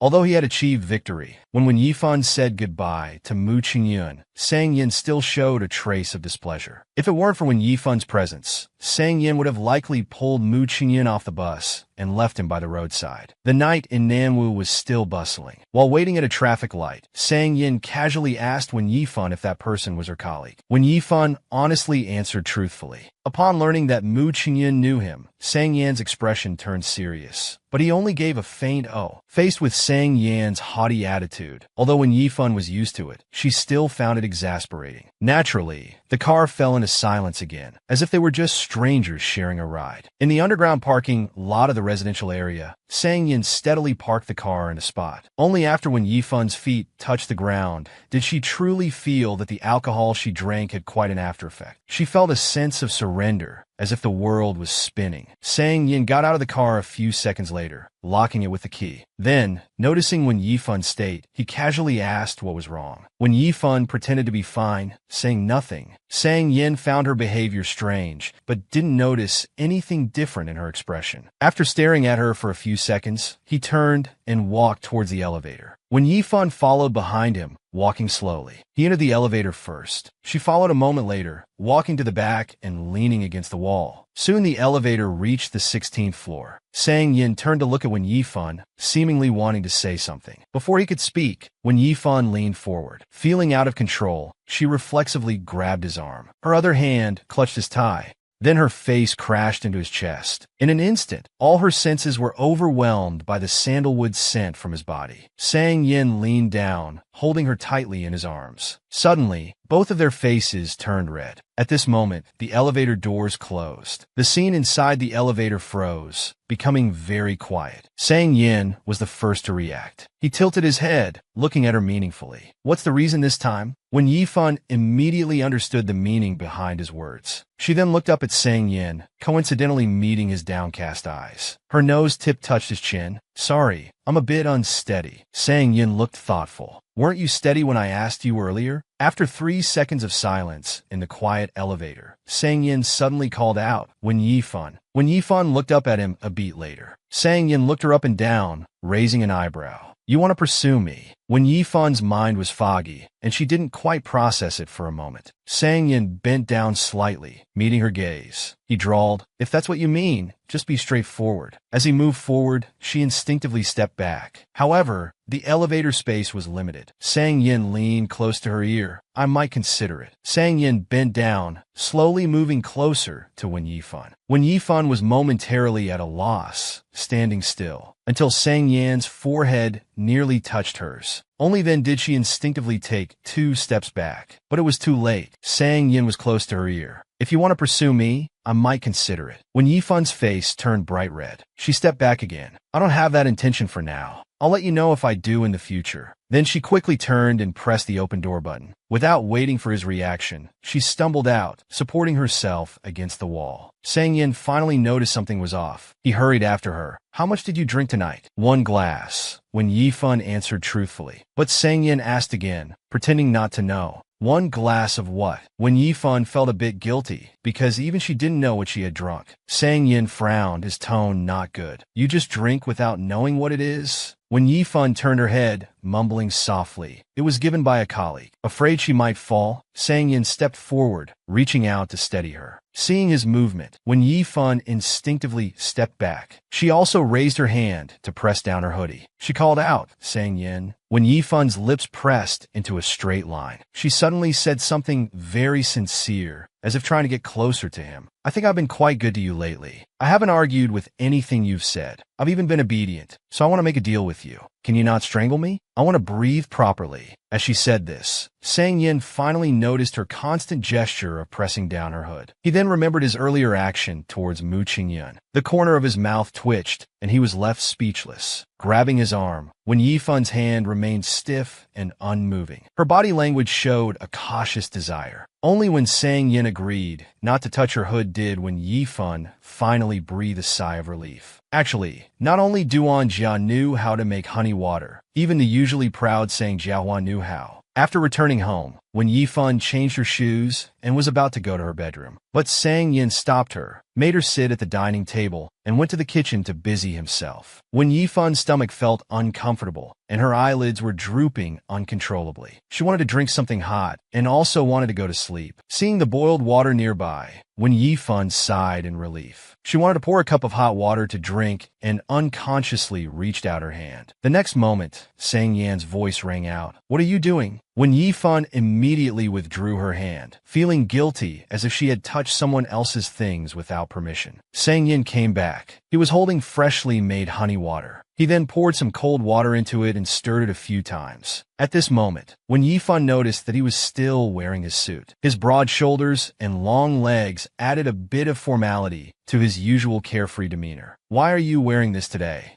Sang Yin didn't answer. He continued stirring the cup until the water temperature was suitable, then handed the cup over. When Yifun took the cup and drank a few sips, only then did she feel much better. She continued to ask, "Did you find a job?" He remained particularly cold and still didn't answer. But when Yifun, having drunk too much, was more talkative than usual, "Does this job require formal wear?" Sang Yin smiled, supporting his face with one hand. "You have quite a lot of questions, but right now I'm not interested in talking to a drunk like you." Seeing that she had drunk half a cup, Sang Yin got up to leave, feeling falsely accused, when Yifun immediately said she only had 1 glass. Sang Yin ignored her and continued walking to the kitchen. When Yifun called out from behind, "At your graduation ceremony, you drank over a dozen bottles. That's what you call a drunk." He froze instantly and turned back. "How do you know that?" When Yifun was honest and repeated what Mu Qingyun had said. "So, why did you drink so much?" When Yifun was determined to get to the bottom of it, as if this question was very important to her, Sang Yin lowered his head and remained silent for a while. Then, without turning his head, he continued walking forward. "It's been so long, I've forgotten." When Yifun asked about her doubts, Sang Yin didn't tell her directly, just saying it had been too long ago. He forgot that Nanwu was a place of beginnings and endings, and then beginnings again for both of them. Just as Sang Yin took off his suit, he received a call from Sang Ji, specifically telling him about Duan Jiashu's birthday. When Yifun sat obediently at the dining table, eating the porridge Sang Yin had just cooked, quietly listening to him on the phone. However, when Sang Yin heard the person on the other end of the phone attacking him about his age, he immediately jumped up from the sofa in anger. After Sang Yin hung up the phone, when Yifun slowly spoke up, "Sang Yin, weren't you born in January 1990? Sang Yin was stunned. When Yifun turned to look at him, speaking sincerely, "I think it was the day after New Year's Day. That's only 2 days different from 1989. Sang Yin crossed his arms, as if he hadn't caught her implication. His tone wasn't very serious. "You seem to remember my details quite clearly. When Yifun's movements paused for half a beat, she said softly, "Because this date is quite easy to remember." After returning to her bedroom and freshening up,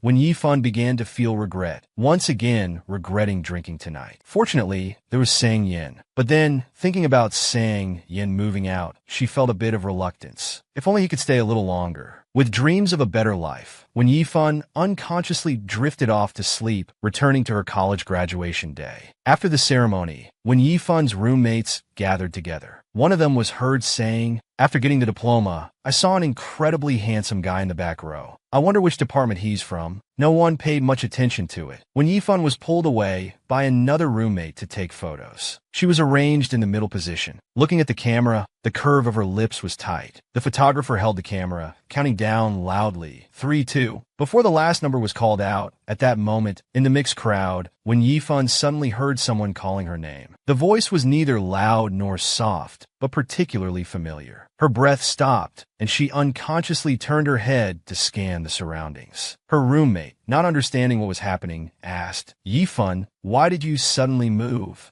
When Yifun was still looking around, feeling a bit strange. "I think I heard someone call me." When Yifun, who was in the middle of taking a photo, suddenly heard someone calling her in a daze. She turned around abruptly, but saw no trace of that person. Only in a certain direction in the crowd, she saw a man. His back was tall and thin, as if he had come specifically to attend someone's graduation ceremony. He was wearing a proper white shirt and suit pants. At that moment, he might have been looking at his phone, his head lowered. He slowly moved away from the bustling crowd. In an instant, when Yifun remembered 4 years ago, that rainy night with fine rain flying everywhere. Despite the rain, the air was still stuffy. The young man silently walked her to the entrance of her building. The pride in his eyes had completely crumbled. That young man, who had been so spirited from their first meeting, seemed to have been forcibly planted with humility that couldn't be concealed. In that alley that seemed endlessly long, he silently turned his back. Step by step, he walked out of her world. In a daze, these two figures seemed to overlap. When Yifun's mind went blank, uncontrollably, she took a step towards that direction, wanting to catch up with the person who had already gone far. The next moment, she was pulled back by her roommate. "Yifun, where are you going?" When Yifun suddenly woke up, she didn't expect to dream about something that happened so long ago. Then she sat up, feeling her mind was still a bit dazed. But the memories in the dream were still particularly clear. However, at this moment, when Yifun couldn't remember clearly, on that graduation day, did she really see that figure, or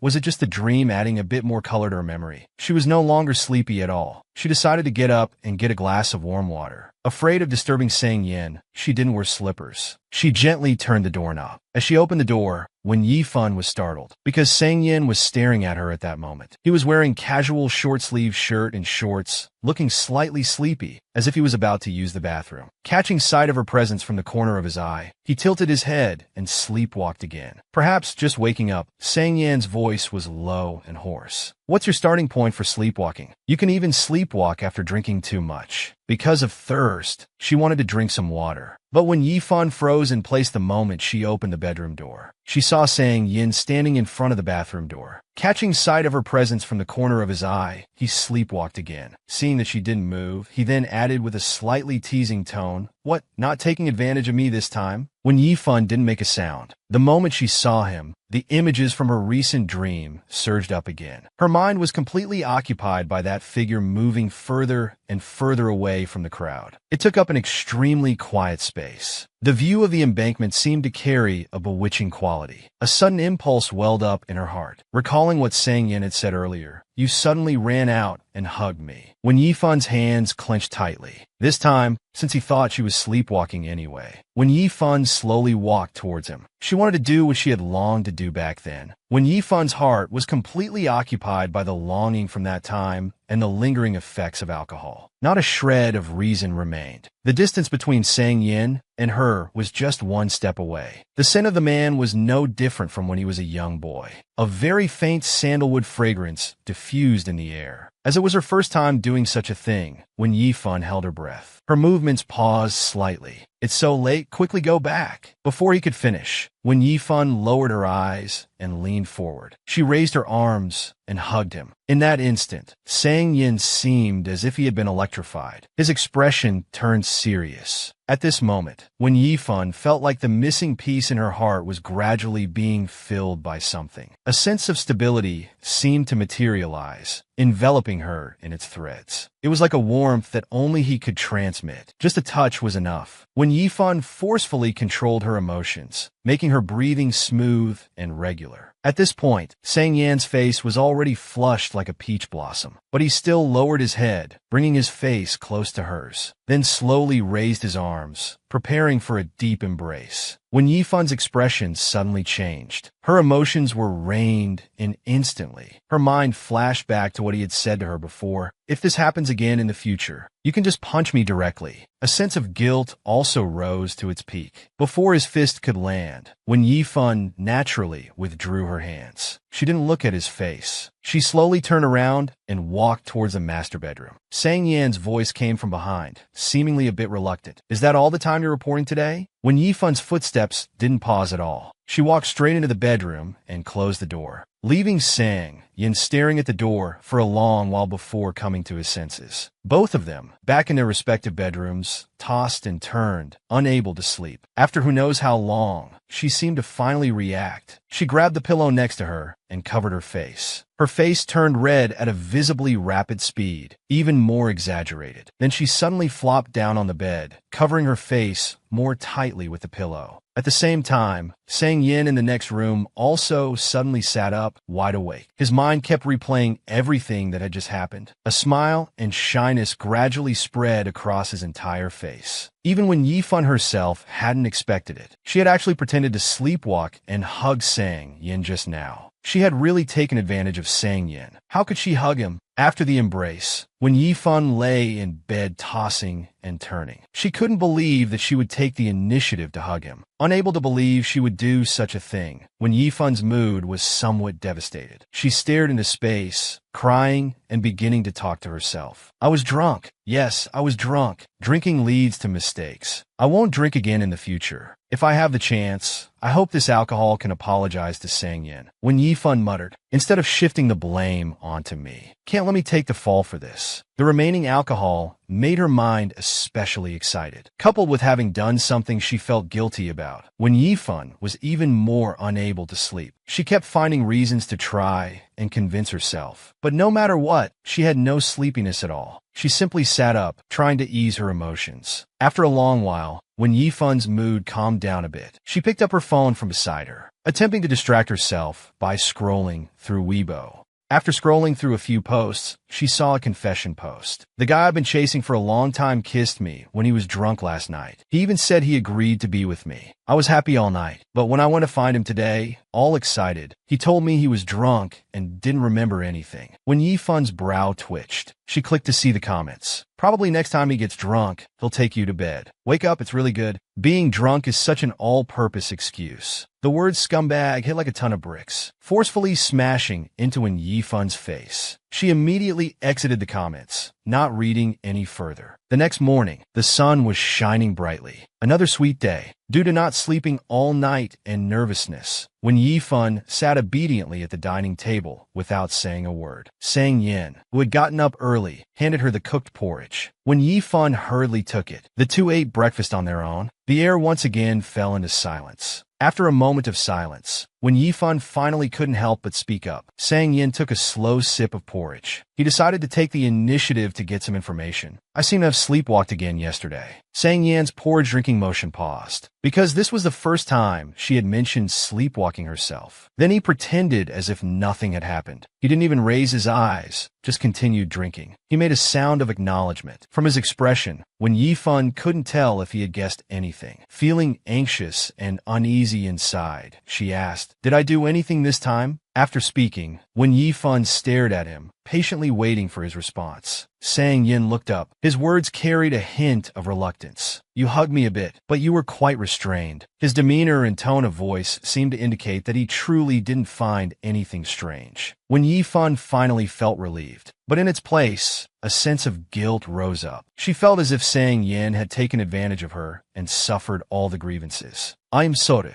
Sang Yin, however, didn't seem to mind at all. He looked her up and down, After all, how many times has this happened? Why do you suddenly feel sorry for yourself today? Weren't you quite arrogant before? When Yifan was a bit stunned, he actually used the word arrogant to describe her. Sang Yin raised an eyebrow, explaining slowly and methodically. Before, when I brought this up, you would only make excuses. Relying on the fact that you weren't conscious, you'd counter every word I said. In the end, you even wanted to settle it with money. When Yifan hadn't expected that from his perspective, this was how she appeared. Just from her unconscious state, he harbored such resentment. If Sang Yin knew that last night wasn't a dream at all, how explosive would his reaction be? Then when Yifan lowered her head and said angrily, "Then in the future, you should try to stay in your room at night. Don't come out. Lock the door. I won't enter your room anyway." Sang Yin didn't respond to this. Instead, he asked, "Your sleepwalking is quite special. You even have the habit of taking advantage of people?" When Yifan instinctively explained, "I don't think I used to," saying this, she felt these words were quite revealing. She quickly changed her statement, "I'm not sure." Sang Yin indeed caught on to this. His eyebrows slightly raised. "You've only targeted me." Indeed, that was the situation. But when it was said directly, when Yifan felt something wasn't quite right, for a moment, she didn't know how to respond. Sang Yin was completely amused by her. He propped his face with one hand and looked at her. "What kind of new pursuit tactic is this? It makes me a bit suspicious. Are you really sleepwalking?" Faced with Wen Yifan, who was usually quite arrogant after sleepwalking, this time Sang Yin sensed something was off. He couldn't help but start to doubt whether she was really sleepwalking. Usually, Wen Yifan would certainly patiently explain to him, but now she really had no confidence. Sang Yin didn't continue to pursue the matter. Instead, he kindly offered to give her a ride, using the excuse that it was on his way. The streets of Nanwu were bustling, mostly with people rushing to work. Along the way, perhaps feeling that she had been off all day, Sang Yin glanced at her several times. Looking away, Sang Yan's words carried a hint of teasing. "Did you use up all your energy while sleepwalking?"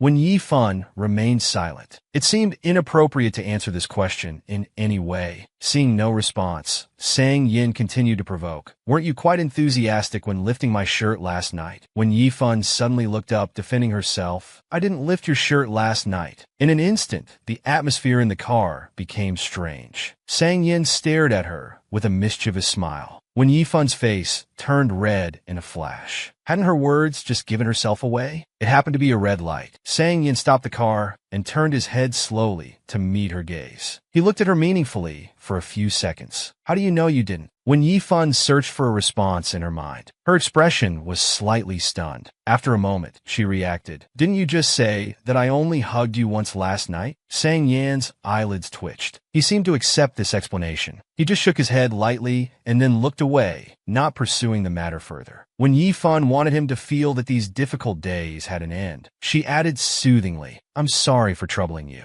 When I have time, I'll go to the hospital to check it out." There was no more conversation for the rest of the journey. They soon arrived at the Nanwood TV station building. Sang Yin steadily parked the car. When Yifan lowered her eyes and unbuckled her seatbelt. She wasn't sure if Sang Yin was coming to work overtime at the bar or had something else to do at this hour. But she didn't ask. She just said, "Thank you for driving me. I'll head up first." Sang Yin lazily acknowledged. His gaze happened to catch sight of Mu Qingyun. Just as when Yifan was about to open the car door, Sang Yin suddenly called out to her and leaned closer. Then he put his hand on her head. "Don't move. There's something on your head." Mu Qingyun, who was walking towards them, happened to see this scene. He saw the two in an intimate position, looking like lovers. Mu Qingyun froze on the spot, feeling a mix of emotions. He felt as if his soul had left his body. When Yifan inside the car was completely unaware of all this, Sang Yin slowly leaned towards Wen Yifan, his eyes full of deep emotion. When Yifan stared at him, her heart pounding rapidly. She felt a bit at a loss. After all, this was the first time. She simply closed her eyes, allowing Sang Yan's hand to reach out. After a while, when Yifan was really curious and asked, "Is it done?" Sang Yin didn't speak. His hand movement didn't stop either. The moment when Yifan opened her eyes, she met Sang Yan's gaze. They were so close that she could hear his heartbeat. Before when Yifan could react, Sang Yin ruffled her hair again. Until her hair was completely messed up, Sang Yin finally turned his head away. He said impatiently, "Stop dawdling. Get out of the car. I'm in a hurry." "Oh, Sang Yin, you delicate flower." Your wife had her eyes closed. Why couldn't you just kiss her directly? Sang Yan's simple action was just to make the love rival outside the car give up his thoughts. But in Mu Qingyun's eyes, this was a declaration of ownership towards himself. After achieving his goal, Sang Yan's face turned red. He turned his head away and hurriedly urged Wen Yifan to get out of the car. Wen Yifan was even more confused, with her hair all messed up. Wen Yifan got out of the car, raising her hand to smooth her hair as she walked towards the entrance. She happened to bump into Mu Qingyun, who had arrived at some point. "Good morning, Sister Fan," he nodded to her. After a while of good morning, Mu Qingyun spoke again. "Sister Fan, are you dating Senior Sang?" When Yifan paused, not understanding why he would ask this, she simply answered no. Hearing this, Mu Qingyun imperceptibly let out a sigh of relief. Inwardly, he was overjoyed, but he couldn't appear too excited. "I just saw him drop you off at work. I also saw him ruffling your hair. I thought." He didn't finish, just smiled embarrassedly. "I'm sorry. I'm being too nosy." When Yifan was stunned for a moment, Sang Yan's force should be more accurately described as stirring rather than ruffling. But when Yifan wasn't very familiar with Mu Qingyun and didn't bother to explain further, she just smiled. As soon as Wen Yifan returned to her seat, Su Tian from the next table came over, sipping coffee, to apologize for the drinking incident yesterday. The beautiful and kind-hearted Wen Yifan didn't take it to heart. This topic didn't last long. Su Tian brought up the previous matter of finding a roommate. The girl who was originally planning to be Wen Yifan's roommate, after hearing that her roommate wasn't moving out, found a place herself and ended up living with a guy and falling in love with him. After hearing all this, Wen Yifan felt overwhelmed. But Su Tian's next words made Wen Yifan's heart skip a beat. "So, when opposite sexes live together for a long time, don't they always develop some sparks of love?" Wen Yifan blurted out, "Not necessarily." Su Tian looked at her. "Why are you denying it so quickly? Is your new roommate male or female?" Wen Yifan was silent for a few seconds, but still didn't lie. "Male." Su Tian was shocked. "Is he reliable? Doesn't he have any ulterior motives towards you?" Wen Yifan didn't say anything, thinking of Sang Yan, whom she had taken advantage of. Wen Yifan's sense of guilt surged again. She felt that she might be the one with ulterior motives. Recalling various past events, she felt she had no right to speak of love. Because of Su Tian's conversation, Wen Yifan thought of Sang Yan again, and the various things from the day they broke up. Perhaps it was really because they had been together for too long, causing her to become confused and develop thoughts she shouldn't have. So from now on, she should keep her distance from Sang Yan. In the night office, only Wen Yifan was working overtime alone. Suddenly, a text message alert interrupted her thoughts. Wen Yifan habitually picked up her phone. After replying to the message, Wen Yifan saw a long-neglected text message. She instantly fell silent, her expression becoming tired. The contact was saved as Mom, because Wen Yifan had never replied to the messages. Zhao Yuandong's frequency of sending messages had also decreased. She would only occasionally send a few words reminding her to be careful of seasonal changes and not to get sick.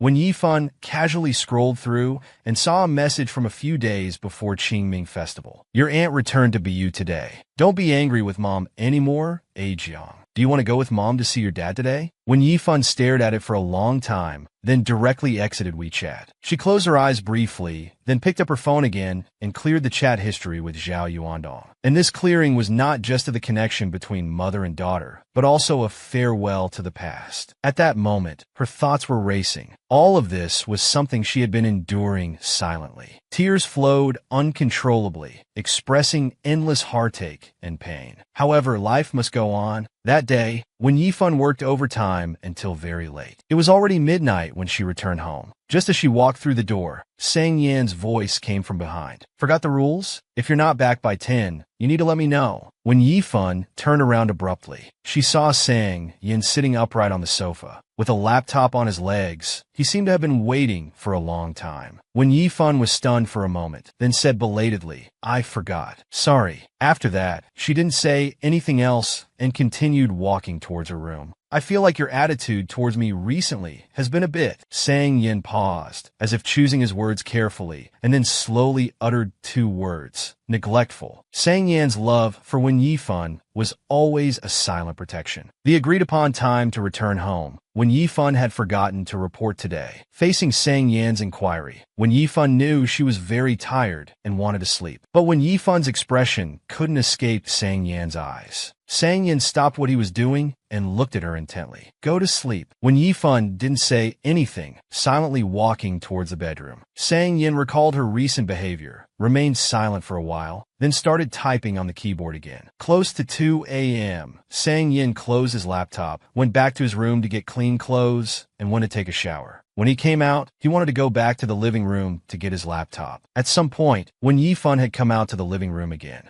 she had changed in her sleeping dress, revealing her fair and slender limbs. At this time, when Yifan was sitting on the sofa, staring straight at the clock, Sang Yin, with his hair still wet, walked up to her. He rubbed his hair with a towel and stared at her for a good while. Then he pulled over a nearby stool. He sat down directly in front of her, when Yifan still had no reaction. After a long while, Sang Yin slowly leaned closer to her. So, you're in a bad mood, and you sleepwalk when you're drunk? When Yifan remained motionless, as if living only in her own world, unaware of her surroundings. If it weren't for the occasional blink, Sang Yin would have thought she had turned into a statue. He didn't say anything else either, just sat beside her, not doing anything else. After a long time, when Yifan stood up, Sang Yin looked at her in surprise. Seeing that there was nothing in her path that she could stumble over, he didn't follow her. When Yifan slowly moved her feet, walking straight to the bedroom door. But the next second, she was blocked outside by Sang Yin. Not surprisingly, when Yifan bumped into Sang Yin's chest, Sang Yin looked down, his tone gentle and delicate. Where do you want to go? She tilted her head slightly, looking at him blankly. Then she slowly moved around him, trying to continue walking forward. Sang Yin also moved a step, grabbing Wen Yifan, who wanted to enter the room. Wrong place. Your room is over there. Wen Yifan was in a daze for a while before she seemed to understand his words. She turned around and obediently walked towards the door, like a robot following instructions. Watching her walk back to her room until the master bedroom door closed, Sang Yin finally let out a sigh of relief. Back in his bedroom, Sang Yin didn't go to sleep immediately. Instead, he tiredly checked his phone messages. Suddenly, as if remembering something, his eyes revealed a hint of worry. Recalling how Wen Yifan had just walked into the wrong room. Everything was fine before. Why did her route change this time? Or was it because his room door was always closed before, so she couldn't enter? But this time it was open. Her sleepwalking actions weren't regular. She would just wander randomly in open spaces. Every cell in Sang Yin's body seemed to be protesting against him. Exhausted but thinking of this, he opened his eyes again, got up, and left the room. He closed the floor-to-ceiling windows on the balcony and the kitchen door. How much did Sang Yin care? Wen Yifan was originally ready to go to sleep. Suddenly, as if thinking of something, she quickly got up. Accompanied by a series of locking sounds, she secured all the doors and windows. After doing this, Sang Yin finally let out a sigh of relief, a faint smile appearing on his lips. The next morning, the sun was shining brightly. Another beautiful day had begun. When Yifan opened her eyes and sat up, taking a moment to fully wake up, her gaze naturally moved towards the door. After a moment, she remembered that she seemed to have forgotten to block the door with a chair last night. But since she hadn't been sleepwalking for a while, she didn't pay much attention to it. After washing up, when Yifan walked out of her room, she inadvertently glanced at the dining table. There was a simple breakfast of soy milk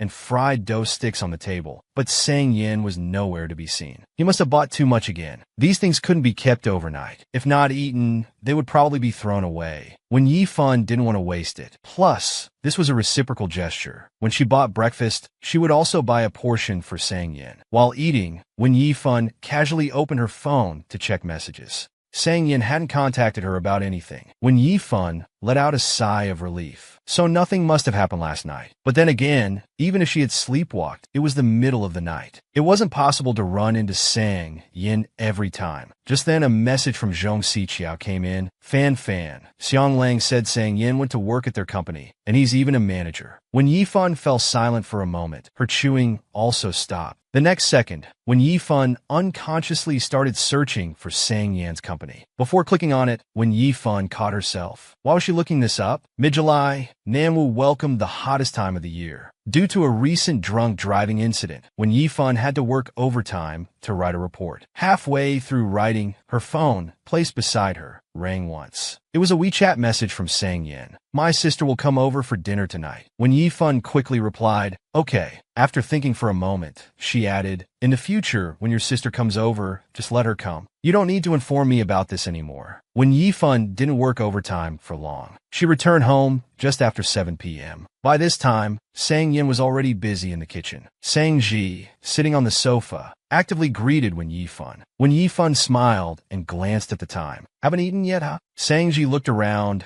and complained softly, my brother is so slow. He just started cooking. Sang Yin, in the kitchen, heard everything clearly but couldn't hide his smile. Perhaps only he knew for whom he was cooking. When Yifan took out some snacks, telling him to have something first. By the way, Ji, have your admission results come out? Didn't you say it was between Nanda and Yida before? Which one did you choose in the end? Sans y ensuite d'honnêteté. Yida. When Yifan was surprised. Have you thought it through? Yida is quite far. I thought about it for a long time, Sangji said softly. Compared to Nanda, the major I want to study is better at Yida. Also, I don't want to always stay in Nanwu. I want to explore other cities. Sangji felt a bit frustrated, but my brother was quite angry. Because I didn't really discuss the application with him, I mostly talked about it with Mom and Dad. He always thought I applied to Nanda. When Sang Yin found out about the admission result, he scolded me. He said I've grown my wings, and now I'm just acting on impulse without considering anything. His attitude was as if I had initially filled in Nanda, and then secretly changed my choice without telling anyone. Hearing this, when Yifan's movements paused, because his current choice was so similar to her own in the past. When Sangji asked about his brother Sang Yan's early love interest, when Yifan took a sip of water and calmly lied, I'm not too sure about that either. I'm quite curious. With that arrogant dog personality of his, who could he possibly like? Saying this, Sangji felt something was off and corrected himself. No, I mean who could possibly like him? But he seemed to really like that early love interest of his. Bored while waiting for dinner, Sangji brought up past events. I remember my brother's grades used to be quite poor. Then suddenly in his second year of high school, he started studying hard. When Yifan listened silently, not knowing what to say for a moment. Actually, I've never seen him date anyone until now. As if remembering something, Sangji said exasperatedly. He's always going on about how he has good conditions, many people pursuing him, even his roommates fighting to date him. Before when Yifan could respond, Sang Yin came out of the kitchen. Noticing them whispering, he raised an eyebrow and asked with interest, what are you two talking about? The young Sangji grabbed when Yifan's hand, suggesting that she join them for dinner. He glanced toward Sang Yin and said, if it's just me and my brother, he'll probably scold me again. When Yifan had no choice but to agree. Throughout dinner, Sangji did most of the talking. After a while, he was impatiently interrupted by Sang Yin. Can you eat faster? Sangji felt he had endured his brother all evening and couldn't hold back anymore. Why are you always like this? I've told you everything about this. You just pretended not to hear, and now you're blaming me? I'm exhausted, Sang Yin said, not wanting to argue. Otherwise, you could take a taxi home later. I'm going to sleep. Sangji had to swallow his anger. All right, I'll finish eating soon. When Yifan looked up at him, his expression was weary, with obvious dark circles under his eyes. He clearly hadn't been sleeping well for quite some time. Noticing her gaze, Sang Yin propped his face with one hand while reaching for his water glass with the other, openly meeting her eyes. That night, when Yifan lay in bed, tossing and turning, unable to sleep, her mind kept replaying Sangji's words. On the day the admission results came out, he was very happy. His mood before and after going out was completely different. A heavy weight seemed to press on when Yifan's chest, making it hard to breathe. She turned over, not wanting to recall past events. After who knows how long, she finally drifted off to sleep. She was still calling out Sang Yan's name in her sleep. In the middle of the night, the door to Wen Yifan's bedroom suddenly burst open. He walked out wearing that white one-piece nightgown, moving straight ahead without any pause. He walked to the living room, sat on the sofa. In this dim light, when Yifan looked up, staring at the rotating second hand, eyes unblinking, perhaps lacking something compared to previous times. This time when Yifan only sat for a few minutes before standing up. He walked towards the hallway. Passing by the second bedroom, he stopped again. Seeing the tightly closed door, he stared at it for a good while. Then, as if driven by something, when Yifan hesitantly raised his hand, gripped the doorknob, and turned it down. The door wasn't locked, and when Yifan easily turned it open. At this moment, Sang Yin was sound asleep, completely unaware of the happiness approaching. When Yifan's gaze was blank, she walked barefoot, silent and soundless, as if treading on cotton. Then she paused for a few seconds, walked towards the bed, and sat down on the edge. That night in the small room, the air conditioner sound was neither loud nor soft. The man's breathing was regular and steady. When the first ray of sunlight shone into the room, a beautiful day was about to begin. Of course, it could also be an awkward yet sweet day. Two people who had already broken up by chance met again, living under the same roof. Fate played tricks, yet they shared the same bed. Although Sang Yan's love for when Yifan was silent, it was a quiet protection, even traveling thousands of miles to her city just to see her, only watching from afar, without interfering with her life. Love so intense, passionate yet hidden in the heart. The once sunny boy had become the sun in his heart. When Yifan woke up from her dream, slowly opening her eyes, she stared blankly ahead for a while, quickly realizing something was wrong. She instantly became alert, her expression showing signs of cracking. Seemingly aware of the movement beside him, Sang Yan's eyelids twitched. Perhaps not yet fully awake, Sang Yin didn't notice anything different and closed his eyes again. This subtle change exploded like a bomb in Wen Yifan's mind. Fortunately, he fell back asleep. When Yifan turned away, trying hard to calm her emotions, attempting to regain composure. This was Sang Yan's room. It seemed unnecessary to overthink. At this moment, the only solution Wen Yifan could think of was to leave this place first. When Yifan, guided by his breathing, like a thief, carefully lifted Sang Yan's arm. Her movements were extremely slow as she moved his arm to the side, intending to gently place it back on his own body. In the next instant, the man suddenly reached out. When Yifan inwardly thought, not good. Then Sang Yin pulled her into his embrace, his actions even more intimate. When Yifan's body collided with his chest, completely freezing, not knowing how to react. Her body was enveloped by his overwhelming presence. When Yifan's heart skipped a beat, then quickly accelerated. In this moment, everything around disappeared. All senses were invaded by the man behind her, with an extremely intense presence. Half of Sang Yan's face was still buried in her hair. His right hand gripped her wrist, placing it in front of her body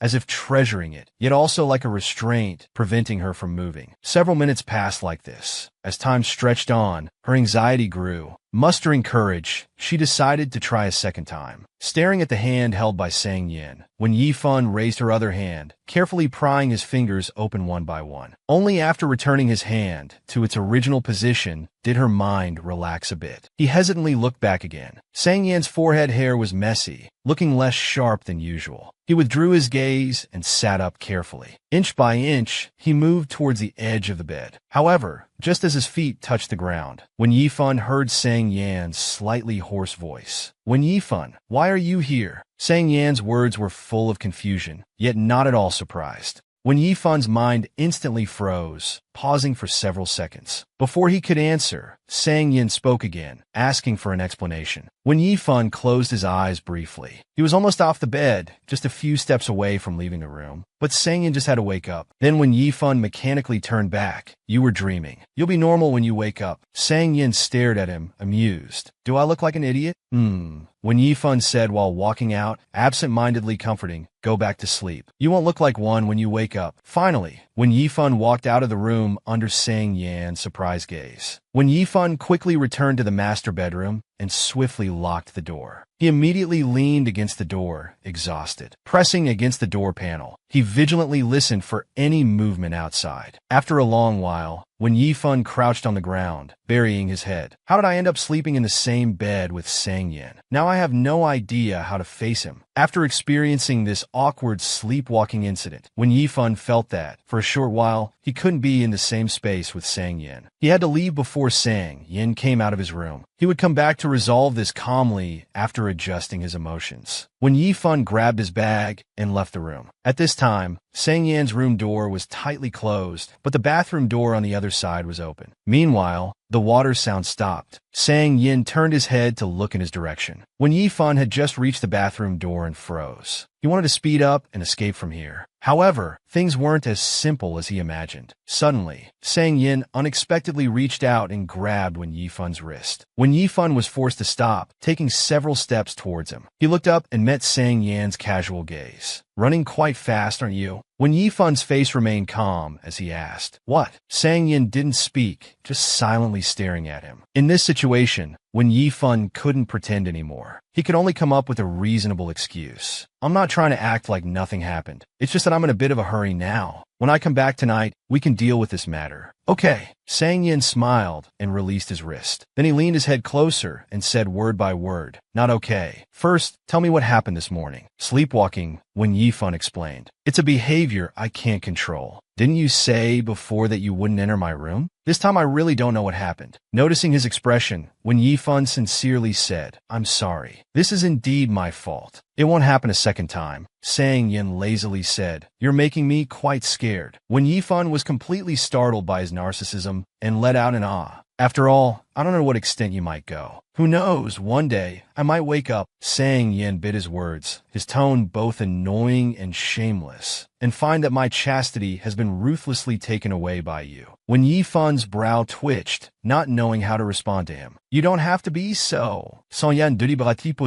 coveting me. Can't you be a bit more reasonable?" When Yifan was completely dumbfounded by him. When Yifan decided to endure it. Patiently and calmly, he said, "Let's stick to the facts. I just found a spot to sleep on your bed. I didn't actually touch you at all." Sang Yin looked down at him. "How do you know I woke up earlier than you?" This situation was already making him very upset. Plus, Sang Yin was being so unreasonable. When Yifan simply gave up trying to explain. "On the contrary, you're the one with bad sleeping habits. When I was about to get up, you pulled me back." As he said this, when Yifan's reason suddenly returned, and he swallowed the rest of his words. "How did I pull you back?" Sang Yin looked at him mischievously, as if he didn't know what happened next. His tone was teasing. "Go on, finish what you were saying." When Yifan probably hadn't expected that his sleepwalking would lead him to Sang Yan's room, and they'd end up sharing a bed. He had just managed to escape, only to be stopped by Sang Yin at the door. Sang Yin looked at him mischievously, as if he didn't know what happened next. His tone was teasing. "You pulled me back. Then what?" "Go on, finish what you were saying." When Yifan was at a loss for words, his face turned as red as an apple in an instant. "Anyway, while you were unconscious, you also had physical contact with me." When Yifan pursed his lips and said fairly, "So we can consider it even." Sang Yin raised an eyebrow. Even for what?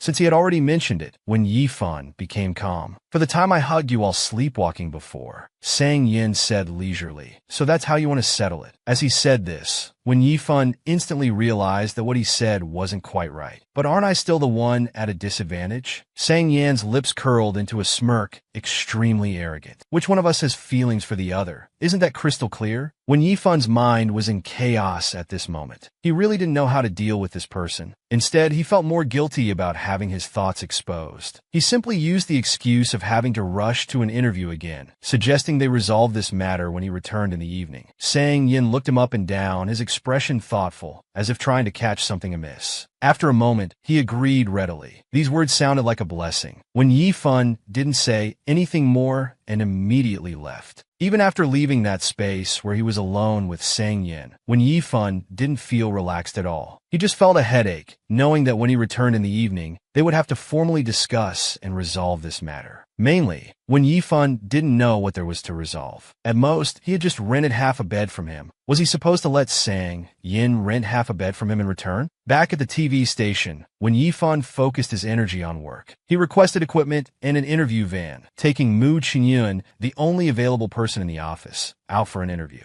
As they walked towards the parking lot, when Yifan looked down at his phone messages, beside him, Mu Qinyun started chatting. "Sister Yifan, are you free after work tomorrow?" Faced with the young man's invitation, direction when Yifan firmly declined. At this moment, he didn't notice anything unusual. But Mu Qingyun, who was preparing to make his move, didn't intend to give up. Just as they were about to reach the car, Mu Qingyun suddenly stared at his face. "Sister Yifan, you've got something dirty on your face." He pointed to the same spot on his own face. "It looks like dust." When Yifan took out a tissue from his pocket and wiped the spot he mentioned. "Here? A bit lower." "No, to the left." Mu Qingyun stared at him for a long time. Suddenly, he took a step towards Wen Yifan. Mu Qingyun wanted to take the tissue from his hand. His expression was very innocent. "Sister Yifan, let me help you." This close proximity made Wen Yifan feel a bit uncomfortable and resistant. He instinctively took a step back. Then he politely smiled and said, "No need, I'll take care of it later." Mu Qingyun's expression remained unchanged. He awkwardly rubbed his nose. It was a small interlude, but it still couldn't stop Mu Qingyun's provocative heart. The two got in the car. Soon, Mu Qingyun started gossiping with a smile. "This senior of mine is actually Sang's classmate. He got married right after graduation. Now he even has a child." When Yifan nodded, "That's nice." "Sister Yifan, how did you and Senior Sang meet?" "I remember your alma mater is Iha University." When Yifan replied briefly, "High school classmates." Mu Qingyun was surprised. "You've known each other for so long? I see you two seem to have a good relationship. I thought you were a couple before." When Yifan didn't bother to explain, he just smiled. "Sister Yifan, do you know that Senior Sang had someone he really liked in high school? He seemed to have pursued that person for a long time without success. My senior has mentioned it to me several times, but he's never seen her. He's also very curious about what kind of person could make someone as excellent as Senior Sang like them for so long." When Yifan felt that this young man seemed to be more gossipy than Fu Zhuang, he absent-mindedly said, "I'm not too sure about that either. I remember at the graduation dinner, someone said, 'Is it because what you can't have is always the best?'" "Oh, I remember what Senior Sang said at that time." When Yifan glanced at him briefly, he said Mu Qingyun's eyes were clear, his smile clean and bright. "Otherwise, do you think I could be such a devoted person?" When Yifan looked away, not commenting on this statement, he just made a sound of acknowledgement. After all, he had no way to verify the truthfulness of these words. Mu Qingyun, who was trying to undermine Sang Yin, brought him up voluntarily, but his purpose was to tarnish his image in Wen Yifan's heart. When Yifan just looked away, not commenting on this statement, he just made a sound of acknowledgement. In fact, he also understood that someone with Sang Yan's proud personality probably wouldn't bother to confide in others. But it's also possible that he said it casually as a joke. After all, it's been so long. He hadn't thought that he would become the best one in this way. Mu Qingyun kept staring at Wen Yifan, trying to find a flaw in his expression. Later, Senior Sang also said. Mu Qingyun turned his head to look at him, adding appropriately, "If he meets that person again, he might pursue them anew." But his mindset would definitely be different from before.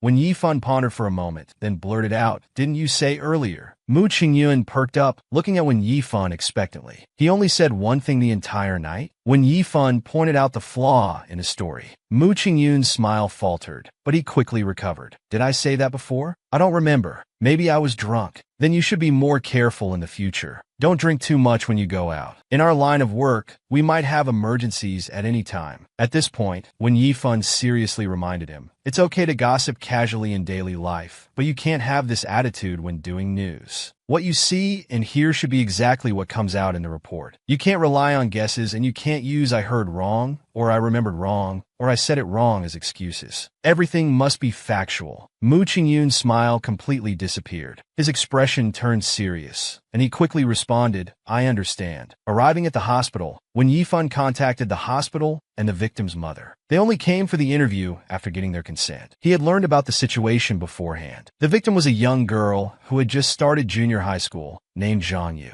The situation that day was, Zhang Yu went to eat nearby with classmates. When crossing the road, the perpetrator hit her and couldn't brake in time. The car ran over her right leg. Fortunately, the driver immediately got out and called an ambulance after realizing what happened. Now the child is the most heartbroken. She had just transferred to Nanwu Art School. Hearing this, when Yifan's heart trembled. Learning that she had been practicing dance since childhood also touched him deeply. Because she couldn't speak, she became very introverted and had few friends. It was only after she started dancing that she gradually became more outgoing. Now it's uncertain whether she can dance again in the future. so they're still discussing whether to transfer her back to a regular middle school. When Yifun's gaze was unfocused, his expression somewhat dazed. He recalled his high school days, how similar their fates were. A car accident caused the girl to never be able to dance again. When Yifun was full of sympathy, he couldn't help but think of his own past. During the summer vacation of his first year in high school, when Yifun participated in an off-campus training organized by the school, his knee joint had been aching, accompanied by Zhao Yuandong. When Yifun went to the hospital, the doctor prescribed medication and told him to rest for 3 months. During this time, he couldn't engage in strenuous exercise. But for Wen Yifun, a dance student, the impact wasn't small. Once he recovered, he could work hard to catch up on progress. But before the new semester began, what caught Wen Yifun completely off guard was Zhao Yuandong coming to his room one night, sorrowfully asking if he would be willing to transfer back to being a regular student. He thought it was absurd. Wen Yifun refused without even thinking. He felt that this minor ailment wasn't enough to make him give up completely. But after Zhao Yuandong brought it up repeatedly, Wen Yifun gradually realized that Zhao Yuandong didn't seem to be worried about him. Later, he accidentally overheard a conversation between his stepfather and Zhao Yuandong. It was because as an art student, the expenses for holiday training were too high.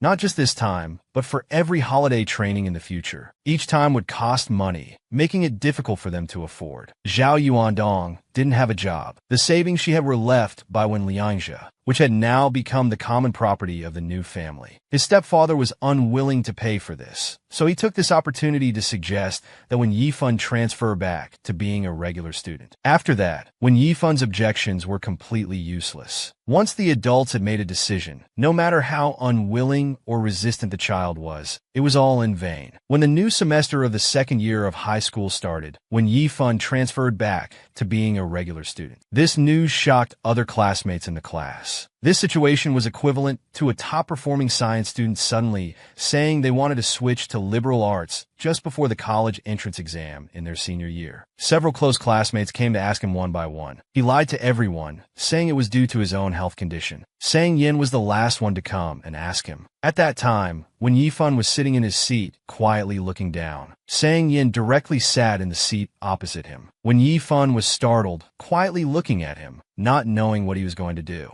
The two just sat there quietly. After who knows how long, still not a word was spoken. Their eyes met. Although silent, it spoke more than 1,000 words, because he had always been that son. Sang Yin seemed unable to believe Wen Yifun's decision. This was a life-changing turning point. Facing Sang Yin's inquiry, he didn't look up. He continued looking at the textbook in his hand, calmly repeating his previous words. At that moment, Sang Yan's eyes were filled with confusion and unwillingness. He remained silent for a while. His tone was full of helplessness. Really can't dance anymore. Wen Yifun only responded with a light in acknowledgement. Facing Wen Yifun's perfunctory answer, Sang Yin was naturally unhappy. What kind of injury did you even get? Wen Yifun sighed. Anyway, this is the result. One sentence contained so much heartache and bitterness. Hearing this, the young man before him fell silent again. Wen Yifun turned a page of his book and said softly, "It's okay. I didn't like dancing that much anyway." Not long after, Sang Yin raised his hand and lightly touched his nose tip. He looked up, full of confusion.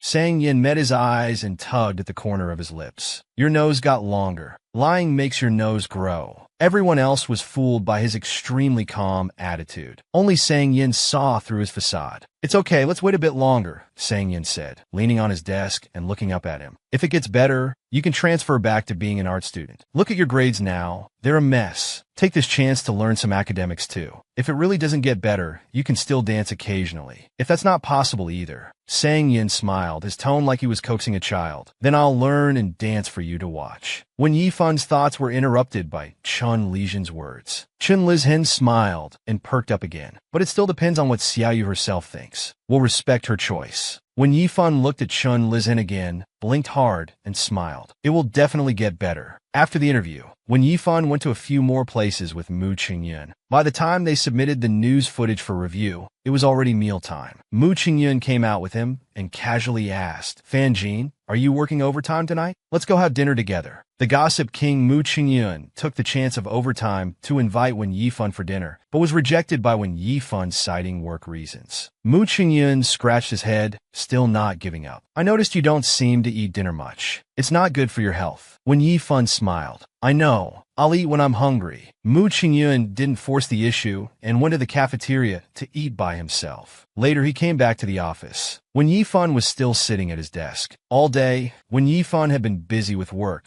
with no time to think about other things. Now that he had some free time, the events from the morning came vividly back to mind, constantly echoing in his head. Wen Yifan still hadn't figured out how to handle this situation. Even with a day's buffer, Wen Yifan's mindset wasn't as confused as it was at first. Wen Yifan's thoughts cleared up a bit. He gradually recalled how Sang Yin looked at him for a second after waking up in the morning, then pulled him back to bed and hugged him. He paused, suddenly feeling something strange about this. Once this thought arose, Wen Yifan found it more and more incredible. Waking up early to find someone of the opposite sex lying in your bed. How could one remain so calm and continue sleeping, even making such a gesture? Wen Yifan started to doubt his own existence. He wanted to find someone to ask about this, but it didn't seem appropriate to bring up. In a moment of distraction, Wen Yifan suddenly remembered the tree hole he had seen before. After thinking for a long time, Wen Yifan simply changed the premise. I went out for a gathering with a group of friends. Most people got drunk. When I woke up, I found myself lying next to a male friend. He was hugging me. When I tried to sit up, he woke up. He looked at me, seeming not quite clear-headed, then hugged me and continued sleeping. After typing out the cause and effect, Wen Yifan read it over again. Written like this. Even if Sang Yin saw it, he probably wouldn't realize, right? At the same time, he received a WeChat message. Wen Yifan opened it. It was a message from Sang Yin. When are you coming back? The tone seemed to suggest he finally had time and was about to start confronting him about the consequences. Wen Yifan got a headache just thinking about it. I still have some work today. I might not be able to come back. You can just lock the door if you want. Meanwhile, Sang Yin was sitting on the sofa, legs crossed. Looking at Wen Yifan's reply, Sang Yin didn't know whether to laugh or cry. It was obvious he was avoiding him. Half a minute later, Wen Yifan stared at the 3 characters of his name sent by Sang Yin. This way of calling his full name without saying anything else gave him an unknown fear. Wen Yifan anxiously waited for 5 or 6 minutes. The other side finally responded very slowly with one should take responsibility for their actions. When the agreed time came, Wen Yifan wanted to come home later, citing busy work as an excuse. But thinking carefully, he felt this might be too despicable and shameless. Then he picked up his phone and sent a message to Sang Yin. I'll try to finish work early and come back. Then when Yifan opened his phone's notes app, he made ample preparations, writing down what he wanted to say in advance. This way, there shouldn't be any problems. The night was quiet yet ambiguous. After Wen Yifan entered the door, he first changed into slippers. He glanced towards the bedroom direction and found the door open, but didn't see him. Before Wen Yifan could breathe a sigh of relief, he heard the sound of running water. He sighed helplessly, realizing he was taking a shower. Wen Yifan took a sip of water, calmed himself down, and prepared to sit on the sofa to wait for him. He lit up his phone again, staring at the carefully crafted words he had just written in his notes. He silently read them to himself a few times. Not long after, he heard the sound of Sang Yin's bare feet hitting the floor. The next moment, Sang Yin appeared in front of Wen Yifan. Instantly, when Yifan's face turned red, his gaze fixed on him. Sang Yin had a towel draped around his neck, his upper body bare, wearing only a pair of shorts. His body was muscular, showing clearly defined abs. When he saw Wen Yifan, he remained calm and unhurried, saying, "Oh, you're back." This scene made Wen Yifan's head instantly flush with blood. He abruptly turned away his gaze. Sang Yin, we agreed before about dressing in public areas. No exposure. Sang Yin pulled on a nearby t-shirt. Isn't this me accepting my fate? Seeing from the corner of his eye that he was dressed, Wen Yifan looked up. What? This time Sang Yin didn't sit in his usual spot but sat down next to him. We've already kissed and touched. Is there any difference between me wearing clothes in front of you now and not wearing them? With the distance shortened, Wen Yifan instantly smelled the sandalwood scent on him, mixed with a faint smell of alcohol. He pressed his lips and forcibly changed the subject. "You've been drinking?" Sang Yin turned his head and lazily responded, Then I won't bother you for too long. Let's quickly discuss this matter, so you can rest early." This distance made Wen Yifan inexplicably nervous. He met his eyes. "After what happened this morning, I realized that when I sleepwalk, I have no sense of direction." Sang Yan's eyes were pitch black, staring straight at him. Before he could finish, Sang Yin suddenly raised his hand, staring at his movement. When Yifan's remaining words got stuck in his throat, Sang Yan's actions seemed to slow down infinitely, his expression casual and relaxed. He leisurely touched his cheek, his fingertips ice cold. Although he withdrew his hand immediately, Wen Yifan felt as if he had been electrified. "Your face is red." When Yifan's breath stopped, his mind went blank for a moment. There was a buzzing in his ears. The spot where he had been touched seemed to burn even more intensely, as if doubled in sensation. When Yifan pretended not to care, directly ignoring it, Sang Yan's gaze remained on him, thoughtfully humming again. "Why is your face red?" "The weather is too hot." When Yifan averted his gaze, making up an excuse. "It's been almost 40 degrees lately." Sang Yin leaned back, glancing towards the air conditioner. "Isn't the air conditioner on, and you just got back?" "I didn't see your face red then." Sang Yin didn't let him off easy, his tone carrying a hint of teasing. "You've been in the air conditioning for a while, and now you're turning red?" As he persisted, Wen Yifan felt helpless. He decided to be honest. "Sang Yin, I've never seen a man's naked body before." Wen Yifan tried to make him understand. "This is entirely your responsibility. Before we started living together, I mentioned the requirement about not wearing revealing clothes. You agreed then. Your answer was, 'You wish.'" "I did say that," Sang Yin replied nonchalantly. "But I'm in a good mood today," he said while casually moving closer to him. "I'm willing to give you a little treat." When Yifan's explanation could be considered perfunctory, but Sang Yin didn't intend to let it go at that. Instead, he was willing to give him a little treat. When Yifan almost choked. He had never seen someone so shameless. Staring at his extremely arrogant expression, Wen Yifan didn't argue with him. "Well, I guess that's how it is. I'll try to avoid such things from happening again. Please be more cautious on your end as well." Sang Yin pointed out the problem. "Your way of handling this, your excuses are always the same. Isn't this just changing the wording in order? Don't you still end up doing the same thing?" When Yifan was silent for a few seconds, then patiently said, "Then share your thoughts. I'll cooperate if I can. I have just one request." Sang Yin leaned back on the chair indifferently. "Before you come up with a real solution to this problem, please keep some distance from other men." When Yifan paused, not quite understanding the meaning of his words. "Don't be carefree out there, while making me the one you can touch all over here." Sang Yin deliberately paused for 2 seconds, then bit out 3 words. "Poor little thing." Finally done dealing with it, when Yifan returned to his room. Thinking about Mu Qingyun's gesture of wanting to wipe his face today, when Yifan was particularly clear that if he felt uncomfortable, disliked it, or wanted to avoid it, he had enough time to do so. When Yifan unconsciously raised his hand, touching the spot where Sang Yin had just touched, he pressed his lips together and let out a sigh. He seemed not to mind Sang Yan's touch at all, completely different from his reaction to others. When Yifan thought about Sang Yan's words, "Keep some distance from other men," he felt there was something odd about it, as if it carried some hidden meaning. Hopefully, he was just overthinking it. When Yifan opened the Treehole app, aimlessly scrolling through the homepage, trying to distract himself, he happened to come across that Treehole post, which had now been screenshot and posted by the blogger. By now, it had several hundred comments. Seeing this, when Yifan prepared himself mentally and clicked on it. The first comment shocked When Yifan so much that his expression cracked. He immediately exited Weibo. When Yifan's face burned up again. After a while, when he had calmed down, he reopened that Treehole post. Fortunately, except for the first one, the other comments were all normal. Does he have a secret crush on you? Maybe he's dreamed about this hundreds of times. He might have thought he was dreaming. No matter how disoriented, seeing a living person next to you would definitely be startling. Either he has a partner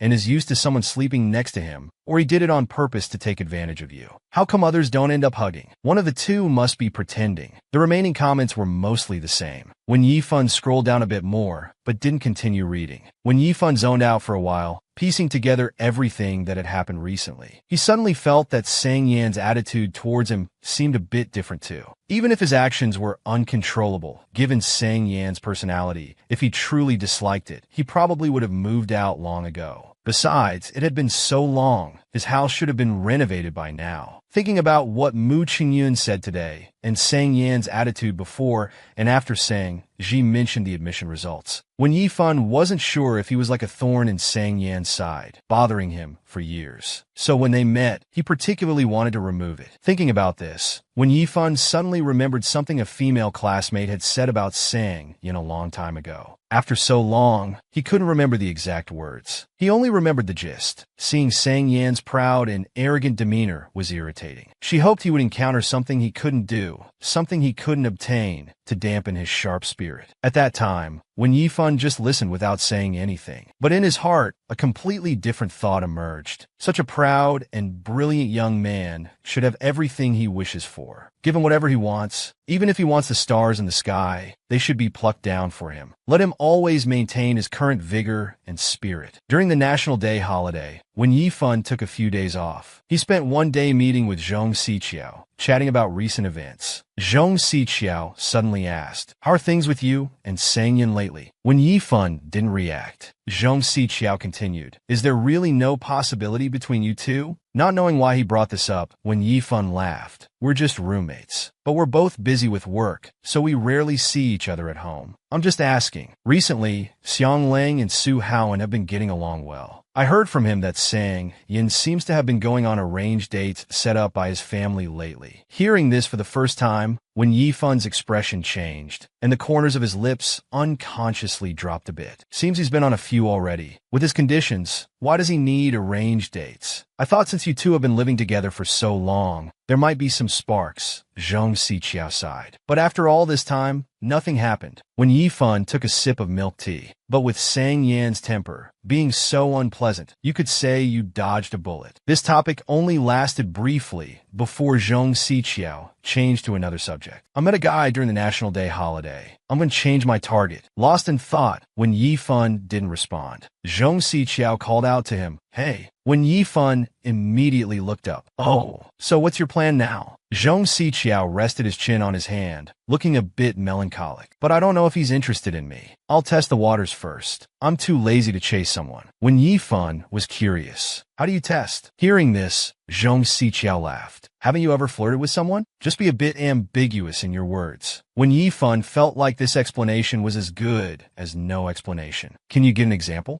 Zhong Siqiao thought for a moment and said seriously, "Just chat casually at first. When the conversation gets deeper, ask him what his zodiac sign is. Then say you only like guys with that zodiac sign." When Yifan was confused, "Isn't that pretty obvious?" Zhong Siqiao agreed. "Okay, I guess I'm not very subtle. I haven't really flirted with anyone before. If he's not interested in me, I guess I'll try pursuing him. Otherwise, I feel like I'll regret it." Hearing this, when Yifan's hand paused for a moment while stirring his drink. "I'm sure he's quite popular," Zhong Siqiao said very confidently, "but I'm definitely the prettiest among the girls pursuing him. If I don't pursue him and someone else does, wouldn't I be at a loss?" After the gathering ended, it was already dark when Yifan got home. Sang Yan was also at home, talking on the phone at the moment. "What do you mean you've been waiting for me? When did I ever agree?" All right, we'll talk about it later." "I don't know, I'll see." He hung up quickly, and the living room fell completely silent. When Yifan took a bottle of yogurt from the fridge, that phone call was probably about his blind date, right? When Yifan suddenly felt a bit gloomy, imagining Sang Yan sitting and chatting with another girl. When Yifan slowly finished his yogurt and stood around for a while before returning to the living room, Sang Yan was playing with his phone. "Back from a date with your childhood friend?" When Yifan explained, "I wasn't out with Xiang Lao." Sang Yan didn't say anything else, continuing to play with his phone. When Yifan wanted to ask if he had gone on a blind date, but felt he had no right to. He sat on the sofa, thinking about another woman appearing in Sang Yan's life, and was instantly overwhelmed by the regret Zhong Siqiao had mentioned. Along with a faint unease, the content of his recent chat with Zhong Siqiao surfaced in his mind. Test the waters first. Just chat casually. When Yifan pondered, then looked at Sang Yan. "Sang Yan, you've been dressing a bit revealingly in public areas lately." When Yifan forcibly brought up a topic, "You seem to have quite a few opinions Sang Yin looked up lazily. Afraid you can't control yourself? When Yifun's face instantly turned red. Can't control that little bit? I know my face is criminally attractive. Sang Yin calmly looked away, his tone particularly annoying. But we're all adults. Shouldn't you have some self-control? When Yifan was silent for 2 seconds. Really not. This response was a bit unexpected. Sang Yin raised an eyebrow and looked over again. Can't you dress more modestly? When Yifan's mind was completely occupied by the words verbal ambiguity. Finally, he came up with the most appropriate response. He sincerely said, I'm afraid I might commit a crime. I'm afraid I'll commit a crime. This sentence left Sang Yin dumbfounded. Even when Yifan himself was startled, suddenly realizing his words were different. Although it was a simple test, the intention was too obvious. When Yifan felt he had to stop there, he stood up, his expression normal. Just be more careful in the future. I'm going to rest now. After taking just a few steps, Sang Yin suddenly spoke up behind him. Wait! When Yifan sighed softly. What was bound to come couldn't be avoided after all. He pursed his lips, adjusted his emotions, then turned back. Anything else? Tell me. Sang Yin sat up straight, looking at him with a not-so-serious tone. What crime are you afraid of committing? When Yifan said stubbornly, I was just following up on what you said. I'm not sure what crime you were referring to when you said criminally attractive. Sans rien d'estud.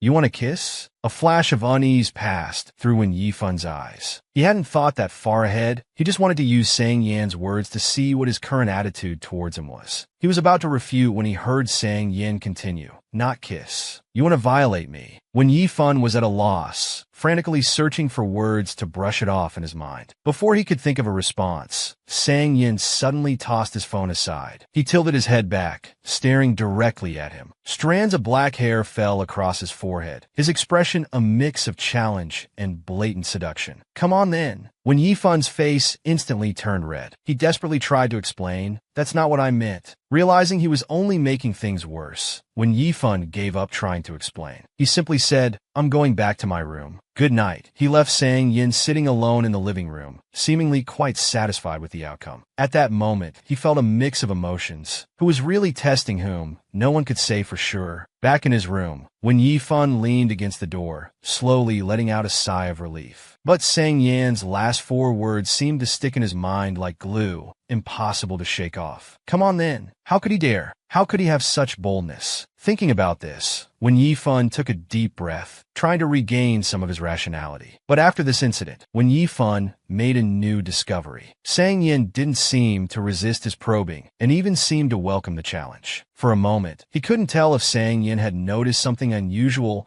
or if he thought Wen Yifan was just mimicking his way of speaking. Should he test the waters a few more times? But thinking carefully, Sang Yan's appearance just now was quite alluring. October 24th, the second day after Frost's descent. When Yifan worked overtime until midnight, as usual. Looking at the birthday wishes on his phone, when Yifan couldn't help but sigh that from today, he was 24 years old. There was joy, disappointment, and also hope. He had planned to quietly return to his room since it was so late. But when he turned to look at the sofa, he realized Sang Yin was still in the living room, looking down at his phone. When Yifan didn't want to disturb him and planned to go straight to his room. The next moment, Sang Yin called out to him, When Yifan instinctively turned back, need help? Sang Yin said leisurely, help me get the box from the fridge. When Yifan was a bit surprised, but he obediently opened the fridge. The next second, he froze. He saw a carefully wrapped box in the fridge. Although he couldn't see what was inside, it looked like a birthday cake. When Yifan stared at it for a moment, he carried the cake box back to the living room. A box of cake could change a person's mood and confirm certain fantasies in one's mind. When Yifan put the box on the coffee table, not quite sure if this cake was bought for him, he hesitated for a few seconds. I'll go rest then. Sang Yin looked up, staring at him steadily. Let's eat together. When Yifan turned back abruptly, seemingly unable to believe his ears. Then he sat down on the sofa, awkwardly scratching his head. He glanced in Sang Yan's direction and calmly asked, Did you buy this for me? Sang Yin softly opened the cake box and said casually, I just bought it randomly. This seemed to be an implicit confirmation. When Yifan blinked and said, Thank you. Inside was a strawberry cake about 6 inches in size. It looked particularly beautiful. White cream topped with strawberries, and a small sign on the side that read, "Happy Birthday." Sang Yin took out the candles, quietly saying nothing. As for Wen Yifan, it had been many years since he had received a birthday cake. When Yifan stared at the cake, then looked up and asked softly, "Can I take a picture?" Sang Yin watched him. Taking out his phone from his pocket, Wen Yifan carefully took several photos of the cake. Beside him, Sang Yin watched his actions, his smile growing deeper. After he finished taking photos, he inserted a candle into the cake. He took out a lighter for his pocket, lit the candle, and spoke in a calm tone. "Make a wish." When Yifan snapped back to reality, tilting his head to think for a moment, he quickly blew out the candle. Sang Yin casually asked what he wished for. When Yifan was about to refuse, saying it wouldn't come true if he told. "How can I help make it come true if you don't tell me?" Sang Yin smiled, his eyes full of tenderness. Looking at his expression now, when Yifan's heart began to race, he licked his lips and averted his gaze. Then he picked up the cake knife and mumbled something about it being work-related. Sang Yin looked slightly disappointed, but his expression changed quickly. "I thought you might wish for me to be your boyfriend." Hearing this, when Yifan's movement stopped, he didn't respond to that comment. He just put a piece of cake on a paper plate and placed it in front of him. "I'll just cut this much for you. It's not good to eat too much cake so late at night." Staring at his expression, Sang Yin looked thoughtful. After a while, he pointed and said nothing more. As it approached midnight, when Yifan finished his cake, he put the remaining cake back in the fridge. "It's almost midnight. You should get some rest." Sang Yin stood up. However, an unexpected incident occurred the next second. As he was about to return to his room, he bumped into Sang Yin, who was also heading to his room. Sang Yin stopped, blocking his path. When Yifan also stopped, Sang Yin called out to him again. When Yifan, "What is it?" After a 3-second silence, Sang Yin glanced at the wall clock. "The gift is under the coffee table." Sang Yin lazily raised his chin and said, "Go get it yourself." When Yifan didn't react immediately, the next second, Sang Yin suddenly bent down to meet his eyes. Their gazes locked for a moment. 2 seconds later, he casually raised his hand and ruffled Wen Yifan's hair. "Happy birthday." After giving the gift, Sang Yin returned to his room alone, but he couldn't hide the smile in his heart. Just then, a phone ring interrupted Sang Yin's thoughts. The caller was none other than Su Howen. "Come out for drinks tomorrow night." "I'm in love," Su Howen said with a grin. "My girlfriend's friends are pretty good-looking too. Come on, let Daddy introduce you." "It's time for you to find someone too," Sang Yin replied mercilessly. "Why should I care? Are you even human? Tell me, what have you been up to lately? How long has it been since you came to work overtime?" Su Howen was annoyed. "Come on, if you don't show up tomorrow, I'll come to your place." "I've been trying to confirm something lately." Thinking of what just happened, Sang Yin was in a good mood. "I won't have time for a while. You go ahead and fall in love, drink all you want. Don't bother me." "What the hell? What are you trying to confirm? Tell me, let your brother give you some advice." Su Howen was confused. Sang Yin smirked, not saying more, but his smile deepened. Su Howen asked a few more times, getting no response. "Fine, are you going to talk or not?" Sang Yin reluctantly said, "All right, I'll say a few words then." "Recently, there's a girl trying to hit on me," Sang Yin said lazily, dragging out his words. "I don't have time to deal with others, you know." After Sang Yin returned to his room, Wen Yifan went to the sofa, as he was told. A light blue bag was placed in the corner of the sofa, looking particularly out of place. After staring at it for 2 seconds, Wen Yifan reached out and took it. The cake had already surprised Wen Yifan. He hadn't expected there to be a gift at all. He didn't open it immediately, but carefully opened it after returning to his room. Even before opening it, he could smell a faint fragrance. It was extremely unique, a sharp scent mixed with a hint of sweetness. It was a bottle of perfume, a transparent, slightly pink square bottle with a dark bow tied around the neck. 2 English words were engraved in black on it: First Frost. His nickname. When Yifan gently rubbed his fingertips over it, remembering something from the past. Once, while chatting with classmates, when Yifan casually mentioned that because he was born on the day of First Frost, his nickname was also First Frost. At that time, the classmates present just listened and forgot about it. He didn't pay much attention to it either. It seemed only Sang Yin had taken note of this. He couldn't remember exactly when it started, but when they were alone together, Sang Yin stopped calling him Junior or his real name. Instead, he started calling him Xuanjiang.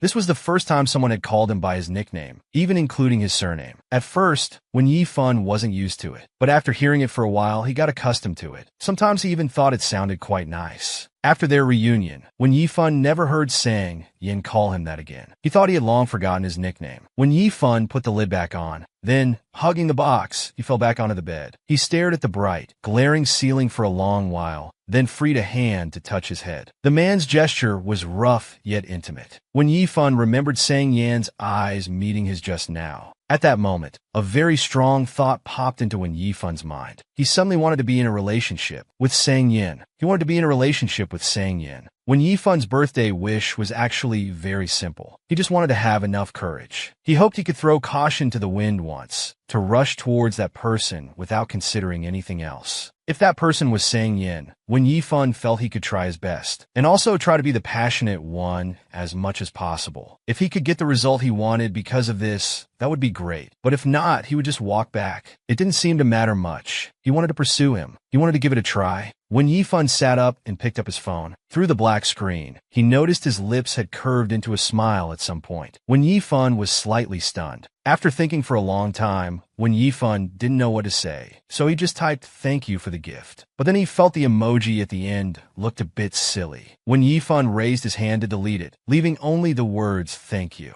The reply came quickly. First a question mark, then "what time is it? Go to sleep." Wen Yifan replied "okay," but after thinking for a moment he added, "When it's your birthday, I'll give you a gift in return." If he agreed, this meant that even if Sang Yin decided to move out midway, Wen Yifan could extend their relationship until then. After that, he would also have a reason to talk to him. Sang Yin only replied with a short message. There was an instant awkward silence. Just when Wen Yifan didn't know how to respond, his phone rang again. He heard Sang Yan's lazy, elegant voice with a hint of weariness. 69 days left. When Yifan listened to it several times, he quite liked him sending voice messages like this. After hesitating for a moment, he tentatively typed, "If possible, could you give me a countdown every day? I'm afraid I might forget." Sang Yin was amused. "Where did you get such thick skin? Can you be a bit more sincere? This is something you should keep in mind all the time, not something I need to remind you of every day." Understanding his words, Wen Yifan immediately realized his request was a bit much. He quickly changed his tune. "I'm sorry, I'll keep it in mind." Although Wen Yifan had decided he wanted to pursue Sang Yin, he had never done anything like this before, so he had no idea how to go about it or where to start. The next morning at 8 a.m., when Yifan woke up naturally, just as he was about to leave his room, he suddenly caught sight of himself in the mirror on the dressing table. When Yifan's gaze fixed on his reflection, barefaced, without a hint of makeup, hair tied in a ponytail, wearing a simple sports jacket and fitted pants. His appearance looked casual, yet alluring and sharp. When Yifan quietly sat down at the dressing table, perhaps because he had never deliberately put on makeup like this before, When Yifan kept it simple. Looking at himself in the mirror, his skin was fair, eyes upturned at the corners, lips red as rouge. This should be enough, right?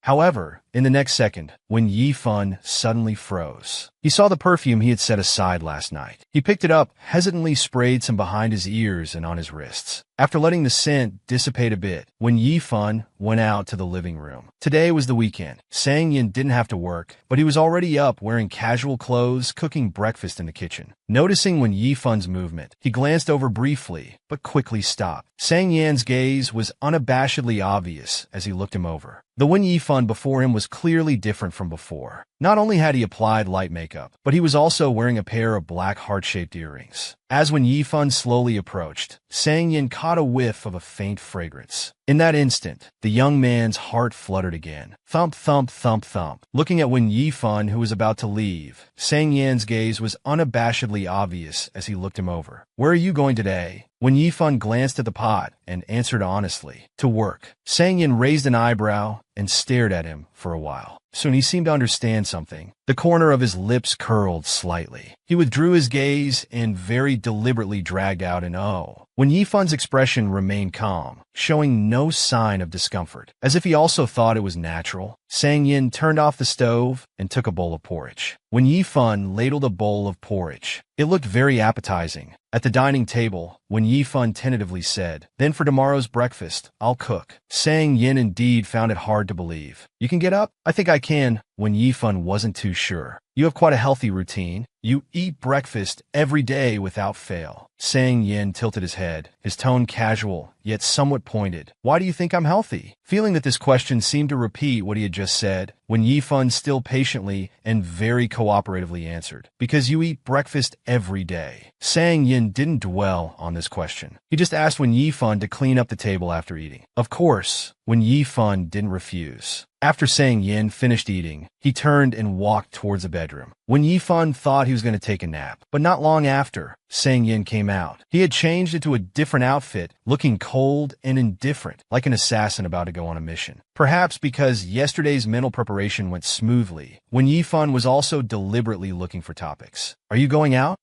Meeting a friend. Sang Yan's mood was good, making it a bit puzzling. When Yifan didn't ask further, noticing it was about time, he followed Sang Yin to the entrance. As he was putting on his shoes, he took a baseball cap from the coat rack. He put it directly on his head. The moment he put it on, he realized something was off. This didn't seem to be his cap. It was much looser. At the same time, when Yifan met Sang Yan's gaze, he first stared at the cap on his head, froze for a few seconds, then his gaze slid down to meet his eyes. At that moment, Sang Yin seemed to have a sense of his scheme succeeding. When Yifan, on the other hand, blushed, feeling a bit embarrassed. He looked towards the coat rack again. Sure enough, he spotted a black cap there. Although he had put on the wrong cap, when Yifan felt somewhat pleased. He paused for a moment, then reached up to take off the cap, with the intention of returning it to its owner, when Yifan tilted his head back and stood on tiptoes. Under Sang Yan's surprised gaze, he hesitantly put the cap back on his head. With his movement, Sang Yan's body instantly bent down, closing the distance between them in an instant. Everything around them blurred. His eyes were pure black, bottomless, with an extreme attractiveness. When Yifan's eyes didn't blink, he could clearly feel his warm breath. There was ambiguity mixed in the air, fermenting uncontrollably, spreading out in threads. Perhaps bewitched, at one moment when Yifan looked away, and as if possessed, raised his hand to smooth the stray hair on his forehead. When their eyes met again, his movement stopped. Then he slowly withdrew his hand and took a small step back. Pretending to be calm, he said, "Your hair was messy. I helped you tidy it up." Sang Yan's Adam's apple bobbed slightly. Before he could speak, when Yifan added, "You're welcome." After another moment of silence, Sang Yin laughed. "So, you're saying I should thank you for this?" When Yifan acted as if he hadn't heard, picked up the keys nearby, and said composedly, "I'm off to work then." But before he could walk out, Sang Yin suddenly stood up straight and reached for the other cap. "Wait!" Then, as if returning the favor, he put it on when Yifan's head. His movement was swift and decisive. Sang Yin stared at his face, leisurely tucking the loose strands of hair on the side of his face behind his ear. Though it was only a matter of seconds, it felt like minutes. Your hair was messy too. His eyes were pure black, bottomless, with an extreme attractiveness. There was ambiguity mixed in the air, fermenting uncontrollably, spreading out in threads. Sang Yin stared at her face, leisurely tucking the loose strands of hair on the side of her face behind her ear. Though it was only a matter of seconds, it felt like minutes. When Yifan came to his senses, his face turning red instantly. Like "Thank you, Sang Yi." Having achieved his goal, he used the excuse of being bored driving alone to offer to drive when Yifan to work. This time, however, when Yifan didn't refuse. In fact, he was somewhat looking forward to it. On the way, they communicated very little, but it couldn't stop the warming of their feelings. This could be considered a kind of mutual pursuit for both of them. However, when Yifan, who had just walked into the office, was stunned by what he saw on his desk. There was a bottle of strawberry milk on the desk, with a small cake beside it. When Yifan turned to look at Su Tian, "Little Tian, whose is this?" "Who else could it be?" Su Tian said softly. "It's from that little puppy for you.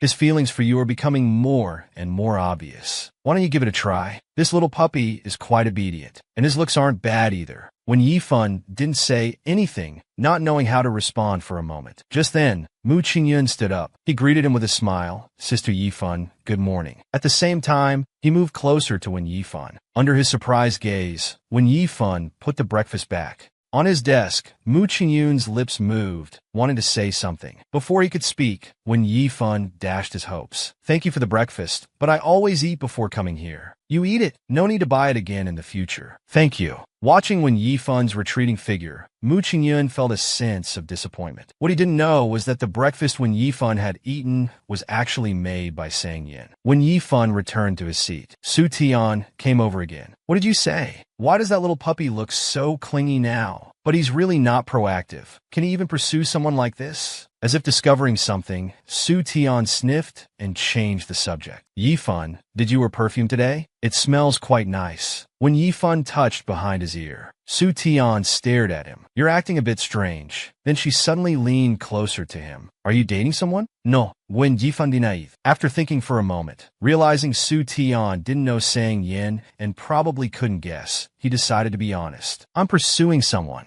Wow, you're pursuing someone? Are you sure? Do you even need to pursue? When Yifan raised his hand to touch his chin. No, he's very good looking. Is this near Degenerate Street? Su Tian had heard of the title Top of Degenerate Street. When Yifan thought for a moment and decided to change his approach. He said to be at the level of the king of hosts. At this moment, Su Tian was completely confused. In her impression, Wen Yifan had always been a person with boundaries. As night fell, stars twinkled in the sky. The lights of countless homes created a warm and harmonious atmosphere. However, when Wen Yifan got home, Sang Yin hadn't returned yet. Without the great chef saying, Wen Yifan ate instant noodles while fiddling with his phone. It wasn't even 8 o'clock yet, but Sang Yin had already sent a message saying he would be home late tonight. Wen Yifan replied, okay, and put down his phone. Wen Yifan sat at the dining table, eating noodles while pondering over the day's events. Based on Sang Yin's actions today, he should have some feelings for him. But exactly how much he wasn't sure. After all, this person was the most unpredictable one he had ever met. Wen Yifan also thought that today's events could be explained as Sang Yin feeling that he had taken advantage of him, and he didn't want to lose out. This explanation also made sense, so Wen Yifan was quite troubled. He wanted to be absolutely sure. After all, if he explicitly expressed his feelings and the other person didn't actually feel the same way, they probably wouldn't be able to continue living together. For some reason, Wen Yifan quite liked their current state. After finishing his meal, Wen Yifan returned to his room. He lay on the bed, idly scrolling through his phone. Without realizing it, he came across that previous tree hole again. He continued to post anonymously. How to pursue someone you've offended. Putting his phone aside, he let his thoughts wander again. When Yifan curled up on his side, sleepiness gradually crept over him, enveloping his entire being. But he found it hard to fall asleep, because the person he was thinking about hadn't come back yet. What was he doing now? When would he return? Just as he was about to drift off to sleep, when Yifan heard his phone vibrate. The sound was particularly clear in the quiet room. When Yifan opened his eyes groggily, reached for his phone, and glanced at it casually. It was midnight, just a few minutes past. It was a voice message from Sang Yin. He wondered why Sang Yin would send him a message at this hour. When Yifan, with his eyes half closed, lay on his pillow and casually played the message. 68 days left. When Yifan was startled, suddenly sitting up, he remembered asking Sang Yin to help him count down before. But Sang Yin had refused at the time. Why would he be keeping track for him now? Sang Yin was straightforward, without any pretense. You're too good at fishing in troubled waters. You've said it several times before, but you haven't followed through. If I don't remind you, wouldn't I be the one losing out? Seemingly finding typing too troublesome, Sang Yin sent another voice message. Alright, go to sleep now. When Yifan stared at the phone screen, pondering for a long time. I've cooked for you quite a few times. That should count as repayment. Feeling that it might not be appropriate, when Yifan compromised. After all, he was pursuing him. Then you can see what you want to eat. I'll repay it all. I won't let you lose out. The morning sunlight is always disturbing. When Yifan woke up from his sweet dream, bleary-eyed, he had fallen asleep last night without waiting for Sang Yin's reply. So the first thing he did upon waking was to pick up his phone. Sure enough, there was a message from Sang Yin. When Yifan looked at the message content and was once again shocked by his words. Unbelievable. Your words are quite fresh. I've already taken all the advantages I could. There's no room left for me to lose out. When Yifan's face turned red, Sang Yan's words seemed to make sense. After all, from his perspective, when Yifan had kissed and touched him while sleepwalking, and when awake, he had even threatened him to wear clothes properly, or else he would violate him like a female hooligan. But he had no memory of those things. If he really managed to win Sang Yan's heart in the future and did these things again, would Sang Yan find it lacking in novelty? Nanwu was always a city full of romance and memories, busy yet warm. Not long after starting work, Su Tian came over. Yifan, how's your progress? When Yifan didn't know how to answer for a moment, he just said he was still trying. Su Tian was a bit surprised. It's been a month already. Is the other person stringing you along? When Yifan hurriedly explained, he probably didn't know that when Yifan was pursuing him. For one Yifan, who was clueless about love, he even wondered if he should confess first. Su Tian told him not to rush. He could try chatting with him or approach through shared interests. These words left when Yifan even more confused, not knowing what to do. That night, when Yifan returned to his room early, sitting on the bed, he pondered Su Tian's words. If he were to approach through shared interests, it seemed that gaming was the only option. Thinking of this, when Yifan felt hopeful, he decided to download the game first and study it. On the first day, Sang Yin saw when Yifan hugging his phone, even walking with his head down. Sang Yin couldn't help but feel surprised, but he didn't feel it was right to ask directly. On the second day, when Yifan quickly finished his meal, he stood up and told Sang Yin he was going back to his room. At this moment, when Yifan only wanted to seize every minute to practice the game, he completely failed to notice Sang Yan's gaze behind him. On the third day, perhaps he wasn't naturally cut out for gaming. Amidst a series of BMOG sounds, when Yifan felt the game was so difficult, he even had thoughts of giving up. Just then, Sang Yin, who had just returned home, called out to Wen Yifan. At dinner, Wen Yifan was startled. He hurriedly hid his phone behind his back, completely missing what Sang Yin had just said. Sang Yin glanced at him, clearly somewhat displeased, but he seemed to have noticed something. What's your nightlife like? Are you working overtime or enjoying solitude alone? Or perhaps gathering with a few good friends to chat, like at the overtime bar? Accompanied by the sharp sound of polished leather shoes, the private room suddenly fell silent. Sang Yin was seen wearing a suit and tie. Even so, it couldn't hide his temperament. Su Howen, seeing his appearance, couldn't help but tease. Who's this? What a rare guest, remembering us brothers now. Sang Yin sat down on the sofa, loosening his tie and starting to counterattack. Can you not talk like a sissy? Qian Fei immediately chimed in. Yeah, can you tone it down a bit? I can barely stand it anymore. When it comes to Nanwa's double dogs, they're famous. It's just a pity the other one isn't here. Otherwise, Su Howen would probably be in even worse shape. Jokes aside, Qian Fei put his arm around Sang Yan's shoulder and started asking about his recent situation. Sang Yan was still reluctant to say much. I'm afraid you'll all feel unbalanced after hearing it, jealous beyond recognition. The two immediately fell silent, even feeling the urge to hit him. Seeing Sang Yan not speaking for a long time, Su Howen started complaining. He said there's a girl pursuing him recently, so he doesn't have time to deal with it. Understand? Although not surprising, Qian Fei was still curious. This isn't the first time he's been pursued. He hasn't been chasing around before. Could it be that he's also interested in that girl? Sang Yin didn't deny it, but rather frankly admitted, so what if I am? The two looked at Sang Yin in unison, their faces full of disbelief. Then, a deafening sound erupted in the private room. Damn, is it true? Who is it? The iron tree has blossomed.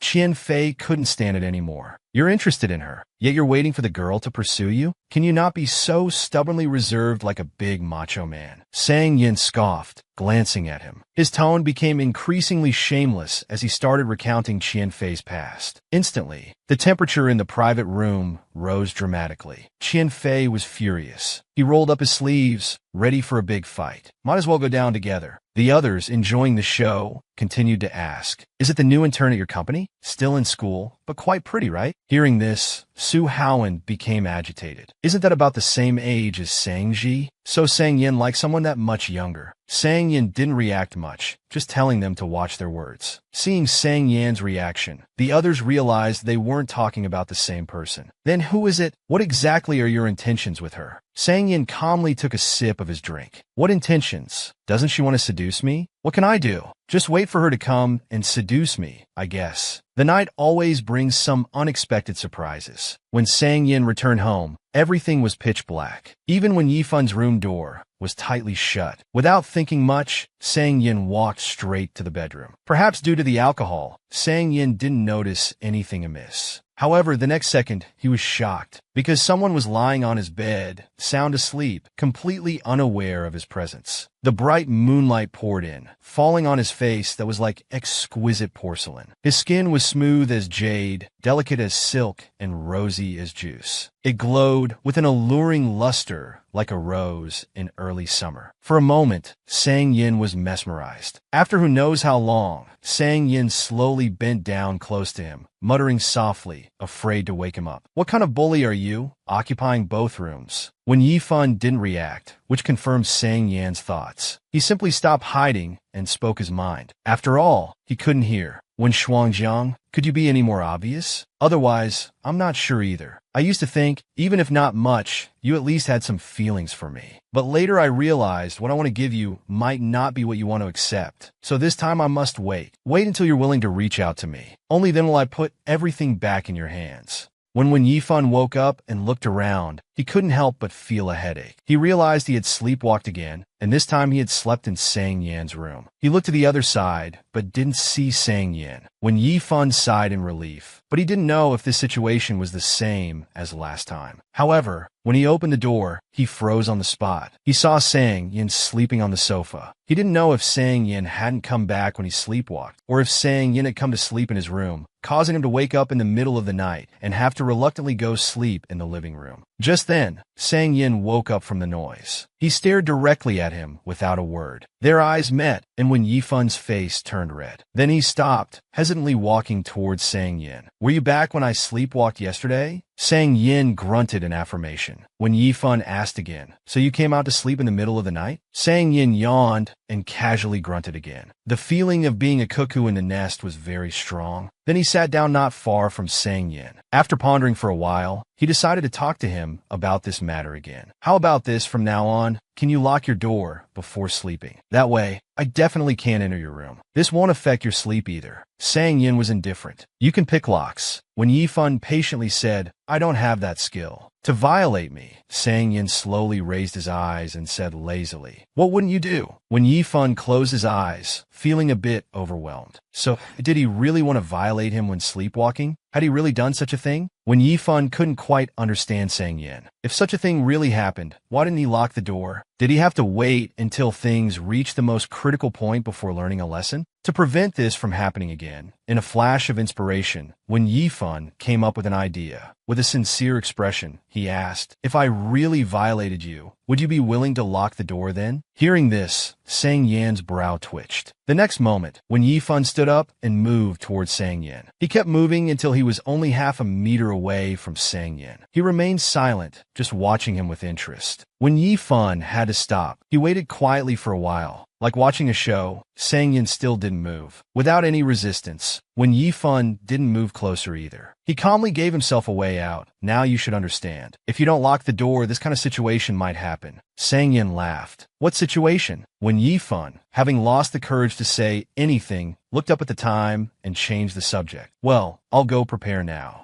"Going to work?" Sang Yin tilted his head and said lazily, but nothing happened. At this moment, most of the blanket had slipped to the floor, but he showed no intention of picking it up. His expression was arrogant and domineering, looking fearless, as if he didn't take when Yifan's words seriously at all. When Yifan fell silent, not knowing how to respond to his words. Then he bent down to help pick up the blanket. He was holding one corner of the blanket, about to say something, when he suddenly felt the other end being forcefully pulled. He hadn't let go yet and was caught off guard. His body was pulled forward, half falling onto Sang Yin. The safe distance was broken. When Yifan held his breath, instinctively supporting himself on the soft cushion beside Sang Yin. But he couldn't buffer in time. His nose tip touched Sang Yan's jaw, lightly brushing against it. He reflexively raised his head, inadvertently meeting Sang Yan's dark eyes. His breath, along with his entire being, was burning hot. With his beloved sitting on his lap, Sang Yin appeared calm on the surface, but his heart was racing. When Yifan, for some reason, felt his mouth go dry, his cheeks flushed like peach blossoms. Yet he couldn't help but meet Sang Yan's alluring gaze. A moment later, when Yifan came to his senses and instantly pulled away, he simply replied, "I wouldn't dare." Then he hurriedly stood up and walked towards the bedroom without looking back. Next time then, Sang Yan's face suddenly turned red, without any further words.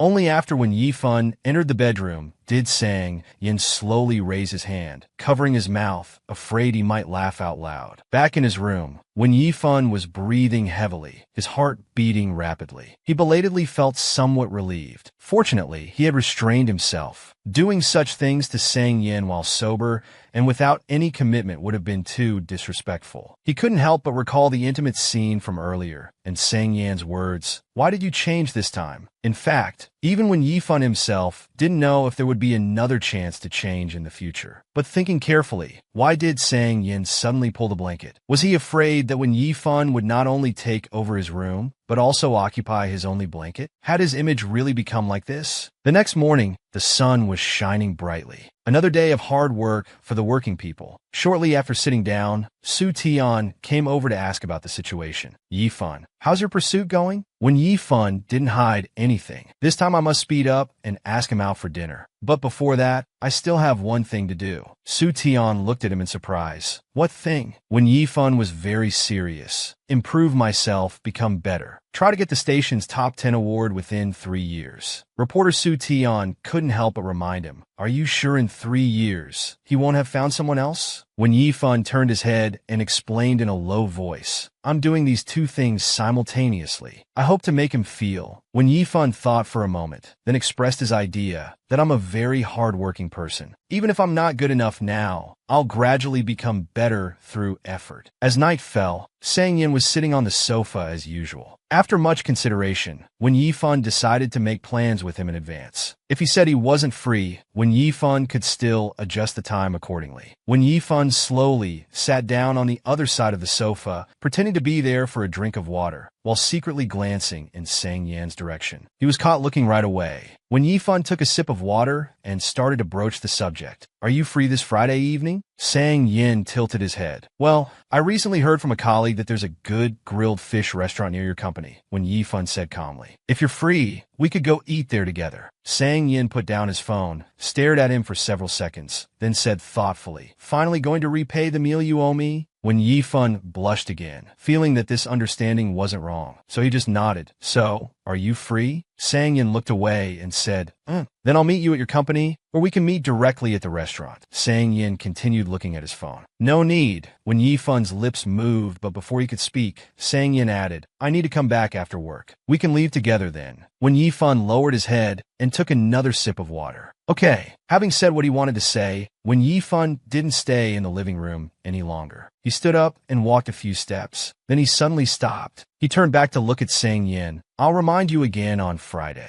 Sang Yin looked back at him and said leisurely, "All right." Getting this answer, when Yifan finally felt at ease. But what he didn't know was that Sang Yan's face had turned red again, and even the corners of his lips had inexplicably curved upwards.